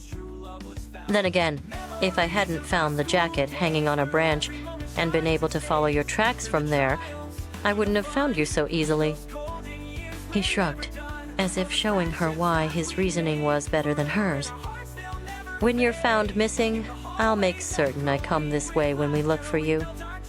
I can do a lot of damage to the tracks, and no one will know any better. Now, Autumn, I need the film. Tell me where you've put it. I'm not going to tell you. She tossed back her head. As long as she had the film, he had to keep her alive. They'll find it. When they do, they'll know it was you. He made a quick sound of impatience. You'll tell me, Autumn, eventually. It would be easier for you if you told me now. I don't want to hurt you any more than I have to. I can make it quick, or I can make it painful. His hand shot out so swiftly, Autumn had no time to dodge the blow. The force of it knocked her back into a tree. The pain welled inside her head and rolled through, leaving dizziness. She clutched at the rough bark to keep her balance as she saw him coming toward her. Oh no, she wasn't going to stand and be hit again. He'd gotten away with it twice, and twice was enough. With as much force as she could muster, she kicked, aiming well below the waist. He went down on his knees like a shot. Autumn turned and fled. Chapter 12. She ran blindly. Escape. It was the only coherent thought in her brain. It wasn't until the first wave of panic had ebbed that Autumn realized she had run not only away from Steve, but away from the inn. It was too late to double back. She could only concentrate as much effort as possible into putting distance between them. She veered off the path and into thicker undergrowth. When she heard him coming after her, Autumn didn't look back, but increased her pace. His breathing was labored, but close, too close. She swerved again and plunged on. The ground sucked and pulled at her boots, but she told herself she wouldn't slip. If she slipped, he would be on top of her in a moment. His hands would be at her throat. She would not slip. Her heart was pounding, and her lungs were screaming in agony for more air. A branch whipped back, stinging her cheek. But she told herself she wouldn't stop. She would run and run and run until she no longer heard him coming after her. A tree had fallen and lay drunkenly in her path. Without breaking stride, Autumn vaulted it, sliding for a moment when her boots hit the mud, then pounding on. He slipped. She heard the slick sound of his boots as they lost traction, then his muffled curse. She kept up her wild pace, nearly giddy at the few seconds his fall had given her. Time and direction ceased to exist. For her, the pursuit had no beginning, no end. It was only the race. Her thoughts were no longer rational. She knew only that she had to keep running, though she'd almost forgotten why. Her breath was coming in harsh gasps, her legs were like rubber. She knew only the mindless flight of the hunted, the naked fear of the hunter. Suddenly, she saw the lake. It glistened as the sun hit its surface. With some last vestige of lucidity, Autumn remembered Steve's admission that morning. He couldn't swim. The race had a goal now, and she dashed for it. Her crazed approach through the woods had taken her away from the ridge where the incline graduated for easy descent. Instead, she came to the edge of a cliff that fell 40 feet in a sheer drop. Without hesitation, Autumn plunged down at full speed. She scrambled and slid, her fingers clawing to keep herself from overbalancing. Like a lizard, she clung to the mountain. Her body scraped on jagged rocks and slid on mud. Julia's designer sweater shredded. Autumn realized, as the pain grew hot, that her skin suffered equally. Fear pushed her beyond the pain. The lake beckoned below. Safety. Victory. Still, he came after her. She could hear his boots clatter on the rocks above her head, jarring pebbles that rained down on her. Autumn leaped the last 10 feet. The force of the fall shot up her legs, folding them under her until she rolled into a heap. Then she was scrambling and streaking for the lake. She heard him cry out for her. With a final mad impetus, she flung herself into the water, slicing through its surface. Its sharp frigidity shocked her system and gave her strength. Clawing through it, she headed for depth. She was going to win. Like a light switched off, the momentum which had driven her so wildly sapped. The weight of her boots pulled her down. The water closed over her head. Threshing and choking, Autumn fought for the surface. Her lungs burned as she tried to pull in air. Her arms were heavy, and her feeble strokes had her bobbing up and down. Mists gathered in front of her eyes. Still, she resisted, fighting as the water sucked at her. It was now as deadly an enemy as the one she had sought to escape. She heard someone sobbing, and realized dimly it was her own voice calling for help. But she knew there would be none. The fight was gone out of her. Was it music she heard? She thought it came from below her, deep, beckoning. Slowly, surrendering, she let the water take her like a lover. Someone was hurting her. Autumn didn't protest. Darkness blanketed her mind and numbed the pain. The pushing and prodding were no more irritating to her than a faint itch. Air forced its way into her lungs, and she moaned gently in annoyance.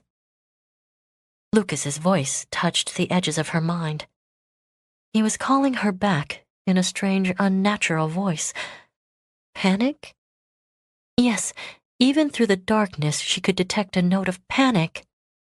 What an odd thing to hear in Lucas's voice. Her eyelids were heavy, and the darkness was so tempting. The need to tell him was stronger. Autumn forced her eyes open. Blackness receded to a verge of mist. His face loomed over her, water streaming from it and his hair. It splattered cold on her cheeks, yet her mouth felt warm, as if his had just left it. Autumn stared at him, groping for the power of speech. Oh God, Autumn! Lucas brushed the water from her cheeks, even as it fell on them again from his own hair. Oh, God. Listen to me. It's all right. You're going to be all right, do you hear? You're going to be all right. I'm going to take you back to the inn. Can you understand me? His voice was desperate, as were his eyes. She'd never heard that tone or seen that expression. Not from Lucas. Autumn wanted to say something that would comfort him, but lacked the strength.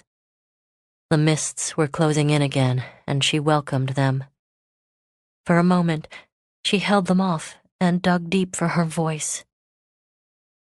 I thought you killed her, Lucas. I'm sorry. Oh, Cat. His voice was intolerably weary. She felt his mouth touch hers. Then she felt nothing. Voices, vague and without texture, floated down a long tunnel. Autumn didn't welcome them. She wanted her peace. She tried to plunge deeper into the darkness again, but Lucas had no respect for what anyone else wanted. His voice broke into her solitude, suddenly clear and, as always, demanding. I'm staying with her until she wakes up. I'm not leaving her. Lucas, you're dead on your feet. Robert's voice was low and soothing, in direct contrast to Lucas's.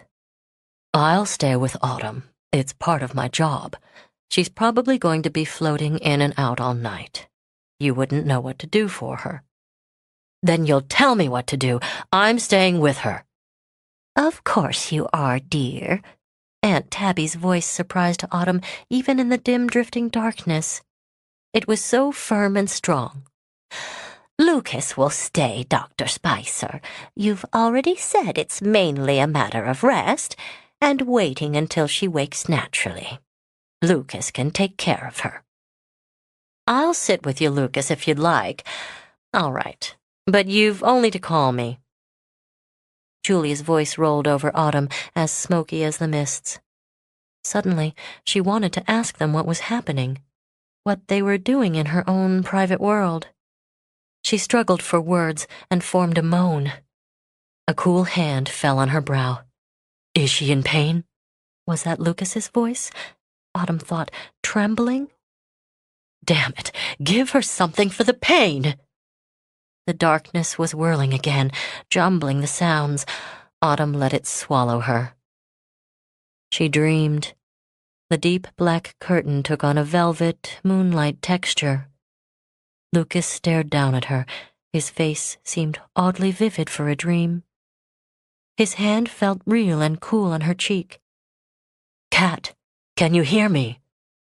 Autumn stared at him, then drew together all her scraps and rags of concentration. Yes. She closed her eyes and let the darkness swirl. When her eyes reopened, he was still there. Autumn swallowed. Her throat was burning dry. Am I dead? No. No, Cat, you're not dead. Lucas poured something cool down her throat.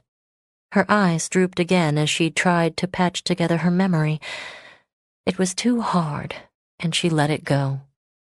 Pain shot through her, unexpected and sharp. It rocketed down her arms and legs. Autumn heard someone moan pitifully. Lucas loomed over her again, his face pale in a shaft of moonlight. It hurts, she complained. I know. He sat beside her and brought a cup to her lips. Try to drink. Floating, like a bright red balloon, Autumn felt herself drift through space. The pain had eased as she stumbled back into consciousness. Julia's sweater, she murmured as she opened her eyes again. It's torn. I think I tore it. I'll have to buy her another. Don't worry about it, Cat. Rest. Lucas's hand was on her hair, and she turned her face to it, seeking reassurance. She floated again. I'm sure it was valuable, she murmured, nearly an hour later. But I don't really need that new tripod. Julia lent me that sweater. I should have been more careful. Julia has dozens of sweaters, Cat. Don't worry. Autumn closed her eyes, comforted, but she knew her tripod would have to wait.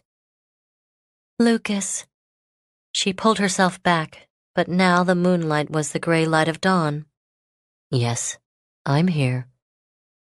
Why? Why what, Cat? Why are you here? But he moved out of focus again. She never heard his answer. Chapter 13. The sunlight was strong. Used to darkness, Autumn blinked in protest. Ah, are you with us to stay this time, Autumn? Or is this another quick visit? Julia bent over her and patted her cheek. There's a bit of color coming back, and you're cool. How do you feel? Autumn lay still for a moment and tried to find out. Hollow, she decided, and Julia laughed. Trust you to think of your stomach. Hollow all over, Autumn countered, especially my head. She glanced confusedly around the room. Have I been sick? You gave us quite a scare. Julia eased down on the bed and studied her. Don't you remember? I was dreaming? Autumn's search for her memory found only bits and pieces. Lucas was here. I was talking to him. Yes, he said you were drifting in and out through the night. Managed to say a word or two now and again. Did you really think I'd let you sacrifice your new tripod? She kissed Autumn's cheek, then held her a moment. God, when Lucas carried you in, we thought... Shaking her head briskly, she sat up. Autumn saw that her eyes were damp. Julia. Autumn squeezed her eyes a moment, but nothing came clear. I was supposed to come to your room, but I didn't. No, you didn't. I should have dragged you with me then and there. None of this would have happened. She stood up again. It appears Lucas and I were both taken in by those big green eyes. I don't know how much time we wasted searching for that damn film before he went back to find you. I don't understand. Why? As she reached up to brush at her hair, Autumn noticed the bandages on her hands. What are these for? Did I hurt myself? It's all right now. Julia brushed away the question. I'd better let Lucas explain. He'll be furious that I chased him downstairs for some coffee and you woke up. Julia, no more questions now. She cut Autumn off as she plucked a robe from a chair. Why don't you slip this on? You'll feel better. She eased the silk over Autumn's arms and covered more bandages. The sight of them brought added confusion, more juggled memories. Just lie still and relax, Julia ordered. Aunt Tabby already has some soup simmering, just waiting for you. I'll tell her to pour it into an enormous bowl. She kissed Autumn again, then glided to the door. Listen, Autumn. Julia turned back with a slow cat smile. He's been through hell these past 24 hours, but don't make it too easy for him. Autumn frowned at the door when Julia had gone and wondered what the devil she was talking about. Deciding she wouldn't find any answers lying in bed, Autumn dragged herself out. Every joint, every muscle revolted. She nearly succumbed to the desire to crawl back in, but curiosity was stronger. Her legs wobbled as she went to the mirror. Good God! She looked, Autumn decided, even worse than she felt. The bruise on her temple had company. There was a light discoloration along her cheekbone and a few odd scratches. There was a sudden, clear memory of rough bark scraping against her hands. Lifting them, Autumn stared at the bandages. What have I done to myself? She asked aloud, then belted the robe to disguise the worst of the damage. The door opened, and in the reflection she watched Lucas enter the room. He looked as though he hadn't slept in days. The lines of strain were deeper now, and his chin was shadowed and unshaven. Only his eyes were the same. dark and intense. "You look like hell," she told him without turning. "You need some sleep." He laughed, in a gesture of weariness she had never seen in him. He lifted his hands to run them down his face. "I might have expected it," he murmured. He sighed, then gave her a smile from the past. "You shouldn't be out of bed, Kat. You're liable to topple over any minute." "I'm all right. At least I was before I looked in the mirror." Turning, she faced him directly. "I nearly fainted from shock." "You are," he began in quiet, serious tones, "the most beautiful thing I've ever seen." "Kindness to the invalid," she said, looking away. That had hurt, and she wasn't certain she could deal with any more pain. "I could use some explanations. My mind's a little fuddled." Robert said that was to be expected after. He trailed off and jammed clenched fists into his pockets. "After everything that's happened." Autumn looked again at her bandaged hands. "What did happen? I can't quite remember. I was running." She lifted her eyes to his and searched. "In the woods. Down the cliff. She shook her head. "There were only bits and pieces. I tore Julia's sweater." "God, you would latch on to a damn sweater." His explosion had Autumn's eyes widening. "You almost drowned, and all you think about is Julia's sweater." Her mouth trembled open. "The lake." Memory flooded back in a tidal wave. She leaned back against the dresser. "Steve. It was Steve. He killed Helen. He was chasing me. The film, I wouldn't give it to him." She swallowed, trying to keep calm. "I lied to you. I had it in my pocket. I kept running, but he was right behind me." "Kat." She backed away, but he wrapped his arms around her. Don't think about it. Damn it, I shouldn't have told you that way." He pressed his cheek against her hair. "I can't seem to do anything properly with you." No, let me think it through." Autumn pushed away. She wanted the details. Once she had them all, the fear would ease. "He found me in the woods after you'd gone in. He'd been with Helen down by the lake the morning I was taking pictures. He told me he had killed her. He told me everything." "We know all of it," Lucas cut her off sharply. "He let out with everything once we got him back here. We got through to the police this morning." He whipped out a cigarette and lit it swiftly. "He's already in custody. They've got your film, too, for whatever it's worth. Jacques found it on the path." "It must have fallen out of my pocket. Lucas, it was so strange." Her brow knitted as she remembered the timeless incident with Steve. "He apologized for having to kill me. Then, when I told him I wouldn't give him the film, he slugged me so hard I saw stars." Face thunderous, Lucas spun around and stalked to the window. He stared out without speaking. "When he came at me again, I kicked him hard, where I knew it would do the most damage." She heard Lucas mutter something so uncharacteristically vulgar, she thought she misunderstood. For a time, she rambled about her flight through the woods, talking more to herself than to him. "I saw you when you started your suicidal plunge down the cliff." His back was still to her, his voice still rough. "How in God's name you managed to get to the bottom without cracking your skull?" Lucas turned when Autumn remained silent. "I'd been tracking you through the woods. When I saw you were making for the lake, I veered off and started for the ridge. I hoped to cut Anderson off." He pulled on his cigarette, then took a long, shuddering breath. "I saw you flying down those rocks. You never should have made it down alive. I called you, but you just kept tearing for the lake. I was on him before you hit the water." "I heard someone call. I thought it was Steve." She pushed a bandaged hand against her temple. "All I could think about was getting into the water before he caught me. I remembered he couldn't swim.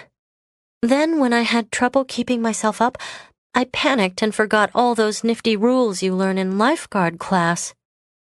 Very slowly, very deliberately, Lucas crushed out his cigarette. "By the time I finished kicking his head in, you were already floundering.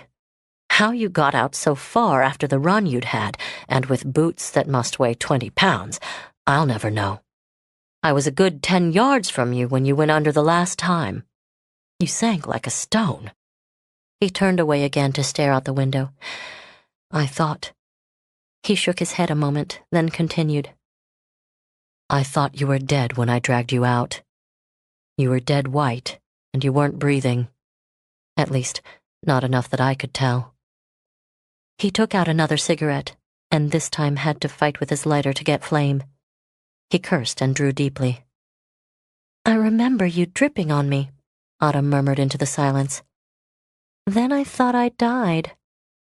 "You damn near did." The smoke came out of his lungs in a violent stream. "I must have pumped 2 gallons of water out of you. You came around just long enough to apologize for thinking I killed Helen." "I'm sorry, Lucas." "Don't." His tone was curt as he swung around again. "But I should never have—" "No?" He cut her off with one angry word. "Why? It's easy enough to see how you reached your conclusions, culminating with my last attack about the film." After a moment, Autumn trusted herself to speak. "There were so many things you said that made me think, and you were so angry. When you asked me for the film, I wanted you to tell me anything." "But instead of explanations, I bullied you. Typical of me, though, isn't it?" He drew a breath, but his body remained tense. "That's another apology I owe you. I seem to have chalked up quite a few. Would you like them in a group, Kat, or one at a time?" Autumn turned away from that. It wasn't an apology she wanted, but an explanation. "Why did you want it, Lucas? How did you know?" "It might be difficult for you to believe at this point, but I'm not completely inhuman. I wanted the film because I hoped, if I had it and made it known that I did, that you'd be safe. And—" She turned back as a shadow crossed his face. "I thought you knew, or had remembered what was on the film, and that you were protecting Anderson." "Protecting him?" Astonishment reflected in her voice. "Why would I do that?" He moved his shoulders in a shrug. "You seemed fond of him." "I thought he was nice," Autumn said slowly. "I imagine we all did, but I hardly knew him. As it turns out, I didn't know him at all."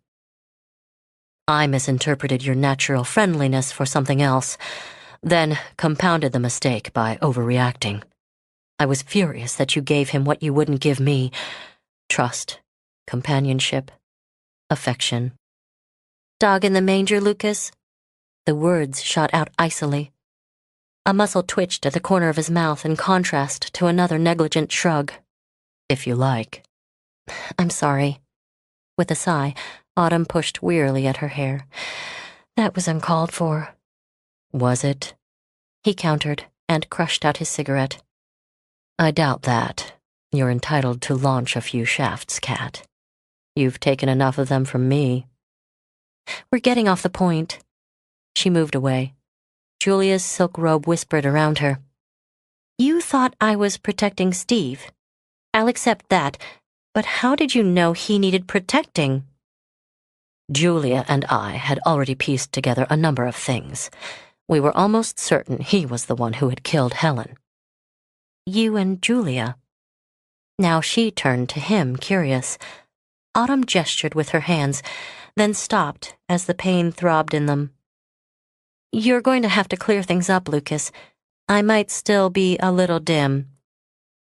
"Julia and I had discussed Helen's blackmail thoroughly. Until her murder, we centered on Jacques' problem. Neither Julia nor I were concerned with the petty threats Helen held over us. After she was killed and your room broken into, we tossed around the idea that they were connected. Autumn, why don't you get back in bed? You're so pale." "No." She shook her head, warding off the creeping warmth the concern in his voice brought her. "I'm fine. Please don't stop now." He seemed about to argue, then changed his mind. "I'd never believed you'd ruin your own film, or knock yourself senseless, so Julia and I began a process of elimination. I hadn't killed Helen, and I knew that Julia hadn't. I'd been in her room that night receiving a heated lecture on my technique with women until I came down to see you. And I'd passed Helen in the hall right before I'd gone into Julia's room. So even if Julia'd had the inclination to kill Helen, it's doubtful that she would have had two identical white negligées. There'd have been blood. He shrugged again.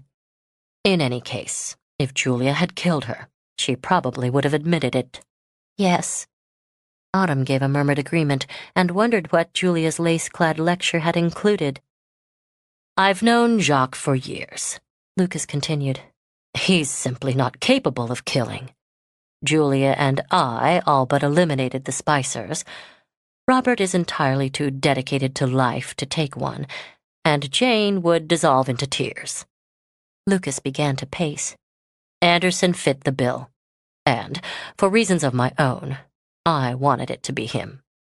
Our intrepid Julia copped the spare key from Aunt Tabby and searched his room for the shirt he had worn the night of the murder. I nearly strangled her when she told me she'd done it. She's quite a woman. Yes. Jealousy warred with affection. Affection won. She's wonderful. The shirt wasn't there. Julia claims to have an unerring eye for wardrobe, and I wanted to believe her. We decided you should be put on guard without going into specifics. I thought it best if you were wary of everyone. We decided that Julia would talk to you because you'd trust her more quickly than you'd trust me. I hadn't done anything to warrant your trust. She frightened me pretty successfully, Autumn recalled. I had nightmares. I'm sorry. It seemed the best way at the time. We thought the film had been destroyed, but we didn't want to take any chances. She was telling Jacques that night, wasn't she? Yeah. Lucas noted the faint annoyance in her tone. That way, there would have been 3 of us to look out for you. I might have looked out for myself if I'd been told. No, I don't think so. Your face is a dead giveaway. That morning at breakfast when you started rambling about a 4th role and remembered, everything showed in your eyes. If I'd been prepared, if you hadn't been a damn fool and had gone with Julia, we could have kept you safe. I wanted to think, she began, angry at being kept in the dark. It was my fault. Lucas held up a hand to stop her. The whole thing's been my doing. I should have handled things differently. You'd never have been hurt if I had. No, Lucas. Guilt swamped her when she remembered the look on his face after he had dragged her from the lake. I'd be dead if it weren't for you. Good God, Kat. Don't look at me like that. I can't cope with it. He turned away. I'm doing my best to keep my word. I'll get Robert. He'll want to examine you. Lucas. She wasn't going to let him walk out that door until he told her everything. Why did you come here? And don't tell me you came to Virginia to write. I know. I remember your habits. Lucas turned, but kept his hand on the knob. I told you before. The other reason no longer exists. Leave it. He had retreated behind the cool, detached manner he used so well, but Autumn wasn't going to be shoved aside. This is my aunt's inn, Lucas. Your coming here, however indirectly, started this chain of events. I have a right to know why you came. For several seconds, he stared at her. Then his hands sought his pockets again. All right, he agreed. I don't suppose I have any right to pride after this, and you deserve to get in a few licks after the way I've treated you. He came no closer, but his eyes locked hard on hers. I came here because of you. Because I had to get you back or go crazy. Me? The pain was so sharp, Autumn laughed. She would not cry again. Oh, Lucas, please do better. She saw him flinch before he walked again to the window. You tossed me out, remember? You didn't want me then, you don't want me now. Didn't want you? He whirled, knocking over a vase and sending it crashing. The anger surrounding him was fierce and vivid. You can't even comprehend how much I wanted you. have wanted you all these years. I thought I'd lose my mind from wanting you." "No, I won't listen to this." Autumn turned away to lean against the bedpost. "I won't listen." "You asked for it. Now you'll listen." "You told me you didn't want me," she flung at him. "I never meant anything to you. You told me it was finished and shrugged your shoulders like it had been nothing all along. Nothing. Nothing's ever hurt me like the way you brushed me aside." "I know what I did." The anger was gone from his voice, to be replaced by strain. "I know the things I said to you while you stood there staring at me. I hated myself. I wanted you to scream, to rage, to make it easy for me to push you out. But you just stood there, with tears falling down your face. I've never forgotten how you looked." Autumn pulled herself together and faced him again. "You said you didn't want me. Why would you have said it if it weren't true?" "Because you terrified me." He said it so simply. She slumped down on the bed to stare at him. "Terrified you? I terrified you?" "You don't know what you did to me. All that sweetness, all that generosity. You never asked anything of me, and yet you asked everything." He began to pace again. Autumn watched him in bewilderment. "You were an obsession, that's what I told myself. If I sent you away, hurt you badly enough to make you go, I'd be cured. The more I had of you, the more I needed. I'd wake up in the middle of the night and curse you for not being there. Then I'd curse myself for needing you there. I had to get away from you. I couldn't admit, not even to myself, that I loved you." "Loved me?" Autumn repeated the words dumbly. "You loved me?" "Loved then, love now, and for the rest of my life." Lucas drew in a deep breath, as if the words had left him shaken. "I wasn't able to tell you. I wasn't able to believe it." He stopped pacing and looked at her. "I've kept close tabs on you these past 3 years. I've found all sorts of excuses to do so. When I found out about the inn and your connection with it, I began to fly out here off and on. Finally, I admitted to myself that I wasn't going to make it without you. I mapped out a plan. I had it all worked out." He gave her an ironic smile. "Plan?" Autumn repeated. Her mind was still whirling. "It was easy to plant the idea in Aunt Tabby's head to write you and ask you to visit. Knowing you, I was sure you'd come without question. That was all I needed. I was so sure of myself. I thought all I'd have to do would be to issue the invitation, and you'd fall right back into my arms, just like old times. I'd have you back, marry you before you sorted things out, and pat myself on the back for being so damn clever." "Marry me?" Autumn's brows flew up in astonishment. "Once we were married," Lucas went on as if she hadn't interrupted, "I'd never have to worry about losing you again. I'd simply never give you a divorce, no matter how you struggled. I deserved a good kick in the teeth, Cat, and you gave it to me. Instead of falling into my arms, you turned up your nose and told me to get lost. But that didn't throw me off for long. No, you'd loved me once, and I'd make you love me again. I could deal with the anger, but the ice... I didn't know I could be hurt that way. It was quite a shock. Seeing you again..." He paused and seemed to struggle for words. "It was torture. Pure and simple, to be so close and not be able to have you. I wanted to tell you what you meant to me. Then every time I got near you, I'd behave like a maniac, the way you cringed from me yesterday, telling me not to hurt you again. I can't tell you what that did to me." "Lucas," "You'd better let me finish," he told her. "I'll never be able to manage this again." He reached for a cigarette, changed his mind, then continued. "Julia roasted me, but I couldn't seem to stop myself. The more you resisted, the worse I treated you. Every time I approached you, I ended up doing the wrong thing. That day, up in your room." He stopped, and Autumn watched the struggle on his face. "I nearly raped you. I was crazy with jealousy after seeing you and Anderson. When I saw you cry, I swore I'd never be responsible for putting that look on your face again. I'd come up that day, ready to beg, crawl, plead, whatever it took. When I saw you kissing him, something snapped.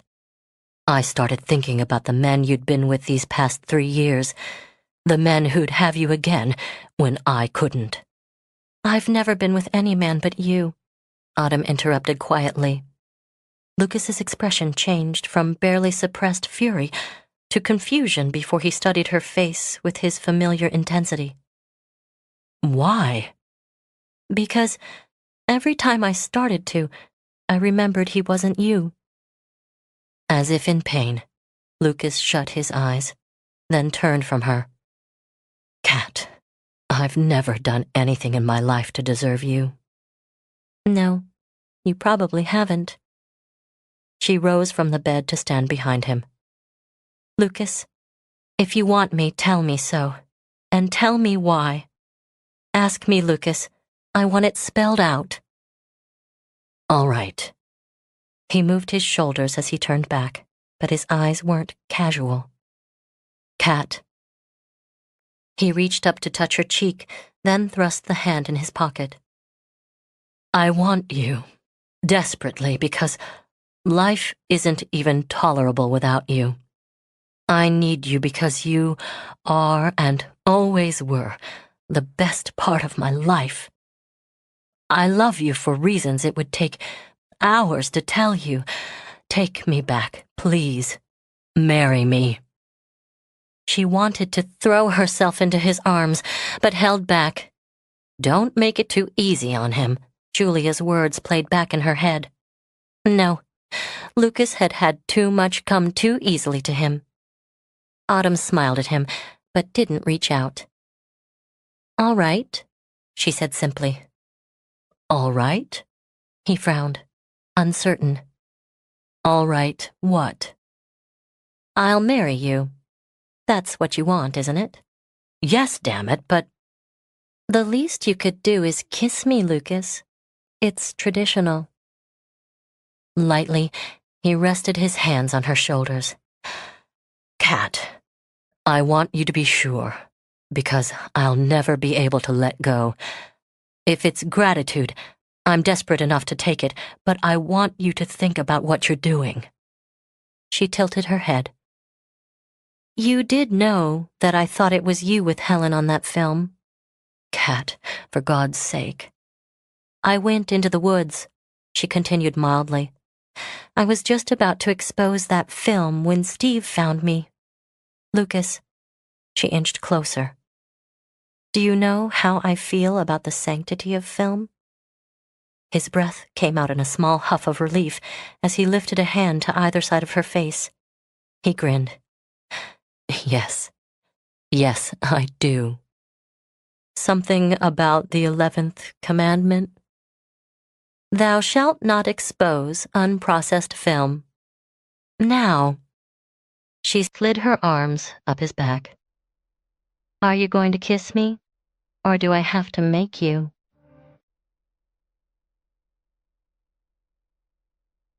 We hope you have enjoyed our presentation of Storm Warning by Nora Roberts. Copyright 1984 by Nora Roberts. Performed by Nancy Wu. Directed by Jason Freeman. Performance copyright 2014 by Brilliance Audio, all rights reserved. For further information concerning this program or other Brilliance Audio titles, please call the following toll-free number, 1-800-222-3225, or visit our website at www.brillianceaudio.com. Full of praise, hidden steps, a sacred state, or hidden treasure.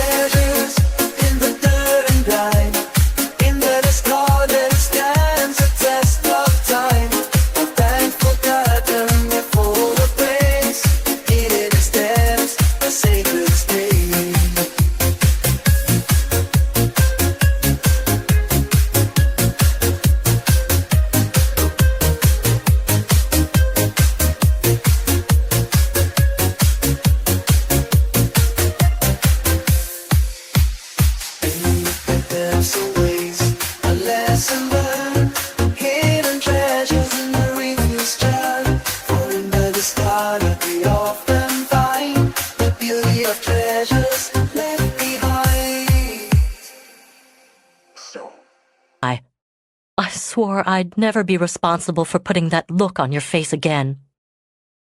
I'd come up that day, ready to beg, crawl, plead, whatever it took. When I saw you kissing him, something snapped. I started thinking about the men you'd been with these past 3 years, the men who'd have you again when I couldn't. I've never been with any man but you, Autumn interrupted quietly. Lucas's expression changed from barely suppressed fury to confusion before he studied her face with his familiar intensity. Why? Because every time I started to, I remembered he wasn't you. As if in pain, Lucas shut his eyes, then turned from her. Kat, I've never done anything in my life to deserve you. No, you probably haven't. She rose from the bed to stand behind him. Lucas, if you want me, tell me so, and tell me why. Ask me, Lucas. I want it spelled out. All right. He moved his shoulders as he turned back, but his eyes weren't casual. Kat. He reached up to touch her cheek, then thrust the hand in his pocket. I want you, desperately, because life isn't even tolerable without you. I need you because you are and always were the best part of my life. I love you for reasons it would take hours to tell you. Take me back, please. Marry me. She wanted to throw herself into his arms, but held back. Don't make it too easy on him, Julia's words played back in her head. No, Lucas had had too much come too easily to him. Autumn smiled at him, but didn't reach out. All right, she said simply. All right? He frowned, uncertain. All right, what? I'll marry you. That's what you want, isn't it? Yes, damn it, but... The least you could do is kiss me, Lucas. It's traditional. Lightly, he rested his hands on her shoulders. Kat, I want you to be sure, because I'll never be able to let go. If it's gratitude, I'm desperate enough to take it, but I want you to think about what you're doing. She tilted her head. You did know that I thought it was you with Helen on that film. Kat, for God's sake. I went into the woods, she continued mildly. I was just about to expose that film when Steve found me. Lucas, she inched closer. Do you know how I feel about the sanctity of film? His breath came out in a small huff of relief as he lifted a hand to either side of her face. He grinned. Yes, I do. Something about the 11th commandment? Thou shalt not expose unprocessed film. Now. She slid her arms up his back. Are you going to kiss me, or do I have to make you?